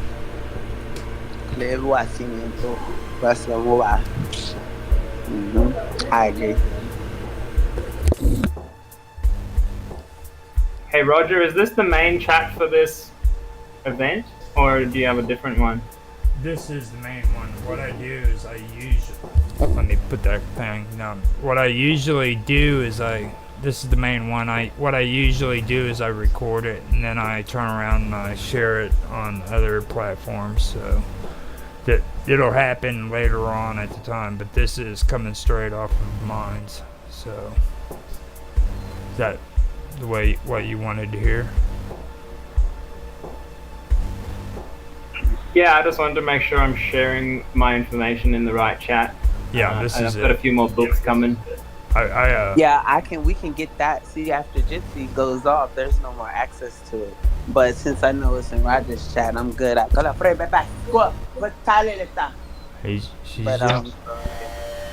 I She apologize. I she's said it before. she's good at making sure all that happens. Like I'll get on here, man, and all of a sudden she's like making sure everybody on all the other platforms know that the show's coming on and stuff. So now Yeah. the thing that really caught my mind in the research that I did was with Jacob Schiff. Okay, a lot of people connect him a lot with the Rothschilds, which don't get me wrong, he was their what do they call it, where he worked underneath them and trained. But anyhow, when he was younger, he did work under him, but he moved away from Germany and he traveled to America. And when he traveled to America, that's where he started his business in New York. Okay, and he started getting hooked up with the Warburg family. Now, the reason why I want to mention the Warburg family is because freaking the Warburg family actually helped a lot of the generals and the Tsar of Germany during World War I, and helped them with their finances while they were fighting against us and everybody in the Allied forces. You know, this was in my opinion, the worst of both the wars, because they were using chemical warfare back then and killing people. Well, this man, after it happened, you know, and all of a sudden frickin' the Nazis are coming around and, you know, making things a little unhappy for the Jews, he decides that he needs to get up and go. Now, you'd think that this man should have been a war criminal, right? No, he wasn't. What did the United States do? They let him move to frickin' New York. And the reason why they let him do it was because he was rich and powerful. You know? So, the thing that started there, okay, so you had the Warburgs in America. Then you have Jacob Schiff coming over. He marries into the Warburg family, and next thing you know, the Federal Reserve, okay, is started because of the Warburgs.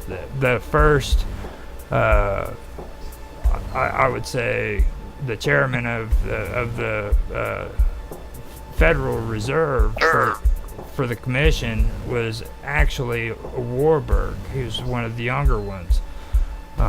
Jacob Schiff was responsible for financing the Japanese-Russian war, which nobody seems to know about.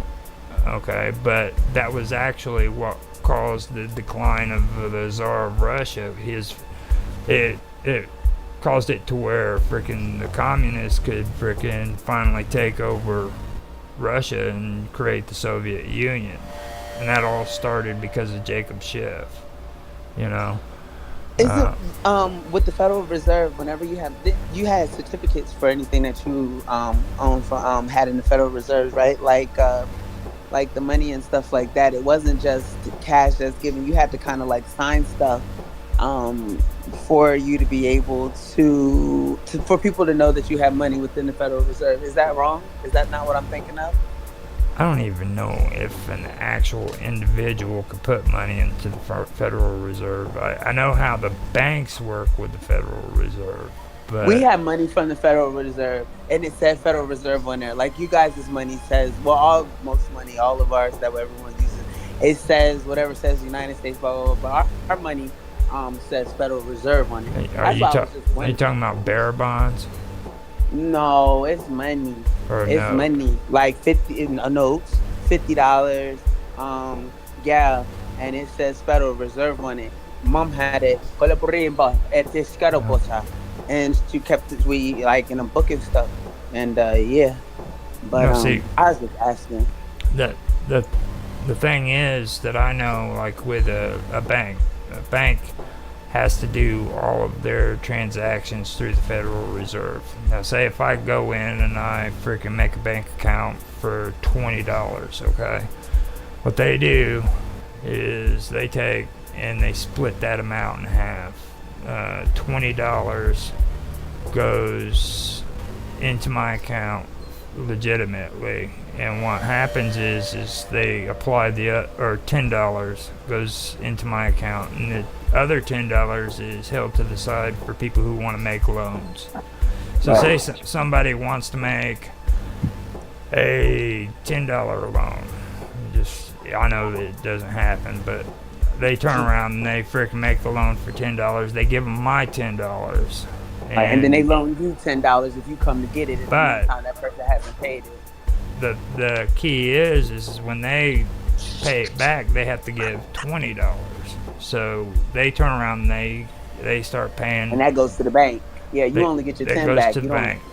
Yeah, stocks and bonds. They get the $10 back, but what they do is they take and they send that $10 to the Federal Reserve, and the Federal Reserve sends them $20 back. Okay, so now they got $20 that they made from my $10 and the $20 loan that they just freaking had paid off. Okay, so altogether they made $30 off of $10 of my $20. It's that crazy. So, and it's just digital money, not created from anything. Yeah. It's not backed by anything. I know, that's why it's gonna. Yeah. So, that's the craziest part about the Federal Reserve. And the Federal Reserve isn't even a government office. It's not. It's a non-government organization. Mm-hmm. You know, you got the IRS, non-government. There's a good book on it called The Creature from Jekyll Island by Griffin. Yeah, I know all about Jekyll Island. Nobody wants to hear about that either. That's why I'm call people Jekylls. No, that was one aspect of it that really got my attention whenever I started getting into that, because like there's a lot of things that happened below the radar that was boring and nobody ever wanted to hear about, because oh my god, who wants to talk about economics, you know what I mean, or bankers, you know, or who was allowed to listen, because see, it was some people are taught to stay in the kid's place or stay in your place. It's open information today. Anybody can. I mean, you can go to the library and pull this stuff up. Now, not when this was being constructed. There was no information on something that had yet to exist. This information is way newer than the concept is. And while the concept was being developed under deceitful watches and intentions, then it's automatic that it's going to be filtered down as to how you learn about it. So you have to be able to come into an encounter with it through other avenues, or else you're going to have a swayed image. Because if I just read what was written about something that was already created to deceive me, I'm only going to be receiving a deceiver's perspective of what they would like for me to hear. But if I actually go out myself and look for the information as it's necessary, as it pertains, and as it's useful in order for me to distribute accordingly, then I'm going to be, and as well as the deceptor's perspective, oh wow, this is the truth about it, but this is what they write about it. This is what's really real, because I found it and I saw it. So once you do it yourself, you understand it. But once you're just being told about it, you're understanding someone else's understanding. You're actually, it's not your own understanding. And so then you're not able, how am I able to stand on your understanding? That doesn't even seem logical. Well, I mean, you have to be, you have to be realistic with yourself, okay? You're not gonna pull up information just out of the pure wind, you know what I mean? Okay, so if you do have to freaking pull up information from somebody else's findings, at least be able to discern the true from the false. Or be willing to. Because some people can do it, but they're like, I'm just going to stand on this in order to present my own deception now. Instead of and that's what the knowledge is presented for you to do as you must with it. But where's the ordinance at? You understand? Where's the universal law at? It's like we were reading this first paragraph here, okay? And I told Robot straight out, I think it's a load of horseshit. And I see that kind of stuff all the time when it comes to Wikipedia. And then here recently, the reason why I don't use freaking Encyclopedia Britannica anymore is because of that episode that we had in one of our episodes before when we need to find information. Yeah, we were trying to find information, and it was just freaking seething with liberal bullshit. You know what I mean? How do you feel about New World Encyclopedia? How do you feel about it? I just started utilizing it. I just wanted to know how you feel about it. I don't even want to give a comment on any I saw a really interesting, because this whole issue is going to get worse, right? So even like Wikipedia has been polluted a lot. And I watched an interview by the guy who invented Wikipedia today, and he said they're busy building this new app that basically aggregates, because there's lots of different Wikipedias around the world. And they've aggregated about 50 of them into this app that basically pulls the data from like lots of different other encyclopedias around the world and draws it together. And that's their solution for like going forward, being able to meta aggregate information in order to be able to read more widely, more easily, you know. And that's the way I've always been able to discern information, is to just get as many perspectives as possible on the one thing, and then just listen to my intuition and see what I come up with.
For some, this was an argument in favor of materialism, that all aspects of human experience, including the most sacred, are products of brain chemistry.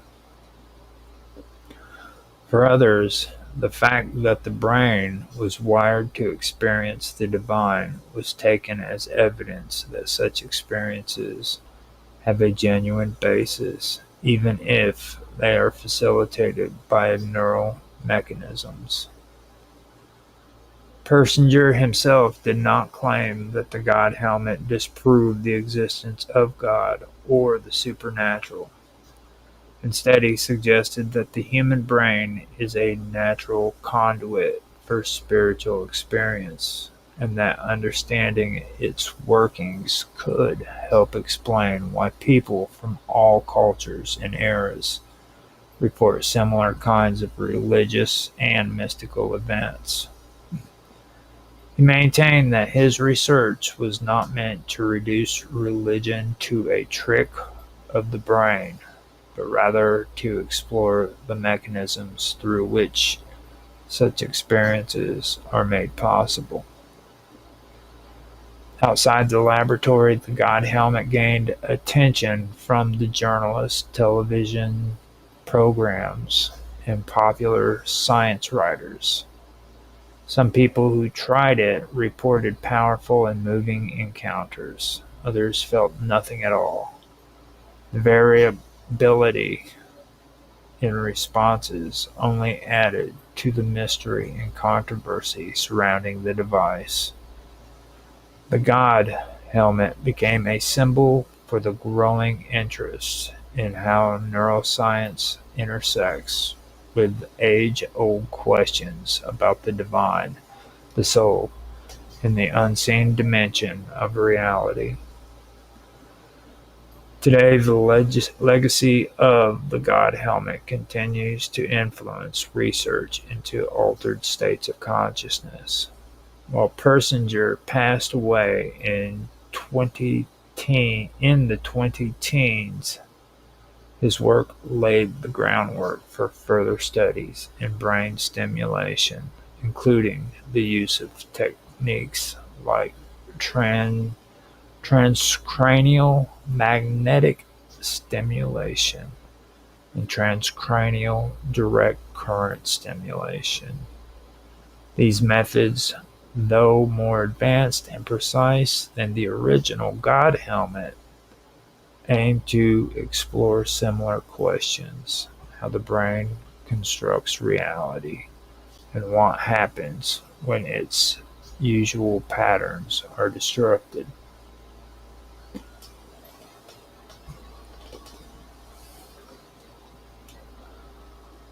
The Kardashev scale is a method of measuring a civilization's level of technological advancement based on the amount of energy it is capable of harnessing and using. It was first proposed in the mid-20th century by Soviet astronomer Nikolai Kardashev, who envisioned a framework for understanding the development of intelligent civilizations on a cosmic scale. Rather than measuring progress by political structures, cultural achievements, or military power, Kardashev focused on energy consumption, which he believed offered a universal benchmark that could be applied to any civilization, whether human or alien. The central idea behind the Kardashev scale is that a civilization's ability to manipulate and consume energy reflects its capacity to exert control over its environment. The more energy a society can harness and use effectively, the more advanced it is presumed to be. Kardashev originally divided civilizations into three broad categories: planetary, stellar, and galactic, each representing a different level of energy control. These categories are commonly referred to as Type 1, Type 2, and Type 3 civilizations. A Type 1 civilization, according to Kardashev's model, is one that can harness and use all of the energy available on its home planet. This includes not only the energy derived from fossil fuels and renewable sources, such as wind and solar, but also geothermal energy, ocean currents, and the planet's total atmospheric and hydrological systems. Such a civilization would have achieved complete control over its natural environment, able to manage weather, control earthquakes, and regulate potentially and regulate ecosystems with precision. It would have eliminated energy scarcity, potentially ending poverty and resource-driven conflict. In human terms, reaching this level would mean fully exploiting the Earth's energy budget, estimated in the mid-20th century as being in the range of tens of petawatts. A Type 2 civilization is far more advanced.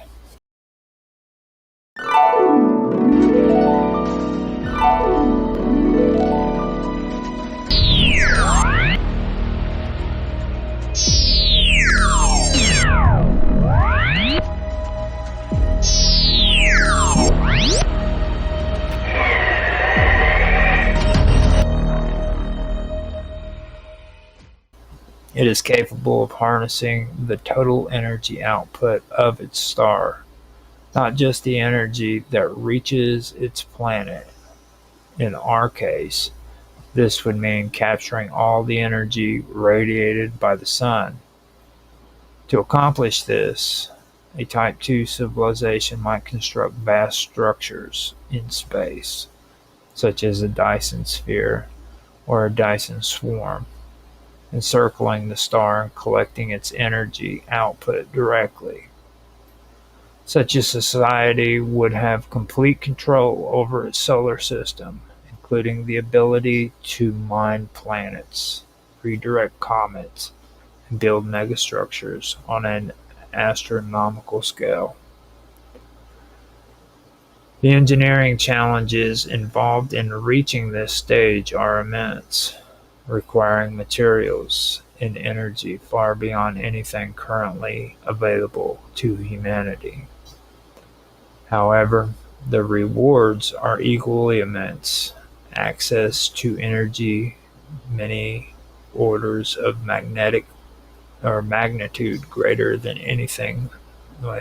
However, the rewards are equally immense: access to energy many orders of magnitude greater than anything available at the planetary level. A Type 3 civilization takes this progression to its ultimate conclusion. It is able to harness the energy of an entire galaxy.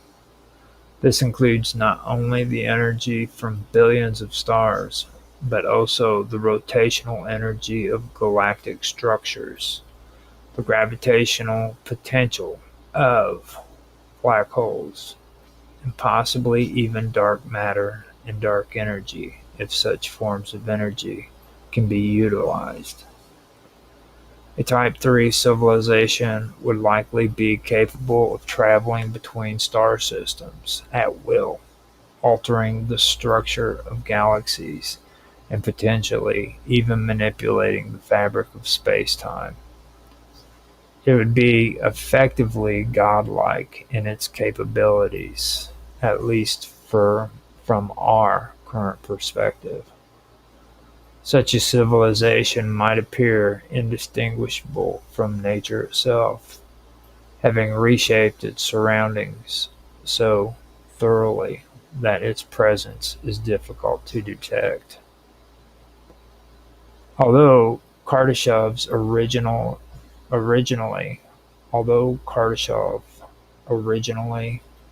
envisioned only 3 types, later thinkers expanded the scale to include intermediate levels and beyond. Some theorists introduced fractional types, suggesting that a civilization could be described as type 0.5 or type 1.2, depending on its precise energy consumption. Others propose type 4 and type 5 civilizations, capable of manipulating the energy of multiple galaxies or even the entire universe. These extensions, while speculative, help frame the broader question of what is physically possible within the laws of nature and what ultimate limits might exist for intelligence and technology. Humanity, as it stands today, is yet even a Type 1, is not yet even a Type 1 civilization. Estimates place us somewhere around Type 0.7 on the Kardashev scale. We are still largely dependent on fossil fuels, and while renewable energy is growing, it represents only a small portion of our total consumption. Our ability to manage natural systems is rudimentary, and we remain vulnerable to natural disasters, climate change, and ecological collapse. collapse. Achieving Type 1 status would require a transformation of our global infrastructure, economy, and values. It would involve not only technological innovations, but also political coordination and cultural adaptation on a scale never seen before. The transition to a higher Kardashev level is not just a matter of increasing energy output. It also involves changes in energy efficiency, sustainability, and ethical use.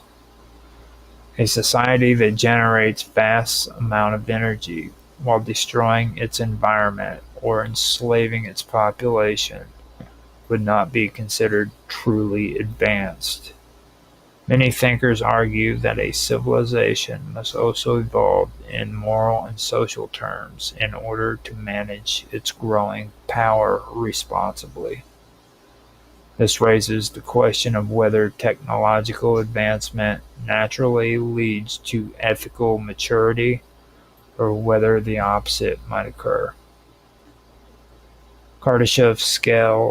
The Kardashev scale has also influenced the search for extraterrestrial intelligence.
I see the difference. I hadn't looked. My point with the John Dee thing is like royal families, even since ancient times, have always had their priesthoods and psychics that were able to divinate for them, which is basically, you know, get higher knowledge, get insight into things, even remote view and spy on distant places and people. And Ingo Swann is actually the person that coined the term remote viewing. He was one of the first people that in the modern day was able to travel out of his body and look at anywhere in the universe. And he would do it as like a parlor trick at first until intelligence agencies got a hold of him and was like, teach us how to do this stuff. And he turned it into a science and basically was able to teach a bunch of military people how to do it. And then later it got into society, and now there's a bunch of different remote viewing organizations around the world that do it for scientific purposes. But that just goes to show this is the knowledge that we lost during the witch burning times, and it's now coming back. Pretty interesting.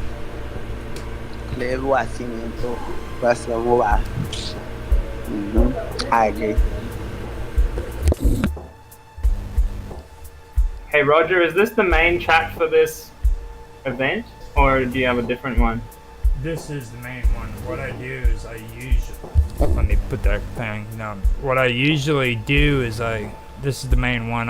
What I usually do is I record it and then I turn around and I share it on other platforms. So that it'll happen later on at the time. But this is coming straight off of mine. So is that the way what you wanted to hear? Yeah, I just wanted to make sure I'm sharing my information in the right chat. Yeah, this is I've got a few more books coming. Yeah, we can get that. See, after Jitsi goes off, there's no more access to it. But since I know it's in Roger's chat, I'm good. She's But just yeah. I she apologize. I was she's looking for the voice. she's good at making sure all that happens. Like I'll get on here, man, and all of a sudden she's like making sure everybody on all the other platforms know that the show's coming on and stuff. So now Yeah. the thing that really caught my mind in the research that I did was with Jacob Schiff. Okay, a lot of people connect him a lot with the Rothschilds, which, don't get me wrong, he was their what do they call it, where he worked underneath them and trained. But anyhow, when he was younger, he did work under him, but he moved away from Germany and he traveled to America. And when he traveled to America, that's where he started his business in New York. Okay, and he started getting hooked up with the Warburg family. Now, the reason why I want to mention the Warburg family is because freaking the Warburg family actually helped a lot of the generals and the Tsar of Germany during World War I, and helped them with their finances while they were fighting against us and everybody in the Allied forces. You know, this was in my opinion, the worst of both the wars, because they were using chemical warfare back then and killing people. Well, this man, after it happened, you know, and all of a sudden frickin' the Nazis are coming around and, you know, making things a little unhappy for the Jews, he decides that he needs to get up and go. Now, you'd think that this man should have been a war criminal, right? No, he wasn't. What did the United States do? They let him move to frickin' New York.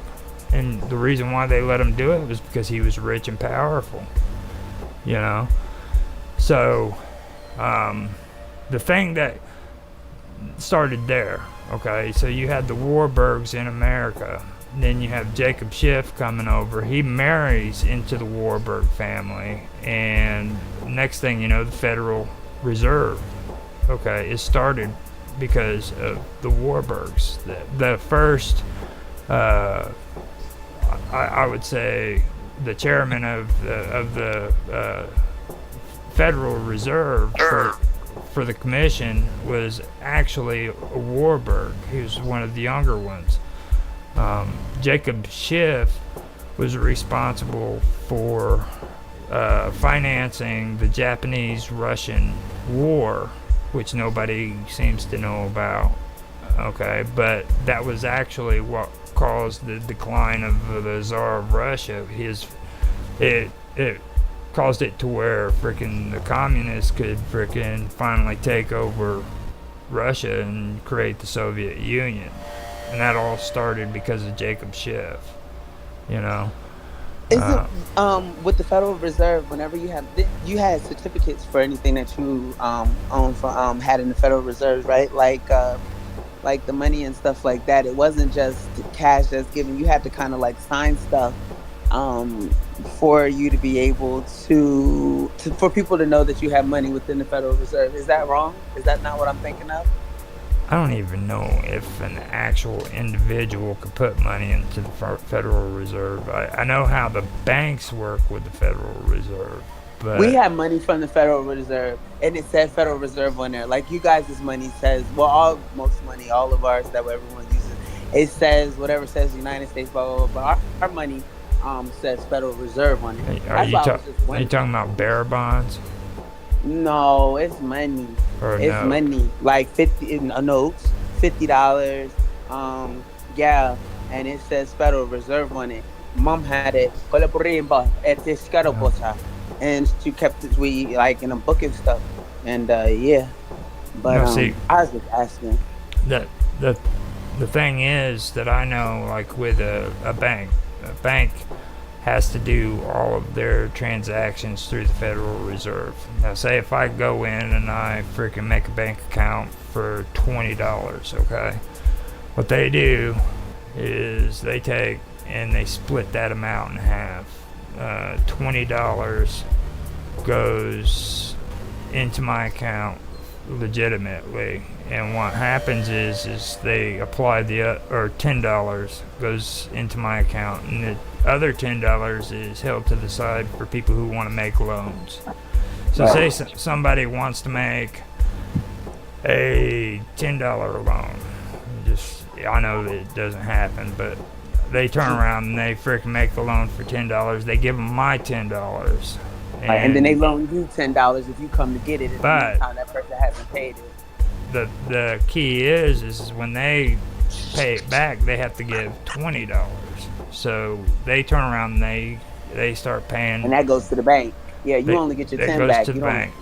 Yeah, stocks and bonds. They get the $10 back, but what they do is they take and they send that $10 to the Federal Reserve, and the Federal Reserve sends them $20 back. Okay, so now they got $20 that they made from my $10 and the $20 loan that they just freaking had paid off. Okay, so altogether they made $30 off of $10 of my $20. It's that crazy. So, and it's just digital money, not created from anything. Yeah. It's not backed by anything. I know, that's why it's gonna. Yeah. So, that's the craziest part about the Federal Reserve. And the Federal Reserve isn't even a government office. It's not. It's a non-government organization. Mm-hmm. You know, you got the IRS, non-government. There's a good book on it called The Creature from Jekyll Island by Griffin. Yeah, I know all about Jekyll Island. Nobody wants to hear about that either. That's why I'm gonna call people Jekylls. No, that was one aspect of it that really got my attention whenever I started getting into that, because like there's a lot of things that happened below the radar that was boring and nobody ever wanted to hear about, because oh my god, who wants to talk about economics, you know what I mean, or bankers, you know, or who was allowed to listen, because see, it was some people are taught to stay in the kid's place or stay in your place. It's open information today. Anybody can. I mean, you can go to the library and pull this stuff up. Now, not when this was being constructed. There was no information on something that had yet to exist. This information is way newer than the concept is. And while the concept was being developed under deceitful watches and intentions, then it's automatic that it's going to be filtered down as to how you learn about it.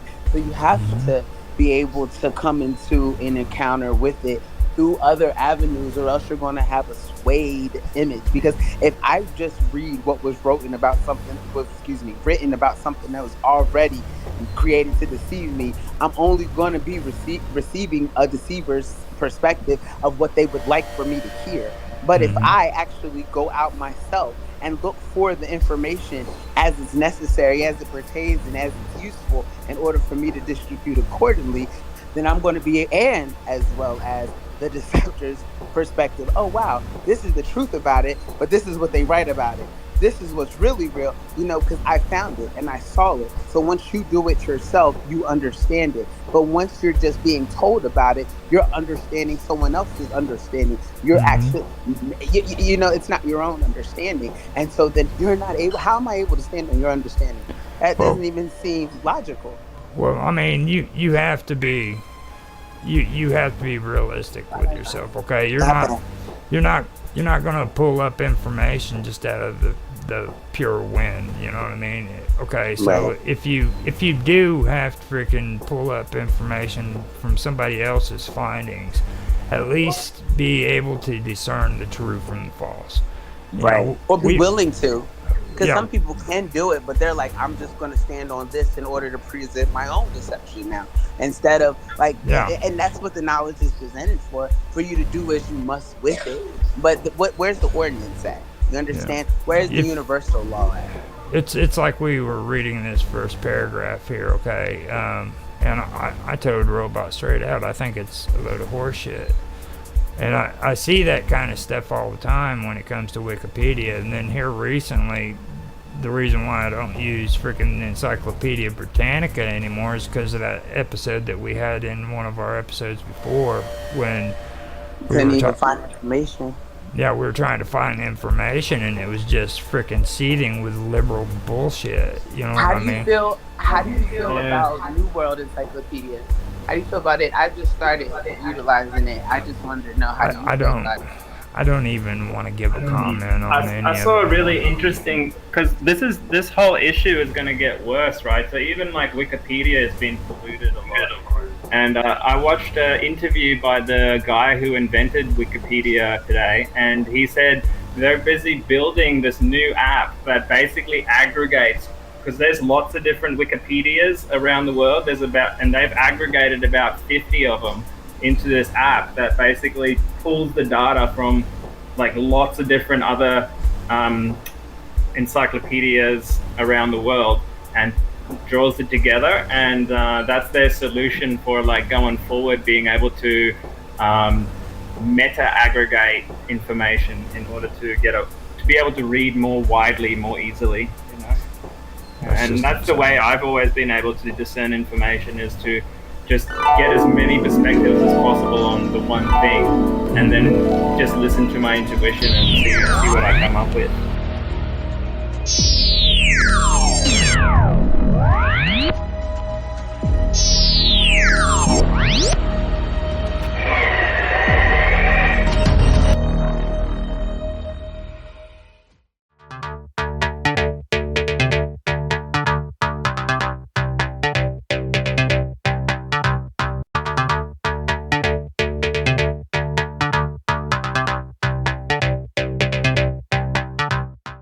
Tonight we explore other voices, inspired by the very first episode of In Search Of, which asked, could there be intelligence beyond the human mind?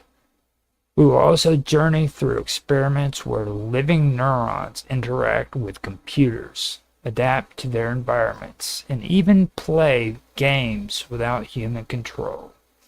I'm Roger Hanson. Tonight I'll be your host.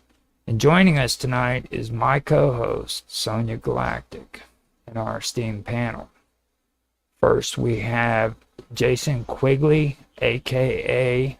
MC Dirty Work. Second, we have Vicky Voss. And third, we have Mark Edworthy. Now, with that being said, let's listen to the clip from In Search Of Other Voices first before we go on to the discussion. I'd like to ask everybody to please mute out while this is taking place too. Wait, no, hold up. Go ahead. It's already planned. Okay, so so I don't know why I keep doing that second time I did it. So what I want to do is, while it's playing, since we're all here, let's kind of go through some of it and brainstorm on what we want to talk about when it comes to the show, because I don't know if you guys are able to hear it or not, but we need to at least have something to go off of. You know what I mean? You guys okay with that? I can't hear it. I can't hear it either. I have to watch it on Rumble to hear it. So basically, well, first of all, what, Sonia, you want to kind of give a little background on the whole thing with the plants and with what was discussed with I keep forgetting his name. Cleve? No, yeah, with Cleve, yeah. Okay. Well, apparently Cleve Baxter, he actually was kind of one of the main inventors of the polygraph. And he ended up doing some experiments on plant life. It was a particular plant that had the ability to react just like a human skin would, to where it had a sort of a coating. I forget exactly what was on the outside of this plant. And do you remember the plant, Roger? No, I don't remember the name of the plant. I know it had a thicker skin. Yeah, like an outer coating kind of thing that would act like someone's skin. But and apparently plants are more sensitive as well because people have the fat layer going on there.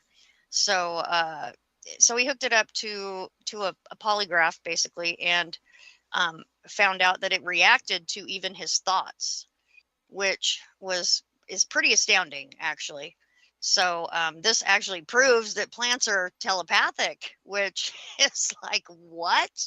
And this was back in what, the 70s, right, Roger? It was a while ago. It was actually the first episode of In Search of, episode 1. Wow. Or season 1, really? episode 1, yes. Wow. And cool. Yeah, it's fascinating stuff for sure. It changes a lot of what we know now today to be like modern science. It kind of, you know, it totally blows that crap out of the water for sure. Mm-hmm. So yeah. So that's actually, and this actual episode that we're fixing to watch, I watched it, but maybe you can elaborate more on that if you'd like to, or we could just go into it, whatever you want to do, Raj. Now, well, they're actually playing it already, so. Oh, are they? Yeah. Okay. We're just Then not. maybe we should Now, the interesting part, first of all, Okay. cartography is a form of photos when you can take photos of plants and see things with it, and Right. And in this episode of In Search of, and they also mentioned it on the videos that you have, where in this episode, what they did is they were able to use that form of photography so that they could see images that came from the plant as they would do things like take a match and light it. And when they lit it up, freaking, it actually created energy around where the plant would be in the photography, okay? Then here on In Search Of, they also had another instance where when they took and they had a leaf that came off of a plant, they would scratch it and they would get a negative response from it, but then they would have a person who they determined was a green thumb go in and just run his hand over the top of it, and they seen that it had a better response with a person who was really good with plant life and stuff of that nature. So they did research like that. And then Baxter turned around and he also took and he did it with just bacteria. He put the bacteria had a reaction. Right. Well, the plant had a reaction to the bacteria dying, which is, you know, that band Screaming Trees. It reminds me of that whole thing. Right. And what he did in this one with In Search Of is he took and he put what do they call it, antibacteria, anti something. You might know, Vicky, what I'm talking about. Anti something. Well, anyhow, it killed off the bacteria. Antibacterial, you mean antibiotics? Antibiotics, yeah. And it killed off the bacteria. So he turned around and he took another tube and he filled it up with yogurt. He did it in yogurt. That's one thing I should say. He did it in yogurt. He put whatever they call it. Antibiotics into it. Yeah, into the cultures. Yes, and it killed off the bacteria. So he turned around and he did it again with another one. And this time what he'd done is he took milk and he added it to one of the cultures and had another one sitting close to it. And it could actually sense that the other culture was getting fed this milk, the one that wasn't getting fed. And he was doing this with his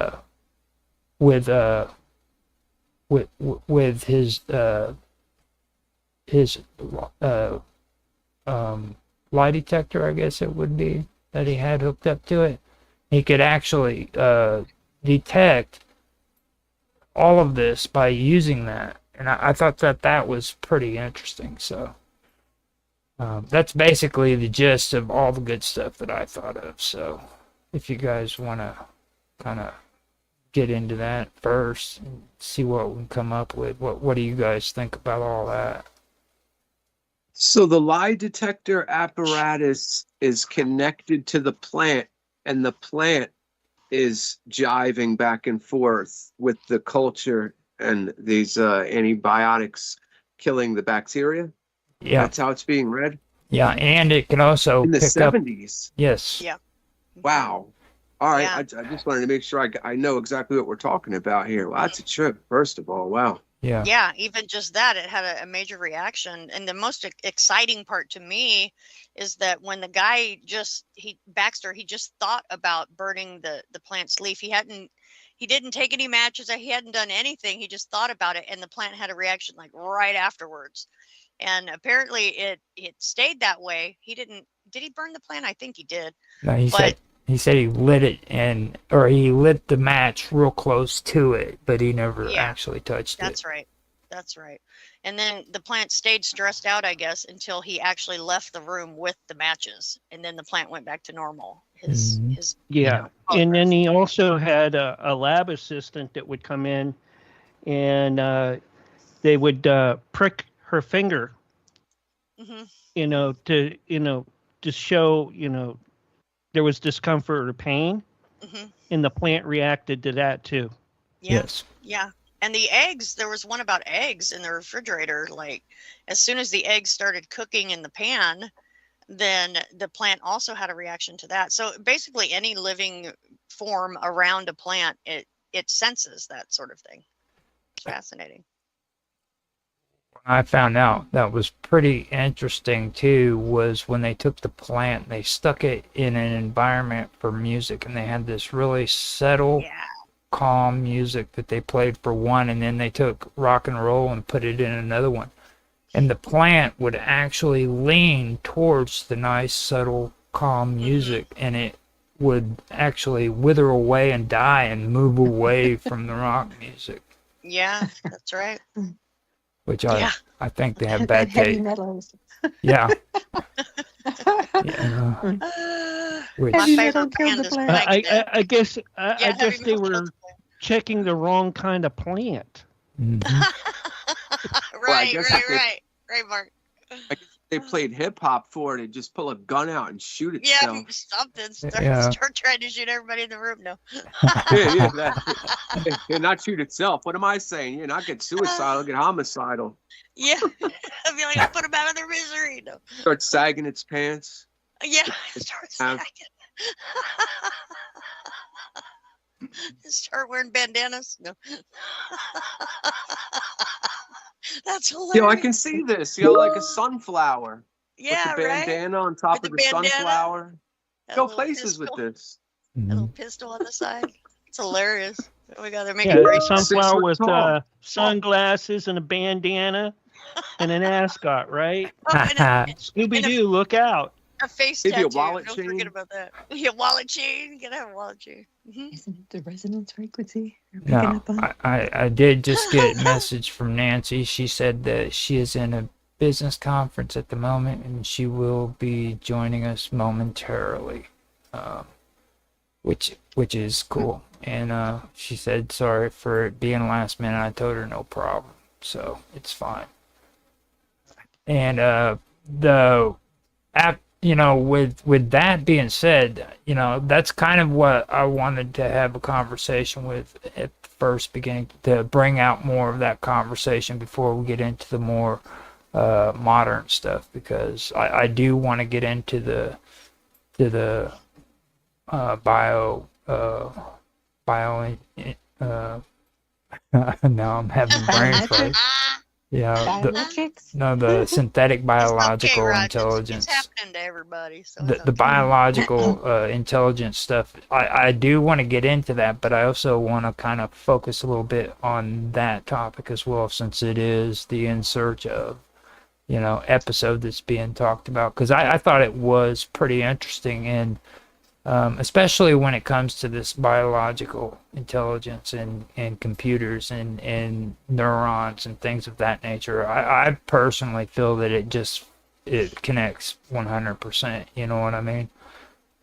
So that's basically what my breakdown is on it. And I think that would be pretty interesting. Now, Mark Edworthy, he might have an issue with it because he hates artificial intelligence with a passion. You're muted, Mark. You're muted. His eyes are making funny. Yeah, you're muted out. Oh no, he's been muted out this whole time.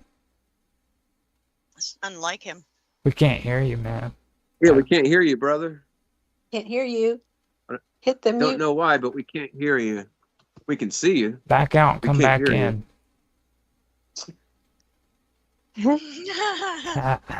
There he is. There he goes. Have him come back in. They usually fix the problem every time. Hopefully he can get back in. That was like me the one time. Okay, that's your cue. You can talk about him now. He's back. There he I is. see his face. He's back. Now once he comes in, his audio should be up and running again, but there's no guarantee. It's been acting pretty strange when it comes to all of this here lately. I don't know what the deal is. The last 4 days. Nancy did say that there were going to be some solar activity type stuff going on. So,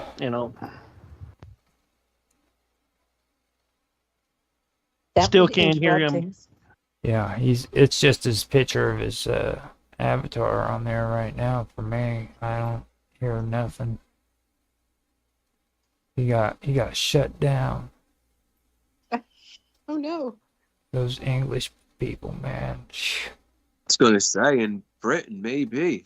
I'm surprised they haven't picked him up for Vixen's fault. Yeah, there he is. Hold up. He might be saying something. I see like a blue thing around. I see the blue popping up. He's not coming through at all. Yeah. Tell him to replug his mic or something. Hold I up. don't know. But anyways, He finally got it. it's a good thing There he is. we're kind of on like a break. Oh no. Oh, here it comes. There he comes. I can hear him now. Yeah, I can hear him now. Okay, Mark, go for it. You got like 5 minutes. Yeah. 4.5. I can't even remember what I was. Yeah, I know what I was asking. Is there any new stuff since the 70s on the subject? Has there been anything new? Now, That's a very good question. now the things that I have found about it, it comes down to when they were the whole research that they were doing when it came to growing neurons in the what do they call it? The brain. I've had it earlier, but dish brain project that they had, where they had taken neurons and they had put them in a dish, and they were literally training neurons how to play a video game. They were playing ping pong. Me and Sonia's actually had an episode about this, and I don't know for sure if Mark was there or not, but no, it was just me and her with Mr. Robot and a few others, and we were talking about this, where they would teach it consequences and rewards when playing this game. If they made the right move, then they would be rewarded with it, and if they made the wrong moves, there would be consequences to pay. So I'd love to know what the reward was. I would too. I was just saying, I'd love to know what the reward was for a little paramecium or whatever it was. Mhm. Can't be a hit of dopamine, that's for sure. Yeah, right. Not for something that small. Yeah. Mhm. I'm What, so what was curious the what the reward? reward was. Now, I actually had the information in one of my talking notes. I could pull them up, but Mark doesn't want me to talk very much whenever the show comes on. But I can tell you that the neurons were rewarded for their actions. Now, me and Sonia were joking around about the consequences. You know what I'm saying? Where if they didn't make the right moves, they weren't rewards. They didn't say consequences, but that's basically what I said. So, I mean, Yeah. that The typical Pavlov thing. yeah. So you know, they got that. That's actually a pretty good thing to talk about. Like, I could probably pull that up, and maybe bring it up in the thing if you guys want me to. So Sure, absolutely. Mark, where is the video at? Because I'm not seeing it on Beam or I'm not doing the video. Oh, okay, okay. I'm playing an audio clip Okay. on the radio side, and okay. you won't hear it on the on any of the videos side Okay, okay. at all. All right. Thank you for that clarification. Yeah, we got about 4 minutes, and then we're back. okay. Sweet. Yeah, it's I'll be right back, you guys.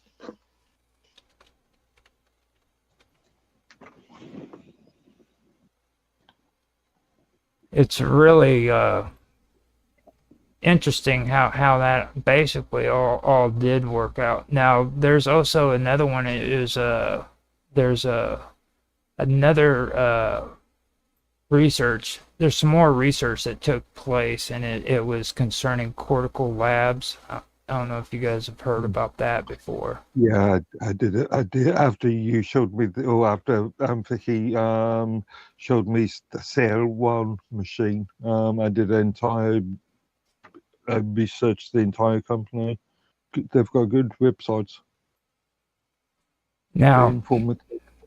and another thing that I was wanting to maybe go through is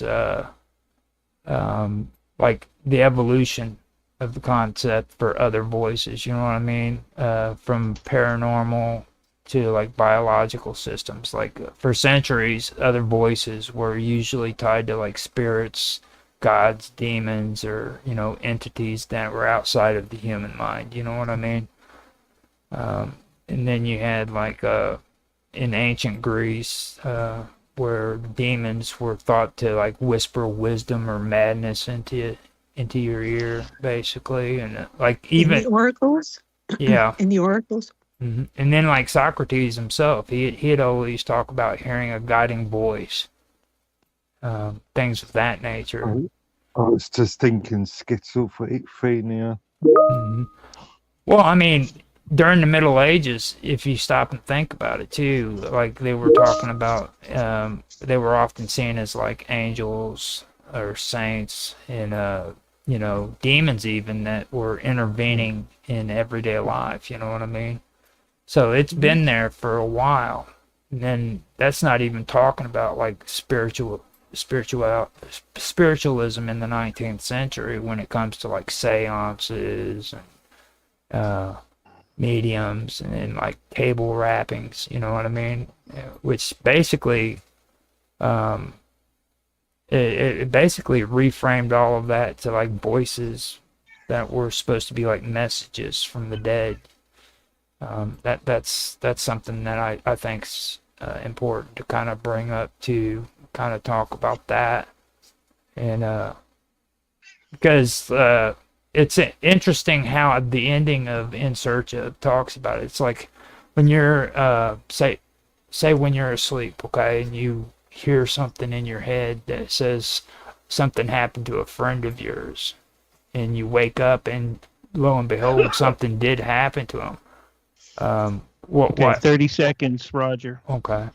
What it implies is maybe the plants were sending you a signal and telling you subconsciously, which I found that kind of interesting. So, For sure.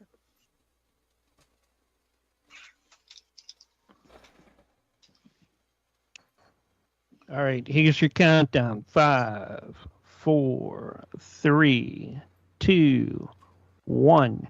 And you are live and back on the radio side right now.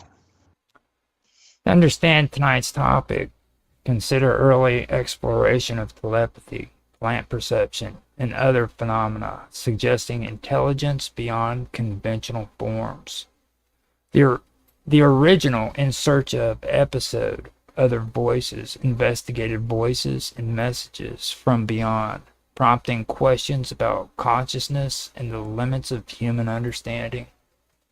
Today, scientists are growing neurons in the lab and connecting them to computers, creating systems that learn and adapt independently. We'll discuss the intriguing findings from the original In Search Of episode, along with today's scientific advancements in synthetic biological intelligence. The key questions we'll explore will be, first, can intelligence emerge outside a human brain? Second, can machines with living neurons represent a new form of life? Third, what philosophical and ethical challenges arise when consciousness is not found is not bound to a human body? Fourth, might these systems someday communicate in ways humans cannot yet perceive?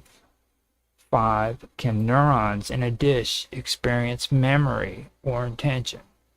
And finally, how do we define consciousness in hybrid biological machines?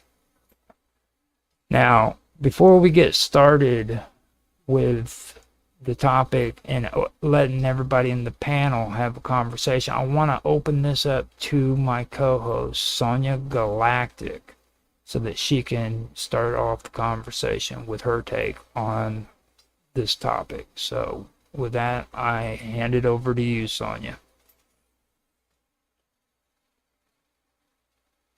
Did she ever come back?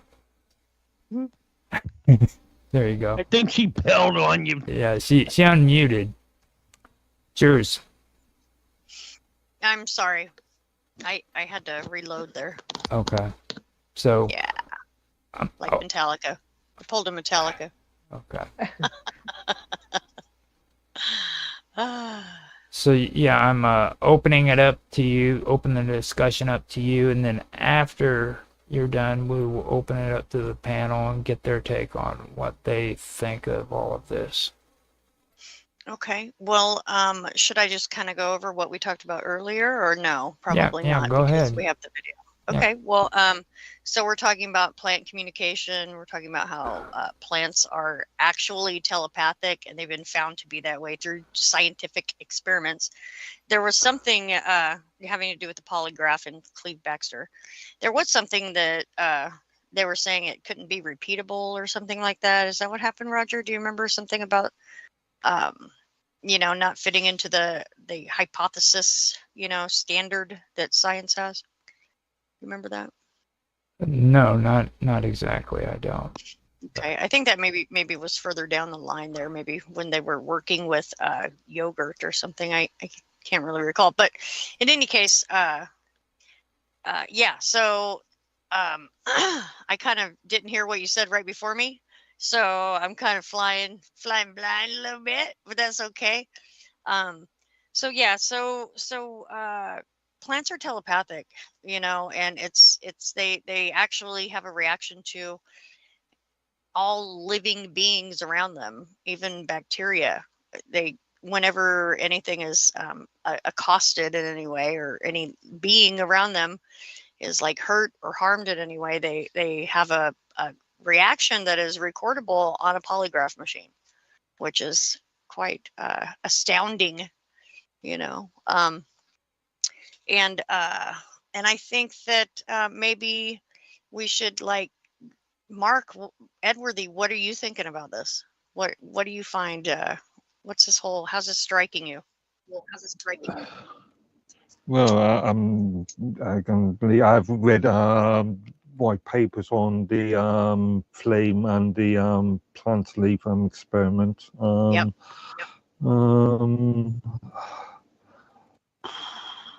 And there's old British sort of saying about talking to the trees and sort of Victorian saying, yeah, I can believe, yeah, I can believe it's possible. Kind of Breaking up. he's kind of breaking up there. So Yeah, he's breaking up. I don't know. he's They're censoring him from the UK. Sorry, Yeah. folks. Right. he The old Ivy heard you. yeah. Now the whole concept of other voices when it comes to the paranormal to biological systems too. That is something that really stuck out to me whenever we were talking just now. I mentioned it, and I find it interesting that well, Vicky, for one, we've had conversations about her husband and Arpad, basically. You know what I'm saying? Who, when you were talking about chemical plumes and stuff, and that is something that really stuck out to me with this topic. You know what I mean? Because I remember his tech talk, and he actually had the audio sound of what death sounds like. Yeah, they keyed it in the key of C, and it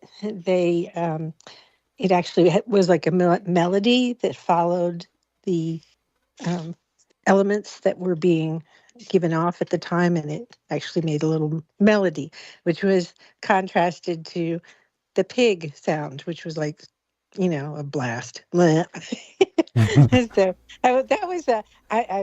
that never would have occurred to me to put it to music like that. It was just, but I guess when you're using it, you could tell according to the sound, the music it would play, how far along it was in the death decompositional process. Mm-hmm. Now, while you're actually here, that would actually be a good. You think you could elaborate on some of that? Because I know we've had conversations of that in the past, but that would actually kind of help out with understanding what's happening here on a biological level too. Because I found that pretty interesting. So if you could probably kind of go over some of that a little bit so that the people listening will know what we're talking about. It was his PhD thesis, which it was not a new technique. It was a new sample. The human body going through the whole decompositional process and the off giving of all the elements and chemicals and volatile fatty acids and all these kind of things. They studied them over time, but they correlated it with the weather data. So they could see whether, cold weather, stopped the decompositional process, and then hot weather and advanced it. So when you found a body, when you went to go and assign that time since death, his research had already come up with a formula. It's a seventh order differential calculus that was the formula that you could put in, and also with the weather data that you could plug into the formula, and then it would tell you the final number would be the number of the dates, is it that window of time the person died. and they talk about degree days and that kind of things. But before then, before his research, they didn't have any way of, they couldn't lock down times to death, which made it kind of difficult if you've got a suspect, if you saw him in the area at that time when the formula was plugged in and used and came out with that window of time and he was there, then you have something to go on. Does that make sense? Yeah. Okay. So the other papers he's written are on odor mortis. There's the three mortises which we all know of. In the death scene, it would be livor mortis, rigor mortis, and algor mortis. Okay. So that would be, but now there's odor mortis too. And what ARPAD was trying to get, and has taught law enforcement to do is actually get air samples. Like if you come up on a scene and they've been there a while, say it's, find a missing person, you can take those samples and whether it's fresh or like a crime scene, because it can also pick up on drugs, and Wow. whether those were in play or not, which is useful information. And and the actual death process, if the person really is truly dead, then it actually starts pretty much immediately. And so that found that kind of interesting. They immediately start to decay. And let's see um, about the plant things. If there's a clandestine burial, and the body is, usually people, if they're hiding a body and they dig a little grave, they don't go down real far. They don't go down 6 feet. Right. So Yeah. they won't go down. But that decompositional products, they will run off into, get into the groundwater. It seeps in, and it will also go to the plants and, around there and be absorbed. This is kind of gross. A little bit. Yeah. A little bit, yeah. Mhm. So, but so I knew that there was. This is a little bit off topic, but it has to do with what you're talking about, and I just figured I would mention it real quick. It has to do with a couple of things. It has to do with the programming that they're putting out on Netflix in particular, but also what they're actually doing in the world. And I haven't done a lot of research on this. I haven't really done any research. I've just kind of been listening to a couple of folks who've looked into this, and they put out, they liquefy bodies and they use it as kind of a manure in places. And there's a lot that say that this is done on crops like that we eat and things like that, which, since it's such a satanic type of system that we find ourselves in, I'm not super surprised about that. But there again, like, I haven't done a lot of research on that. However, in the programming part, like the mind programming or narrative type they're putting out on Netflix, I just watched a show the other night. I don't remember what show it was, but they were joking about how, oh, well, grandma, would you eat I remember, it was the Leanne show. She's a comedian, actually. And she has like a little sitcom thing she's doing on Netflix. And they were talking about how their grandma, their mom or whatever, that's grandma, was gonna, they're gonna put her near an apple tree. They're gonna put her in the, let's just do the manure system that they're doing. Let's use that. And well, would you eat an apple if she was on the, in the manure? And they laughed about it and stuff. So, they're kind of normalizing that sort of thing. And it kind of has a little bit to do with what you were talking about. So I just thought I'd pop that in there. ARPAD said they on Haiti, because they really kind of can't go deep in the ground, that they it's composting, and I think that there's it's called green burials. So, and that's it. what they do. Yeah. Yep. Because Crazy. Yeah, it's uh, Doesn't seem right to me at all, really. Especially if well, it's on crops that we eat, the problem is that even these cemeteries and things that you go down after a while, don't they have to Right. rotate them around? Sure. Absolutely. They have to do that because um, it goes down and then it is going to go into the water, and it is going to. So you want to make sure where you place those things. I guess Exactly. maybe the Romans had the right idea. I think they had burial grounds that were outside the city. Yeah. If they had them. Imagine the Romans having a good idea. For real. Well, I mean, looking at where we're at today, that is. well, they were pretty much. If they were here today, they'd be looking at our roads. They were fascinated by that, how to Yeah. travel. They were engineers. That's Hmm. what you get a postcard from them saying, "Wish you were here," and then you'd see a bridge or some sort of road. Yeah, got to get around, huh? Yeah, they got to get around. Yeah, It's a good thing, for sure. but yeah, they sure know how to employ the people that had the good ideas. Let me put it that way. That too, as well. Uh-huh. Yeah, here, For you get over sure. here, work for me. Do it now. Uh-huh. Yeah, I was So, going to say, if not, then just enslave them. well, the It's kind slaves of did it. all of it. It's Yeah, kind of it. Yeah, it's kind of the thing with them, I think. yeah. So, but I have to say, having been in Rome, their water is fantastic.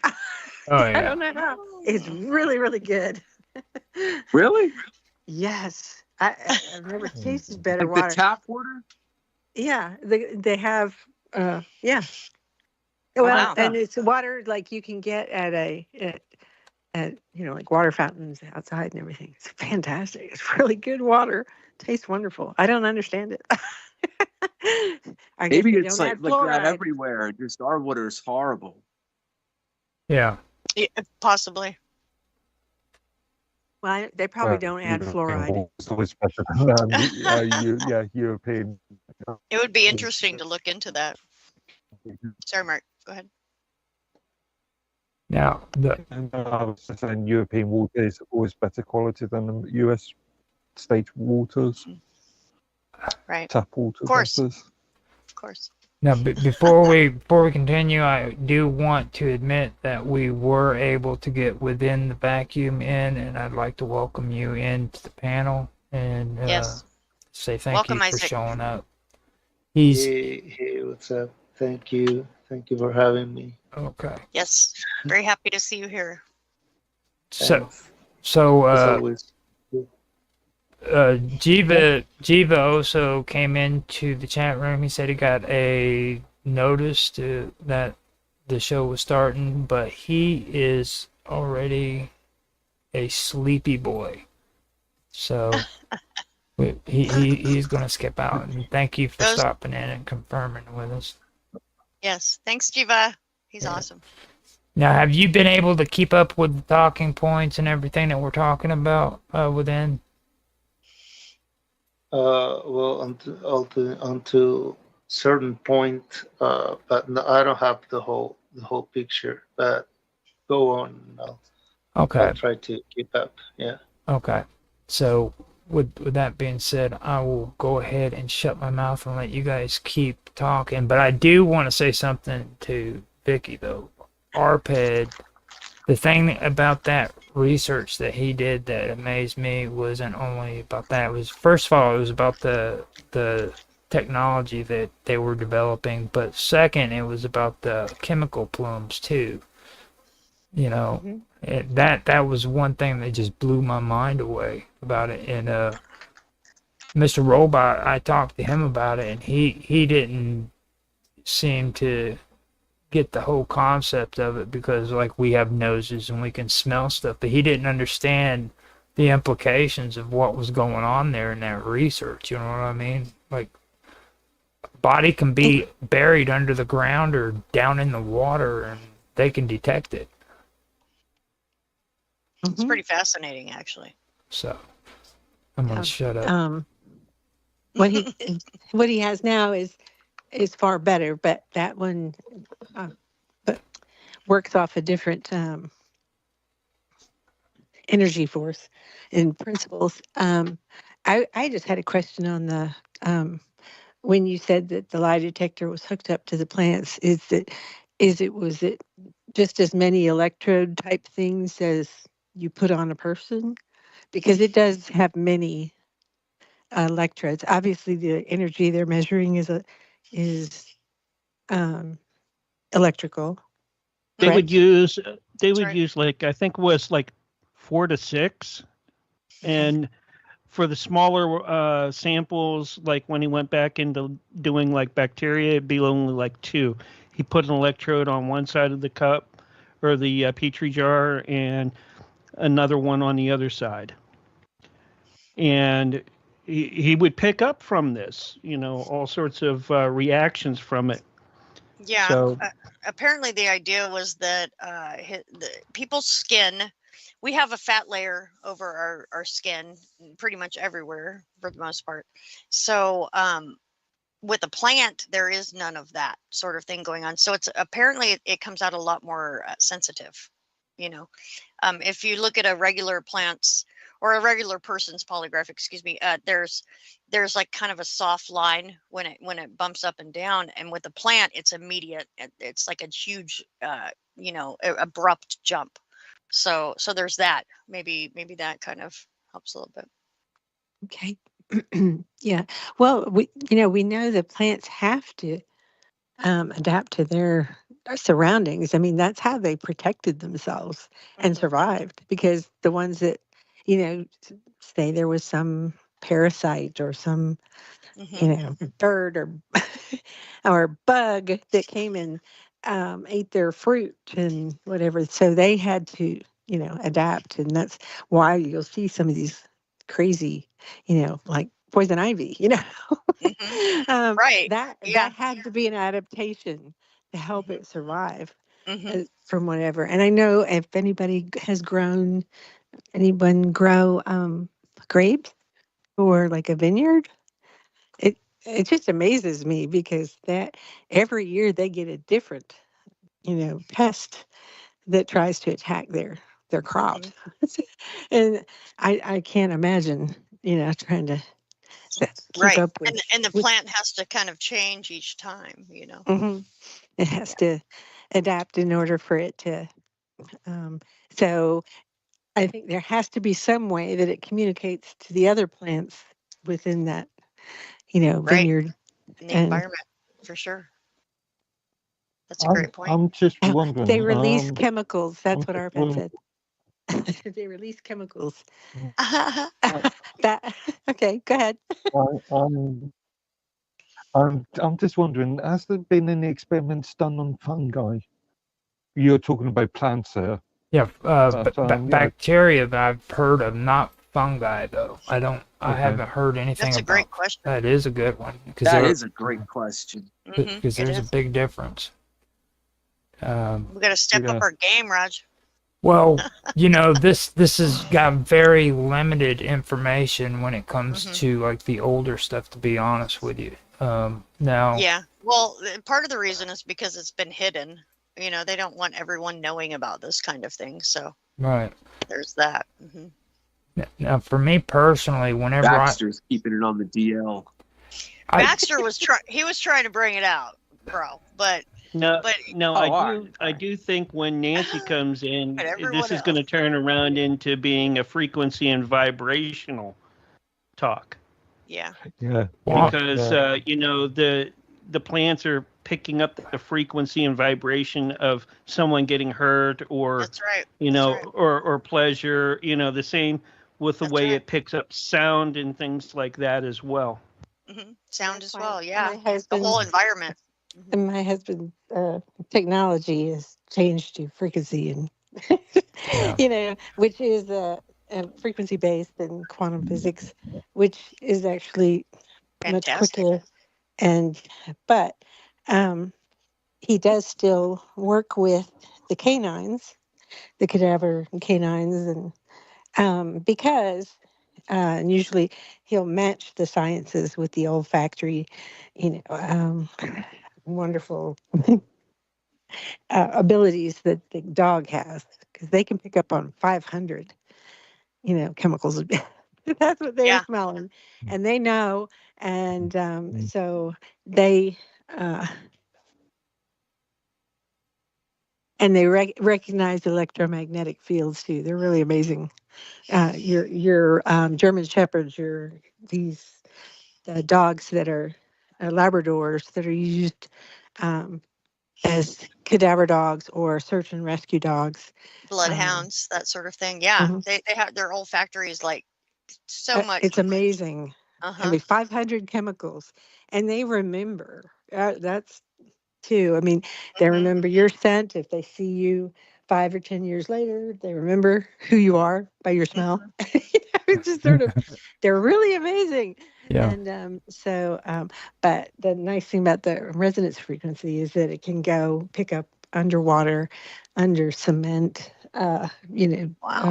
It can pick up on DNA from one drop of blood from 20 years earlier from that Wow. person. So it's just, but my husband was saying the plants are, yeah, the frequency they put out chemicals. It's amazing that they do that, but in response to a threat, but they do. So, And in uh, response to threats of other beings around them, which is I find very fascinating, because that tells you they're much more conscious than most people, or that we're led to believe, kind of thing. well, it's probably a rudimentary type of, Mm-hmm. um, For sure. it's rudimentary kind of, they're not really conscious in the sense that they're thinking, maybe what am I going to do today? Yeah. Yeah. But but even like on this new research that comes out, it was talking about brain cells, and you got to have more than one brain cell. I mean, you got to have different types, and they were talking about how they work together, and what is the minimum number of brain cells types that you could have together. And then they looked at this particular nematode that kind of doesn't need a host body. It's a parasite, but it doesn't need it's not a parasite, I guess. It doesn't need a host body. It can kind of Right. function on its own. And that was, fascinating. But apparently that's the one, I guess, that they got that information. It's That's making me think minimum of viable brain cells that's making that me would think of work. mycelium, like the whole mushroom thing that's going on. Like underground, they're all connected, kind of thing. Now, You guys know with about that? me, when we were having the conversation before the show started, we were talking about the dish brain project, and with that kind of research that's taking place, as well as what you guys are discussing, it kind of makes you it kind of challenges like the long-held distinctions between what's natural and what's synthetic. You know what I mean? When it comes to that, I think that's really what sticks out here, because like there's technology involved in everything that you guys are talking about right there. You know what I mean? And the first thing that really got me curious about this topic was actually something that I heard a long time ago. When it comes, I don't know if you guys, I was talking to Sonya about this, but you guys remember the original black and white movie for The Thing? With James Arness as playing the monster. The scientists were there and they were talking, and I remembered seeing it, and it said something about vines being able to communicate with one another over long distances.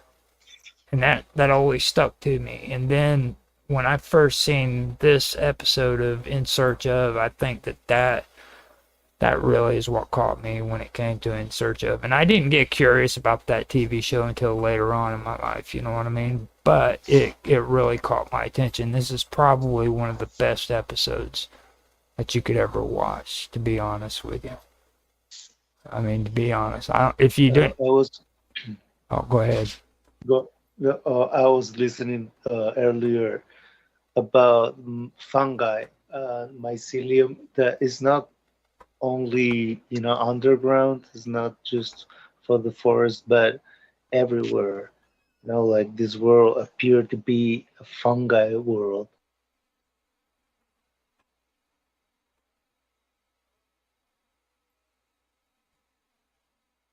An interconnectivity of information so vast that includes us and the earth and everything in it, and we are just hallucinating in the middle of this super mind, like Yeah. and imagining all the individualities, and like we actually what what it's interesting is that if you think about it like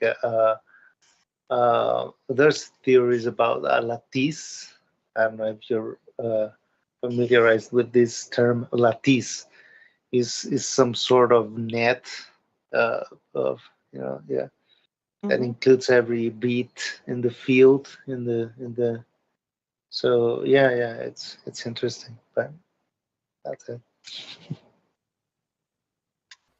Okay. Here are some intriguing facts and details about synthetic biological intelligence in the spirit of the Other Voices episode. 1. Microelectrode arrays detect action potentials from individual neurons with extraordinary precision. 2. Lab-grown neurons can control virtual environments to complete tasks using only their biological responses. And 3. Feedback systems mimic reward and consequence, guiding learning in the neurons. And finally, hybrid systems like the CL1, which is through Cortical Labs, integrate human neurons with circuits for adaptive computation, bridging biology and technology. Consider the implications. Intelligence may exist beyond the human body, learning and adapting independently. What does this suggest about consciousness and the limits of life? And with that, I'm going to open it up to within the vacuum and let him continue where he left off. So with that, Hey, go ahead. man, but beyond the human body, it's like it's like it's obvious that there's intelligence beyond humans. I mean, the earth is an organism huge beyond, the earth creates animals and everything that we use. We took it from the earth. This computer, everything we have. So it's obvious that there is beyond intelligence, uh, if someday we get to the point to achieve, I don't know, super intelligence or whatever, I'm pretty sure that Earth's intelligence will immediately get in contact with that other system. If it's aligned in the it has to be aligned with natural processes, right? And that communication will be obvious. I mean, if the intelligence is that vast, like to take into account every aspect of what we are and what the earth is, and it has to be some, it's just imagination, but it should be something like that. I mean, I don't know. It's like beyond the human body. We're just little particles in this whole game, but we pretend to be the protagonist of the movie, but we are not. We're just a little part of it. We are participating and like having this experience, which is amazing, and of course, but we go back to the question that is not in the list, but it's important, and these days, that with all this convulsion in the world and everything that is happening, I think it's important to go back to the roots, and that led us to some sort of question that might be like what we are, what we really are, what is our function, not morally, not not in any of our own. Uh, uh, I mean, our own narrative, but technically, like on the root, like what is human beings supposed to do on the earth, right? And and and that in that way, I don't know, that could lead us to a deeper understanding of what we are and how we are all connected, probably through fungi or something, right? And it's important to realize that, in order to to stop the bias, the polarization of humans against each other, like uh, and go beyond that, and go beyond the narratives, and see the human, the other, the like we are all the same. We are bloomed differently, but we all came from the same seed, right? Call it what you want. Sounds good. Right. Yeah. Now, earlier we were having a discussion about the dish brain thing, so I did pull up some information to kind of go along with it. And what I found was this. Okay, one of the most fascinating developments about the dish brain experiment, which was conducted by a team of researchers based out of Australia and led by Cortical Labs, in collaboration with multiple neuroscientists and bioengineers, was the fact that the project centered around the concept of growing living neurons in a controlled laboratory setting and connecting them directly to a computer interface. Okay. Now these neurons were then given a task to complete, and that was playing a simple video game. And that was using nothing but their inherent biological abilities to process signals. That had no assistance whatsoever with AI or any kind of computer program, just the neurons doing it on their own. And they found out that these neurons could play Pong without being connected to the human body whatsoever, or any kind of body, you know what I mean? And that was what I found to be fascinating there. So I pulled that up, and I was finally able to give you guys an idea about what the dish brain was. And no, they did not say what the consequences were, but that the consequences would be severe if they didn't comply and do as they were told. So with that, I'm gonna turn it back over to you guys. But I did find out the information, just so you know. So, what's your guys' thoughts on that, of neurons being able to function outside of the human body? You know what I mean? To be able to complete tasks only using their own. You have to have a particular media and that they're able to live in and continually provide their energy. It has to be a certain media, I guess, pH, salinity, all that kind of thing, and that is very specific, and it has to be continuous, or else they'll die.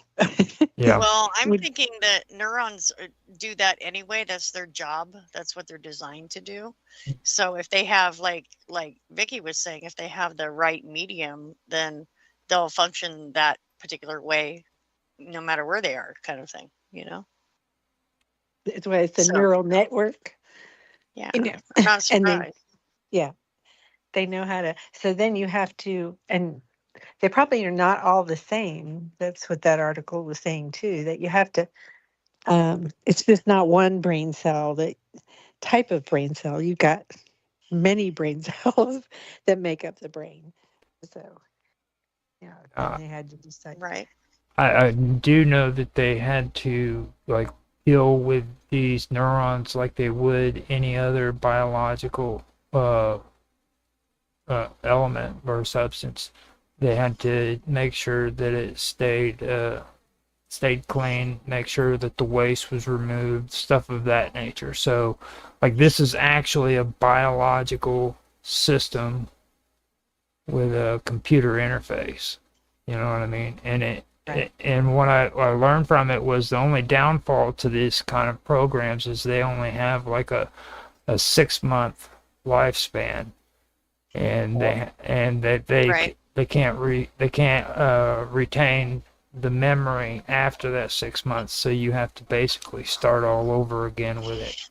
You know. Well, if these neurons Do are you taken remember? from humans, Mhm. they would. Oh, Isaac.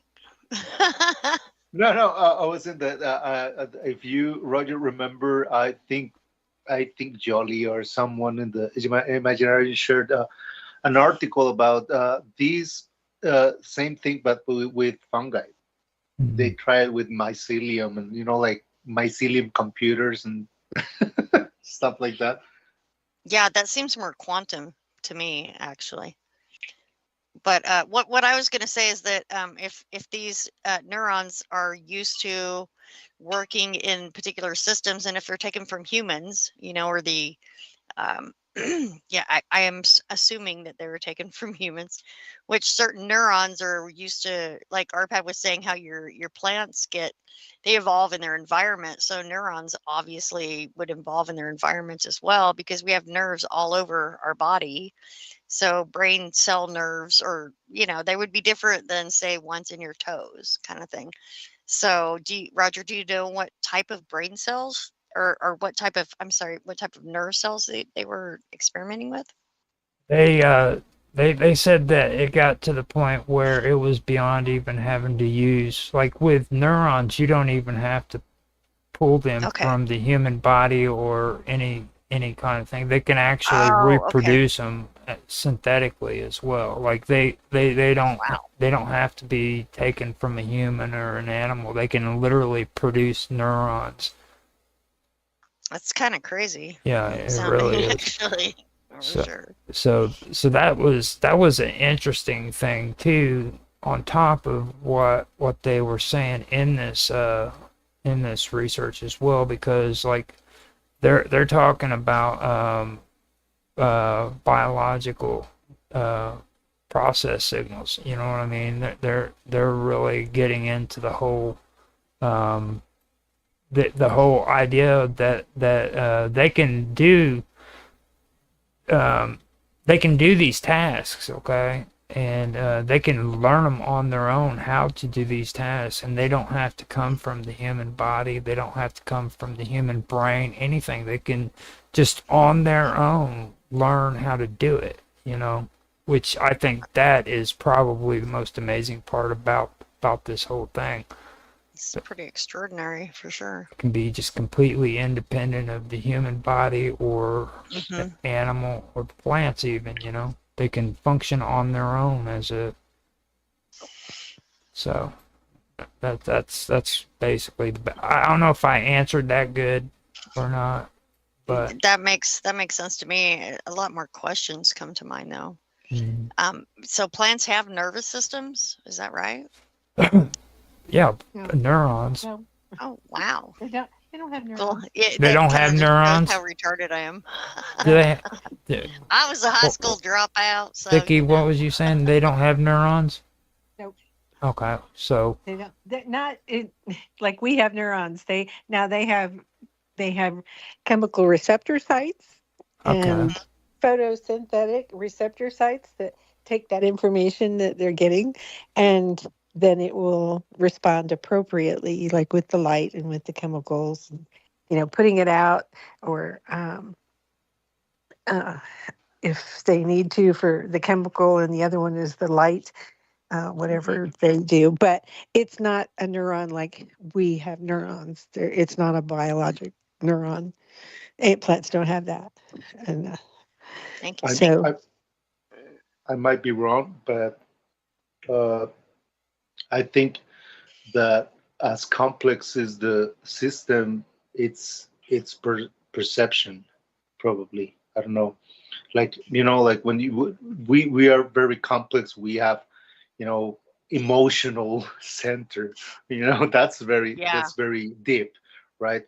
So in order to but because we are very complex beings, but plants doesn't feel or think, like it's not the same because it's not that complex. I mean, yeah, they have receptor sites that yeah, gives information. But might be, I don't know, I might be wrong, but it appears to me. they do have those, and they function. They give the plant information, and then the plant will act accordingly, and that's biologically determined by the type of plant, and it wouldn't have survived long if it couldn't do those things to help it survive. So, but it's not a brain cells. Even brain cells look very different than other cells in the body. So if you have a dendrites and all those kind of things, they're different. In fact, the article had said that they those brain cells, you have to have a variety of different types. Like they were talking about 30. What is the minimal brain cell types that you have to make it function on the whole, as a intelligence? And it was 30, I think. And they compared it to that particular C. elegans, that nematode that's transparent. But apparently that also has 30 cells that help it to survive independently with not having a host to live off of. So let me revisit a question that I mentioned at the beginning for you guys. So, could neurons in a dish experience memory or intention? What are your thoughts? Is it memory or intention? Wow. You mean intention from others or their intention? Just Or the intention. neuron's intention? Just Yes. intention. Yes. It's kind of general, Mark Edworthy's been real quiet here lately, so I think maybe we should get an intellectual Let's. comment. I thought that it was reactionary because if you have two molecules of the same type and you mess with one of them, no matter the distance, the other one will be affected. 100th monkey, high five, Jason. Right So up. maybe that's how it works with plants, since it's a more simplistic life form. You're probably right about that. That makes a lot of sense. Well, Mark, if the water Edworthy? media, Yes, go ahead. Sorry, Vic. the water, we know that in quantum computers, it stores information in the electrons in the water molecules. So there would be memory in there. Whether they would be able to, that's where it would be storing memory and other information. Right. So, and I know that it does get hooked to a synthetic or a chip. Mm-hmm.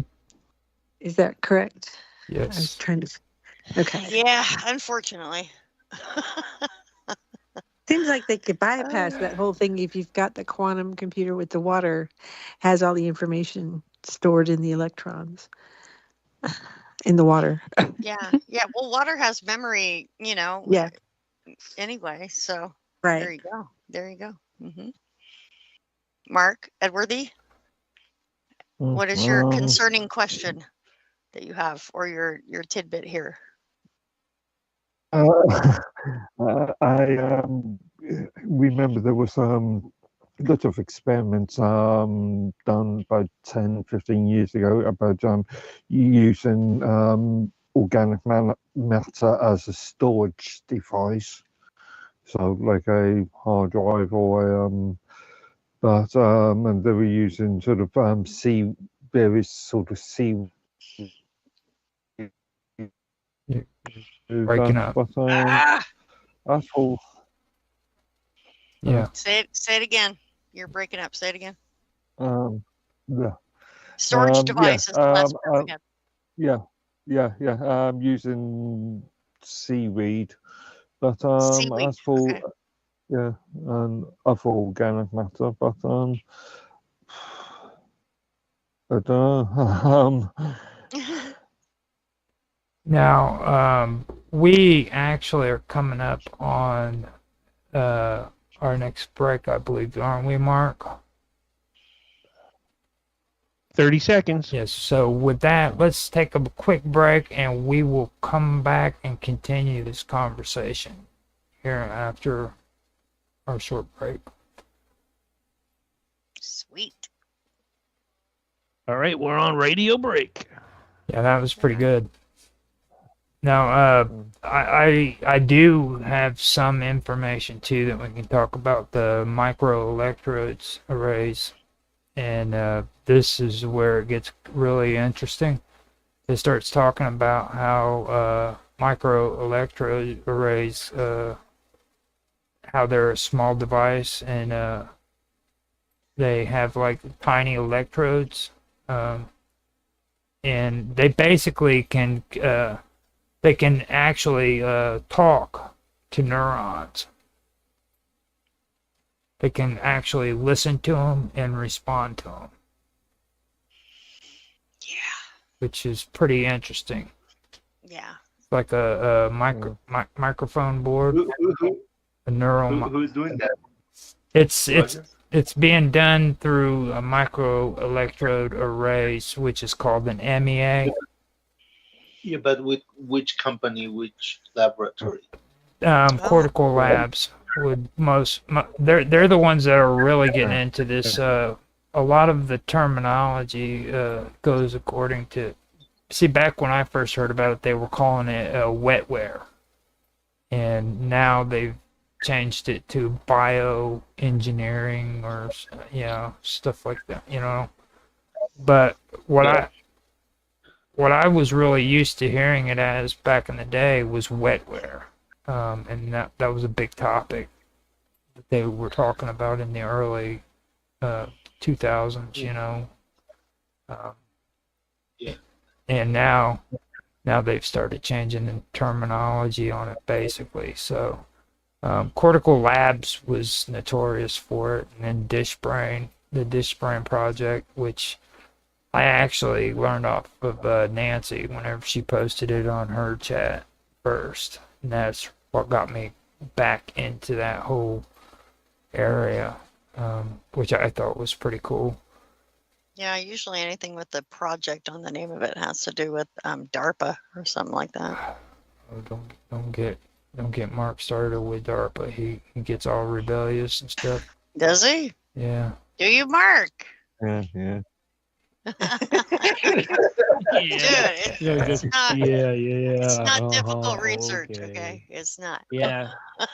Yeah. Project Satan. All right. Spraying that sulfur over UK. Gotta love it. How's your clouds over there right now? Is it still always like London fog? Come on. Or does it taste like hell when you wake up in the morning with all the sulfur that they're pouring into the air? Poor guy. More than sulfur, for sure. Yeah. Project Satan. Yeah, I haven't heard about that. It's got a big picture. When the planes fly over, it's got a big picture of Roger on it. But anyways. When the love clouds come over, it has a big picture of Roger, okay? Yeah. Get it right. You can smell the sulfur, and it wasn't from him dropping bombs either. All right then. Gotta love it. I have to tell you a funny story about mushrooms. Oh, Uh-oh. please. Okay, no, and this is This is the wrong crew to do that with. You know that, right? Not so much. Not Yeah, so I much. can tell you Yeah. funny stories. We got me and Isaac here, so there you go. Go for Well, it, Vicky. okay, my neighbor was walking down the street and walked by our yard, which happened to be sprouting a few mushrooms near the periphery, where the gutter is, and she looked at our house, and 30 they were quite seconds. large, and then she asked me later if she was wondering if we had buried something in the yard, and that's why somebody in the yard, and that's why it was Oh. growing fungus. That is my funny story about fungi. Anyways, here's your countdown, Roger. Okay. 5, 4, Thanks, guys. 3, 2, 1. And you're back live and on the radio set for the last time tonight. Right now. Now we explore synthetic biological intelligence in depth.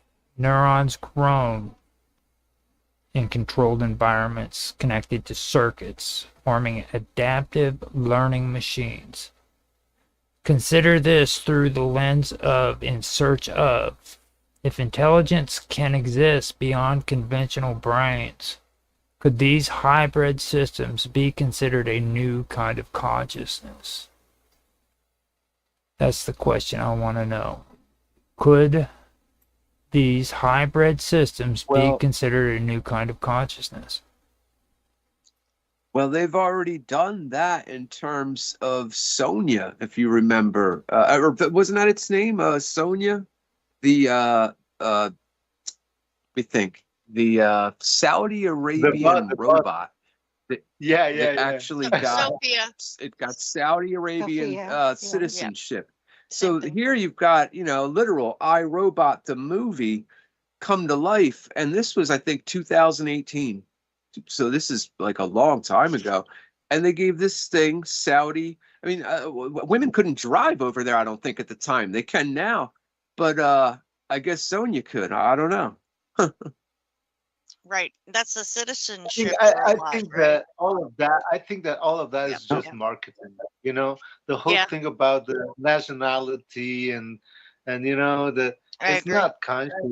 It's just a basic LLM doing. Yeah, You know, come but- on. Godzilla is a freaking citizen of Japan. Come on. I want him to disavow his citizenship and join the American pride that we got here. Yeah. Let's say, well, Let's go. Godzilla is definitely. Let's go, not man. Chinese. For real. They're We'll really show a them. crew of heroes. Yeah, robotic heroes. Yeah, Yeah. it's interesting. No, it's interesting because it explores. It goes in certain direction. It's valid to explore that angle. What if if we provide sensors to something similar to us in order to get different electrical pulses, and it makes sense in with gathering data from that perspective is interesting. Probably it's fitting something that they have. I don't know. Most likely. Yeah. Most likely. I think this all ties into that kaiju Biolante, the Rose Godzilla. There you go. Now, see, Right. the thing that really gets to me is like when I was talking about those micro electrodes. Okay, they read and transmit neural signals. Okay, now they are basically a small device with a lot of tiny electrodes. And basically, they're little conductive points that can detect or stimulate electrical activities. Now, each electrode is so small that it can interface directly with neurons, or a small cluster of neurons. Okay. Now, the whole thing about that is it's and like I said, it's like a microphone board. Okay. Now, this what it does is it lets researchers both listen to neurons as well as talk back to them. So they can literally communicate with these neurons through this technology. You know what I mean? So that's one thing that well, go ahead. No, I was about to say, about what you were saying. It's a parenthesis that, again, I might be wrong, but it appears to me that we are discovering this because if you notice, you start talking about cells and then you go to neurons and then you go deeper into smallest Mm-hmm. and smaller. You're going down into what the fractal theories and all these geometrical aspects of when you go that deep, it's what you have, just those kind of parameters that so uh, the thing is that it's already happening and we are probably discover it, it's happening already. Yeah, we don't have control over ourselves or anything. Good news. Kind of like with a lot of things that are going on, we're discovering it, Yeah. for sure. Now, what really is fascinating about me with that is like when you compare a lot of this stuff with the human brain. Okay, first of all, like with learning, learning happens with the human brain through plasticity. You know what I mean?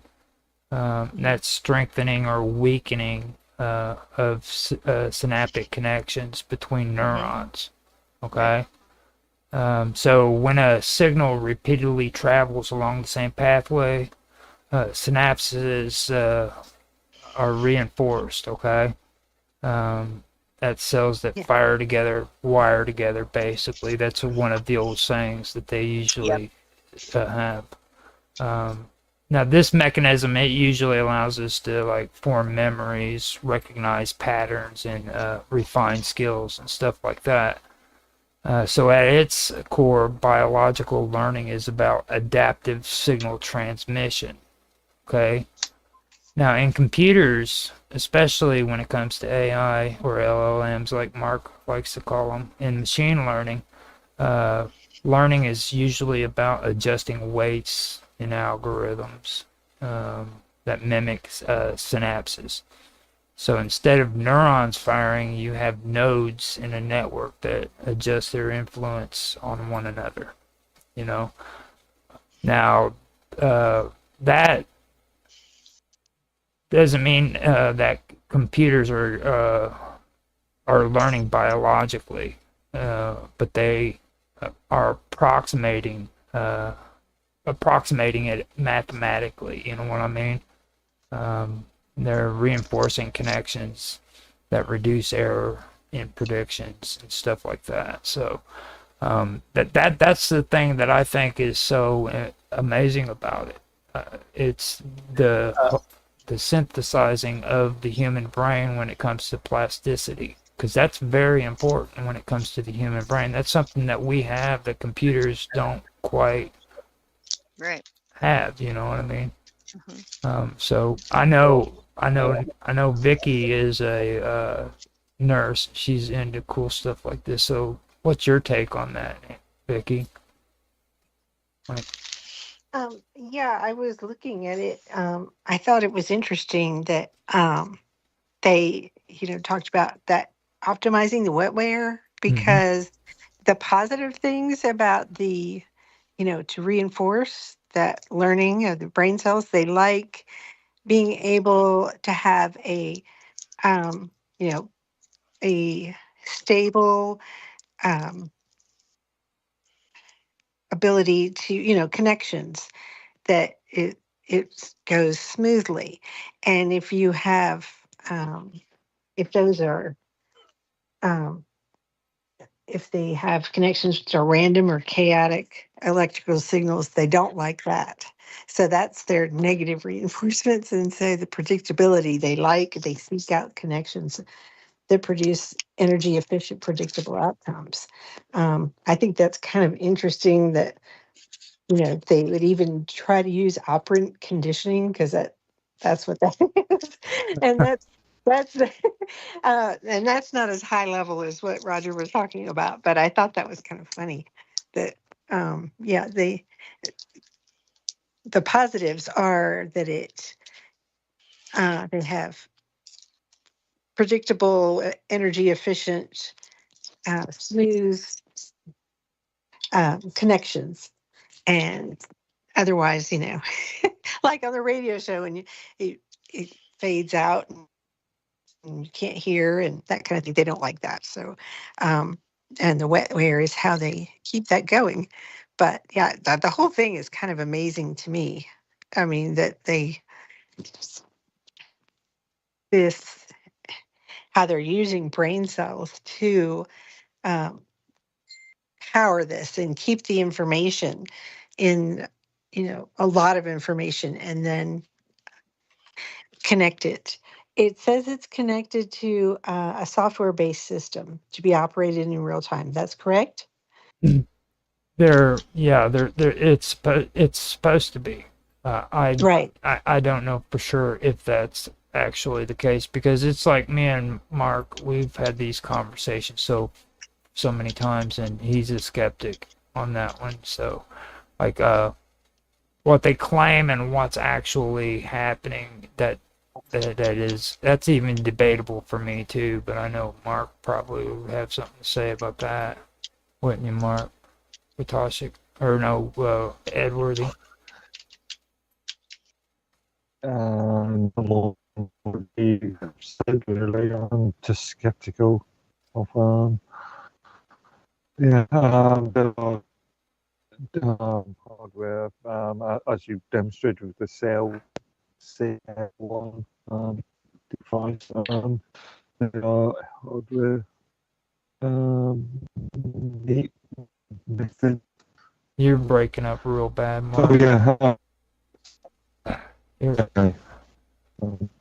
I'm just skeptical. Yeah.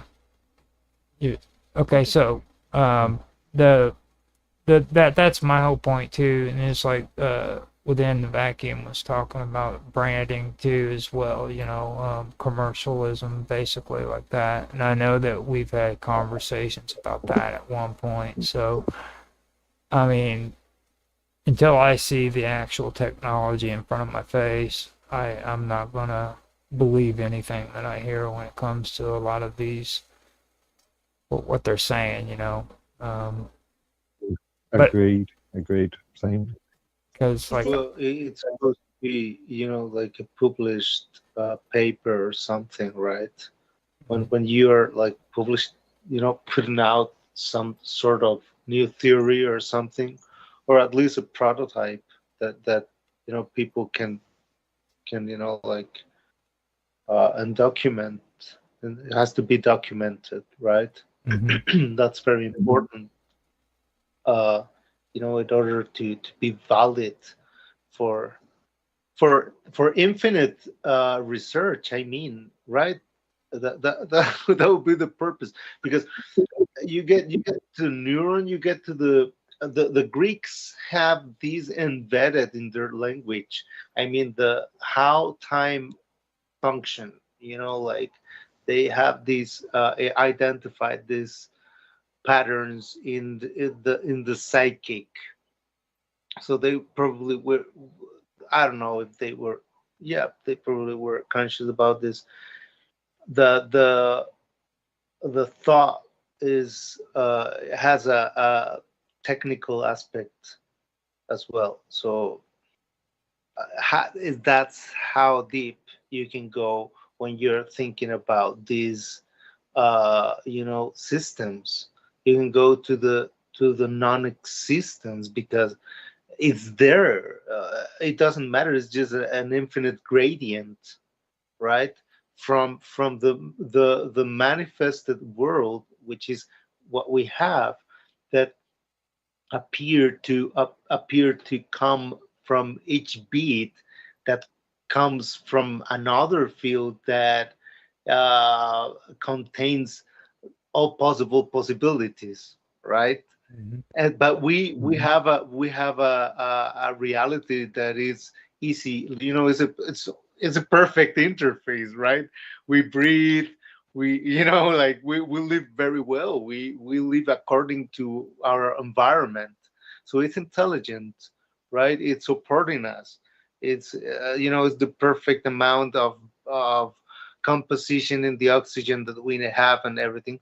But that's the key. The key is in the middle. How an infinite amount of possibilities is manifested into a reality as almost perfect as we are, until we have, until we start to participate and co-create, right? That's our responsibility, at a certain point. But at the same time, the real administration of what we see as our world is, it's contained inside other vastness that we don't even can't even think about it, right? We don't have the capability to understand what that is, right? So yeah, it goes there. The thing is how mathematically you can, identify what's going on from the infinity to limitation and something concrete to be useful for us in this dimension, right? Right. Because we're talking about a field that contains one version of me, of this meeting, where we all are like little differences, all of them, right? But we have all this steady one that we experience, right? So it's something like that. I don't know if I explain myself. I'm doing my best. You're fine. No. It's the co-creation thing that's causing that. Now, Yeah, for sure. Now I know what you're talking about. One thing I do want to talk about and bring up too is like when you pair like living neurons with computers or AI, the same principle applies when it comes to adaptation. Okay, but now adaptation happens at two levels. One, you have the biological adaptation where neurons physically rewiring, or they're physically rewiring themselves over time. And then after that, you have the computational adaptation where algorithms are learning from neural patterns and adjusting how they interpret or respond, okay? This creates a feedback loop where each side shapes the other, okay? So if you let this system run long enough, adaptation could take on evolutionary characteristics, basically. And like you'll hear people talking about these programs becoming autonomous and being able to work on their own, and that's what they're eventually wanting to create, is an autonomous system that'll be able to think and adapt on its own. You know what I mean? And that's something that I do find very, very much interesting when it comes to that. And I know that that's a big topic today when it comes to artificial intelligence or LLMs, So with saying all that, I wanted to get your guys' feed on that and what you think about what I have just talked about. If anything there sticks in your heads. Yes. It said that what's going along with what you said, SBI is inherently more natural than AI, and by leveraging neurons as a computational substrate, SBI has the potential to create systems that exhibit more organic and natural forms of intelligence compared to traditional silicon-based AI. And I think that's what you were just saying. Yeah. That by using the neurons, that there is a greater possibility that it will go into. And I guess people are wanting to have it, sentient, um, and autonomous. But that's interesting that they're using that as a computational substrate. Neurons, how we think. They're not using the chips and the all the traditional silicon-based AI. And that is interesting to see how different that will be. And Yeah. because if people were able to call up or, connect with these types of computers to get, what we would usually put at Chat GPT, that kind of thing.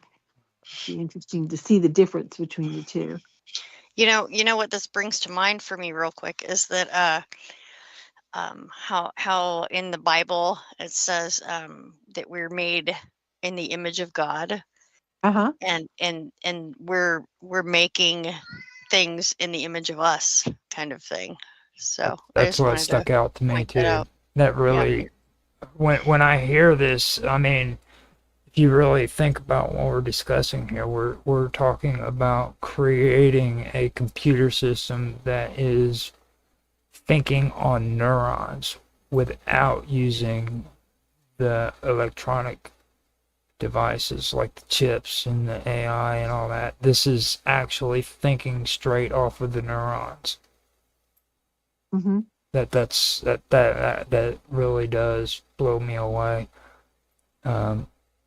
It really it's creating it comes back to the whole idea of consciousness, and like before we come to the end, which we have just very few minutes, what do you guys believe about the philosophical as well as the ethical implications when it comes to this stuff? Just kind of with you guys, what do you think it is ethically as well as philosophical when it comes to biology and machines converging and consciousness too? Go ahead. I don't think it'll ever have its own consciousness. I just don't.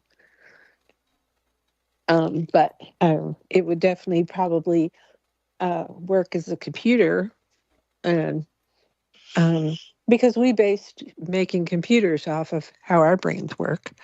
So, but I just don't ever think it'll become sentient or have its own, take off and have its own computer, because then it would have to make its own neurons and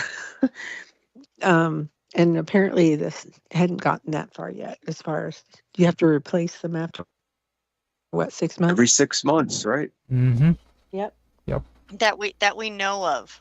Okay. Unless they can come out with a longer lasting neuron, last 5 years or something. And if they did, they wouldn't tell us about it. So much so, at least not Indeed. for a while.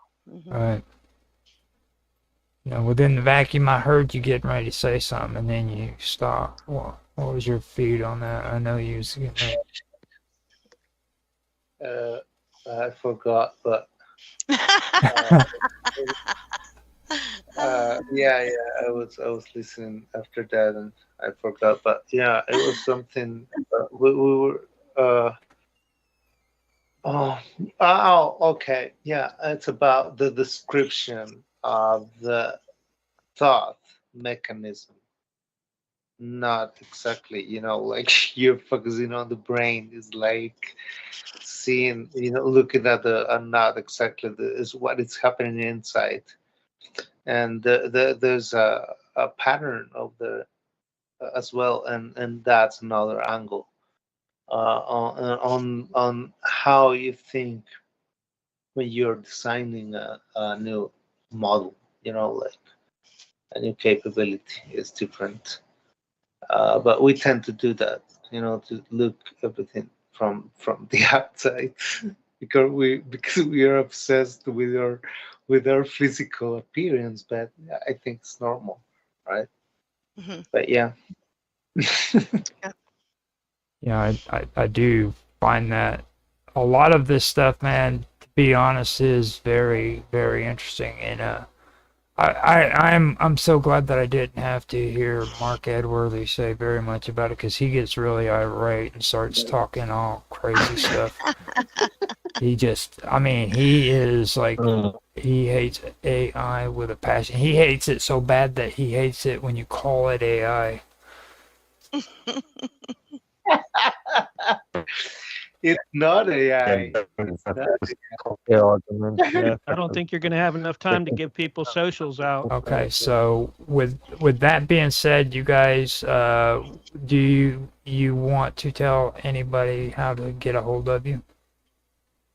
Sure. I'll go real quick. Galacticfire.com, TEC, not TIC, and I've got t-shirts at this point, and a book that's pretty sweet up there, and maybe venturing into more things here sooner or later. But there's mine, and go. Okay, how about you, within the vacuum? There? Yeah. What? Can you feel like How do we telling? get a hold of How you? do we get a hold of you? Yeah. Your socials, as Roger calls it. Oh, okay. I'm not in socials at the moment.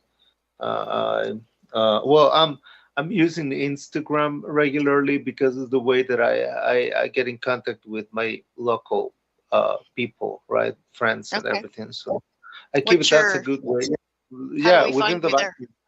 Within the Within the vacuum. vacuum. Within the Awesome. vacuum. Everywhere in your the magnificent T-shirt store from Yes. Sonia Galactic. Okay, Yeah, so how baby. about you?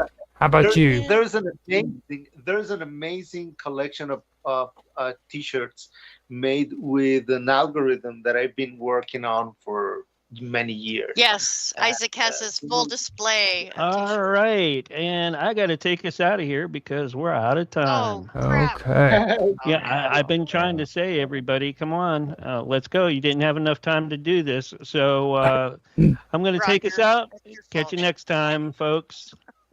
Okay, bye. We still are on stream, so if you guys want to, let's finish up Yeah, the go for it. Sorry about that, socials. guys. MC Dirty Work. You want to give everybody your socials? Yeah, you can find me at D Live. That's MC_ Dirty Work, Friday, Saturday, and Sunday mornings from 10 a.m. till 2 p.m. Eastern. You can also find me at Instagram, that same spelling, and Rumble, MC Dirty Work. There you go. And how about you, Vicky? I'm on Telegram for such a time as this. It's the name of my channel.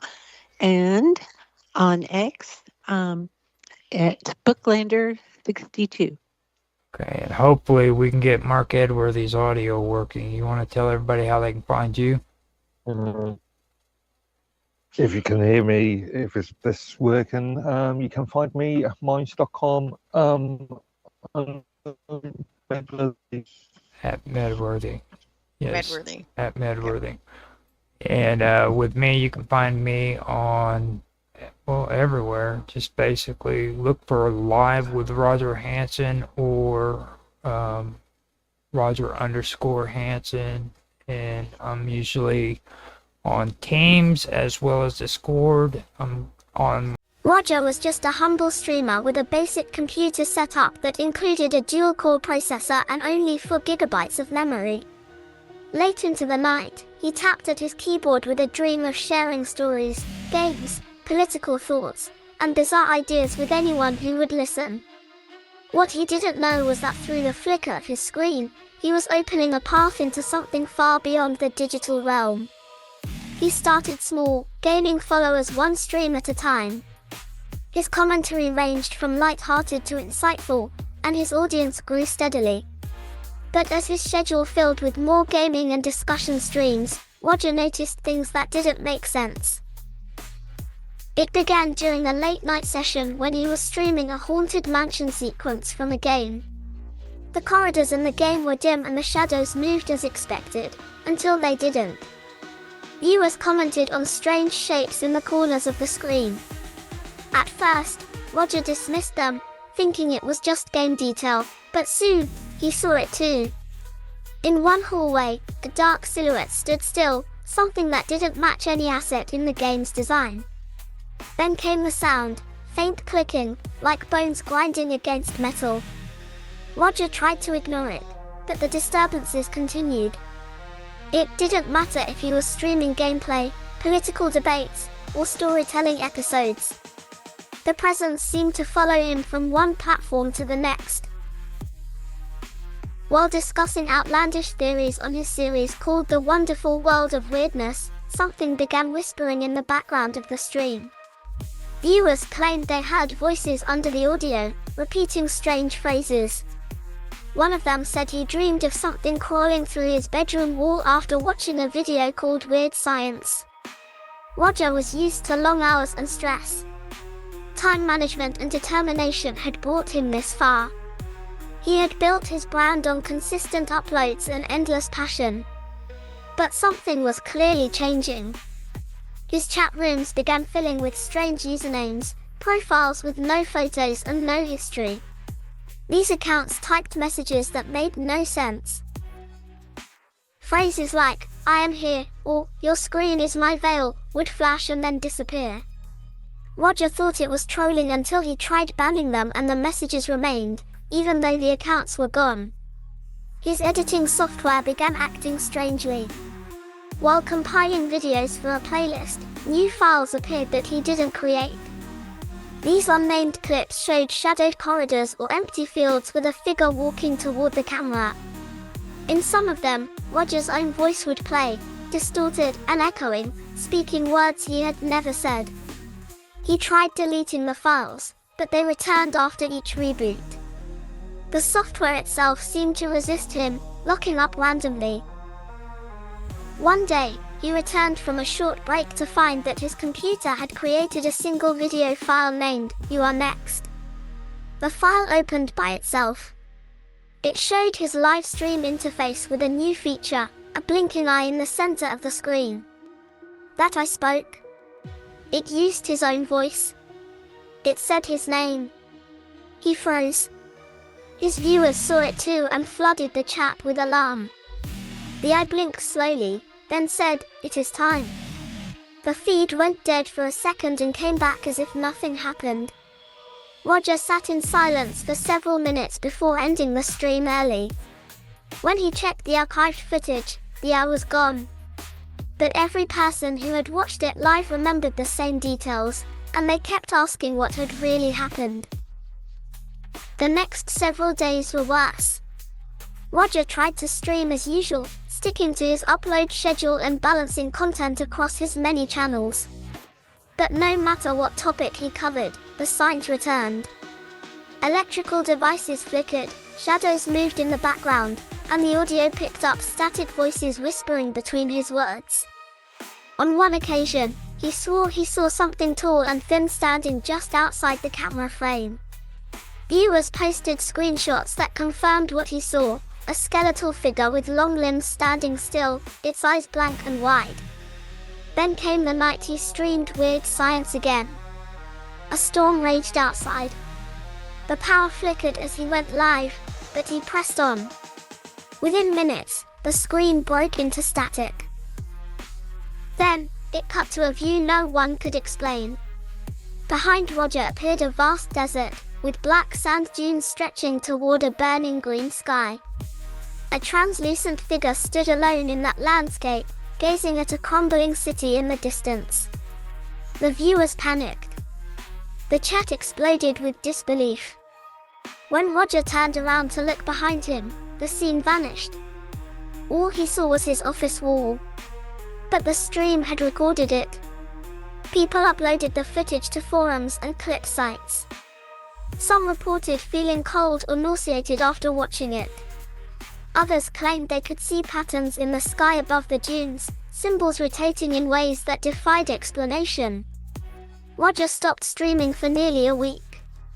His community worried. Then, without warning, he returned. He uploaded a video titled Earth. It was 3 hours long, with no introduction and no commentary. Viewers who sat through it reported similar effects. The black dunes returned, and so did the skeletal figure. At one point in the video, a pool of water reflected Roger's face, but instead of eyes, there were deep voids, empty and silent. Every time someone replayed the video, that final frame changed. Some saw the figure walking. Some saw numbers or markings in the sand. But no one ever saw the same image twice. When Roger streamed again, it was meant to be his farewell. He said nothing for over an hour. He stared at the camera. Behind him, shadows danced as if moved by wind, though no window was open. Near the end of the stream, Roger blinked slowly, then looked away. When he looked back, his eyes were gone, replaced by static. The stream ended. No one heard from Roger again. His accounts remained online, untouched. His videos still drew new viewers, many of whom claimed they saw things in the background that weren't there before. Some said they had dreams of standing alone in the dunes beneath the green sky. Others found themselves drawn to old archives of his work, where new phrases began to appear in the subtitles. One message repeated often, "You are next." Today, his website is still up. Visitors can browse old streams, watch highlights, and read his backstory. The live chat is empty, but the page continues to update, even though no one runs it. Some people still believe Roger is alive. Others think he was taken.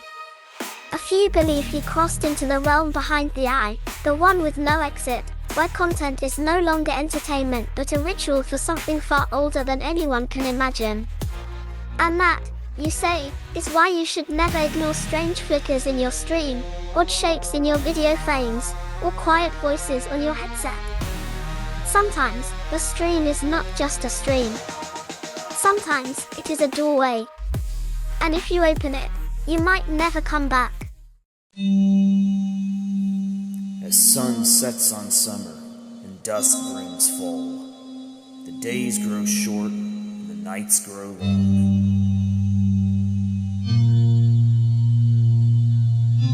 As dawn brings winter, the skies become gray, and the wind grows cold. By the fireside is where the stories are told.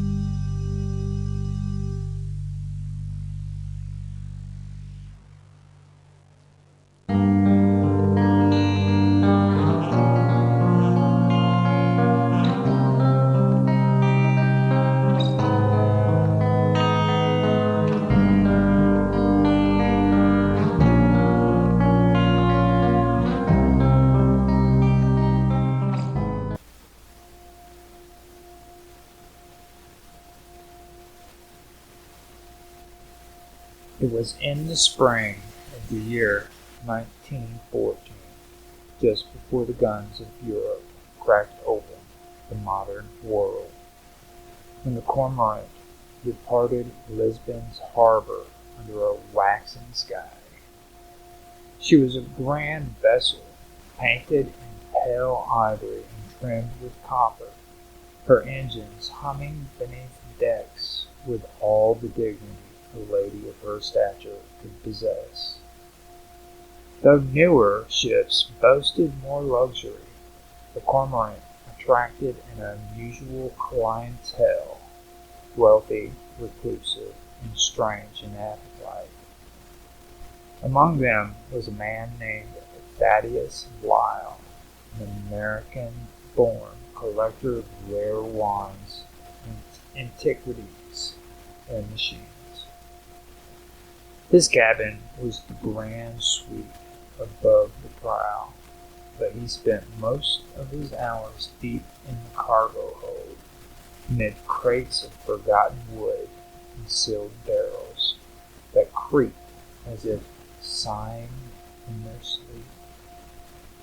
One such barrel had no listed origin, no tax stamp, and no mark of registry. Its iron hoops had been warped by pressure or flying, and its surface bore a peculiar patina like dried blood under moonlight. Though the stevedores refused to touch it, Lyle insisted upon its careful placement near a strange brass contraption of his own design, concealed beneath a heavy tarp and surrounded by copper tubing that breathed faintly, as though it inhaled the chill sea air. The voyage began smoothly enough. The ship crossed the Atlantic in calm waters, its lights gleaming over the dark sea like a floating cathedral. But by the seventh day, passengers began to whisper of strange occurrences. Mirrors warped reflections subtly. Footsteps echoed where no one walked. One man swore he woke with sea salt crusted on his tongue, though his porthole remained sealed. More troubling were the stars, which seemed to shimmer out of alignment, subtly shifting positions, even though the navigator insisted his charts were unchanged. Lyle invited several passengers to a private midnight toast in the music salon. He uncorked a bottle drawn from the strange barrel, a wine darker than ink and faintly luminescent, as if catching light from within. He spoke in soft tones about sacrament and communion, about unlocking awareness, not through prayer, but through fermentation, and about a machine built not to speak, but to listen. The guests drank hesitantly, and those who did found themselves transported into visions more vivid than dreams. They described cities beneath the sea with glass towers shaped like vertebrae, oceans with no sky above, and a being upon a throne with a face shaped like a mirror cracked down the center. One woman collapsed screaming and would not wake. The second man muttered a single phrase before biting off his own tongue. The phrase was heard by the steward, something like, "We have been decanted." After that night, the ship's descent into madness was slow, quiet, and absolute. Each evening brought new symptoms. Teeth fell out without pain. The ship's clocks began to run backwards. Music boxes played melodies the crew swore were not written in any key known to man. Meanwhile, in the hold, Lyle worked tirelessly on his machine. It stood nearly twice the height of a man, a blend of ancient diving bells, steam gauges, and well-thumbed gears polished to a shine. He called it the resonant ascensor. He claimed it was not his invention, but rather a transcription of something shown to him in a dream after handling a shard from the barrel's rim metal of no terrestrial ore. The machine operated without coal, steam, or wire. It generated its own movement through oscillation pressure, and sound. It was not made to think, Lyle insisted. It was made to remember. The barrel was its heart. The wine, he claimed, was more than a drink. It was medium. Each person who consumed it contributed impressions, sensory experiences harvested by the machine through tonal induction. Their memories fed it, their fears were notes in a hymn. Lyle would seat each guest within the brass cradle of the ascensor, crank the valves open, and allow the machine to listen as blood pressure modulated in rhythm with unseen ties.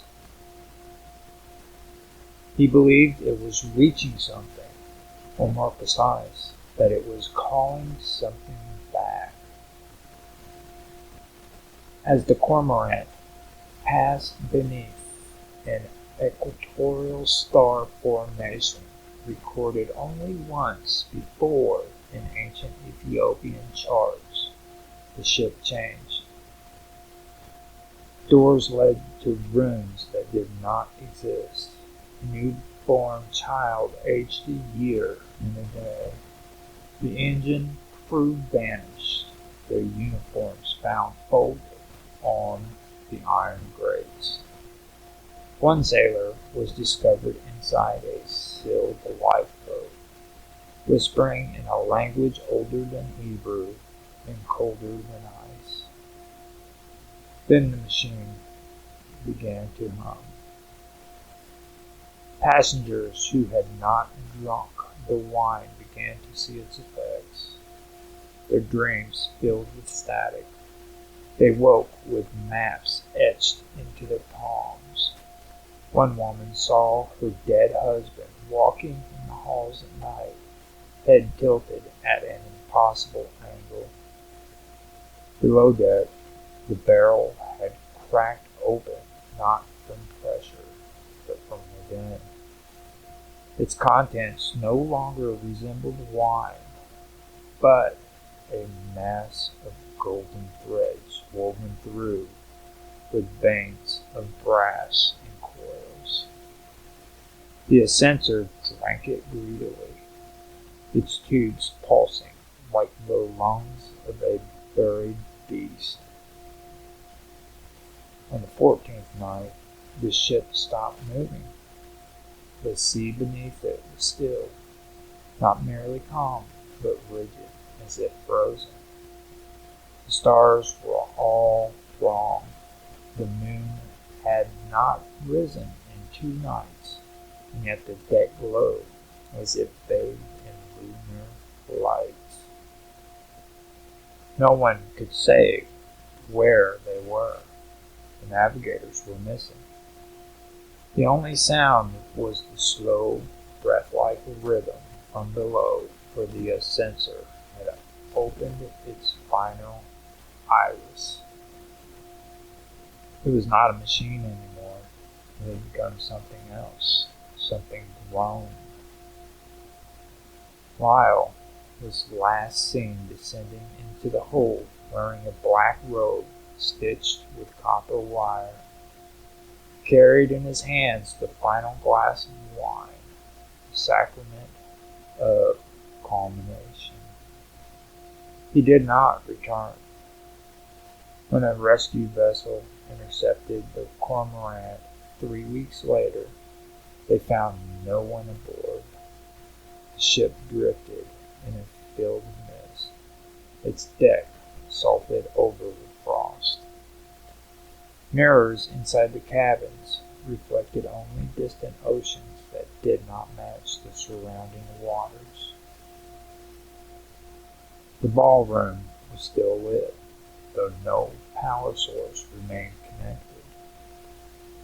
In its center, a single phonograph spun endlessly, playing a woman's lullaby. No voice could be traced, and the record was uncut. Below, the machine stood silent but warm. No fire fueled it, yet it pulsed like a beating heart. Where the barrel had been, there was only a carved brass mass covered in fungal metal, shaped eerily like a human skull merged with a diving bell. The last entry in the logbook, written in a hand that shook with something other than cold, read only this: "We fermented time."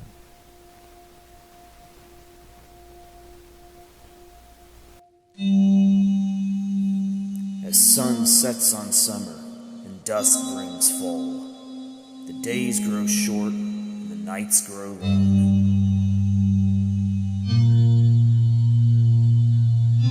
As dawn brings winter, the skies become gray, and the wind grows cold. By the fireside is where the stories are told.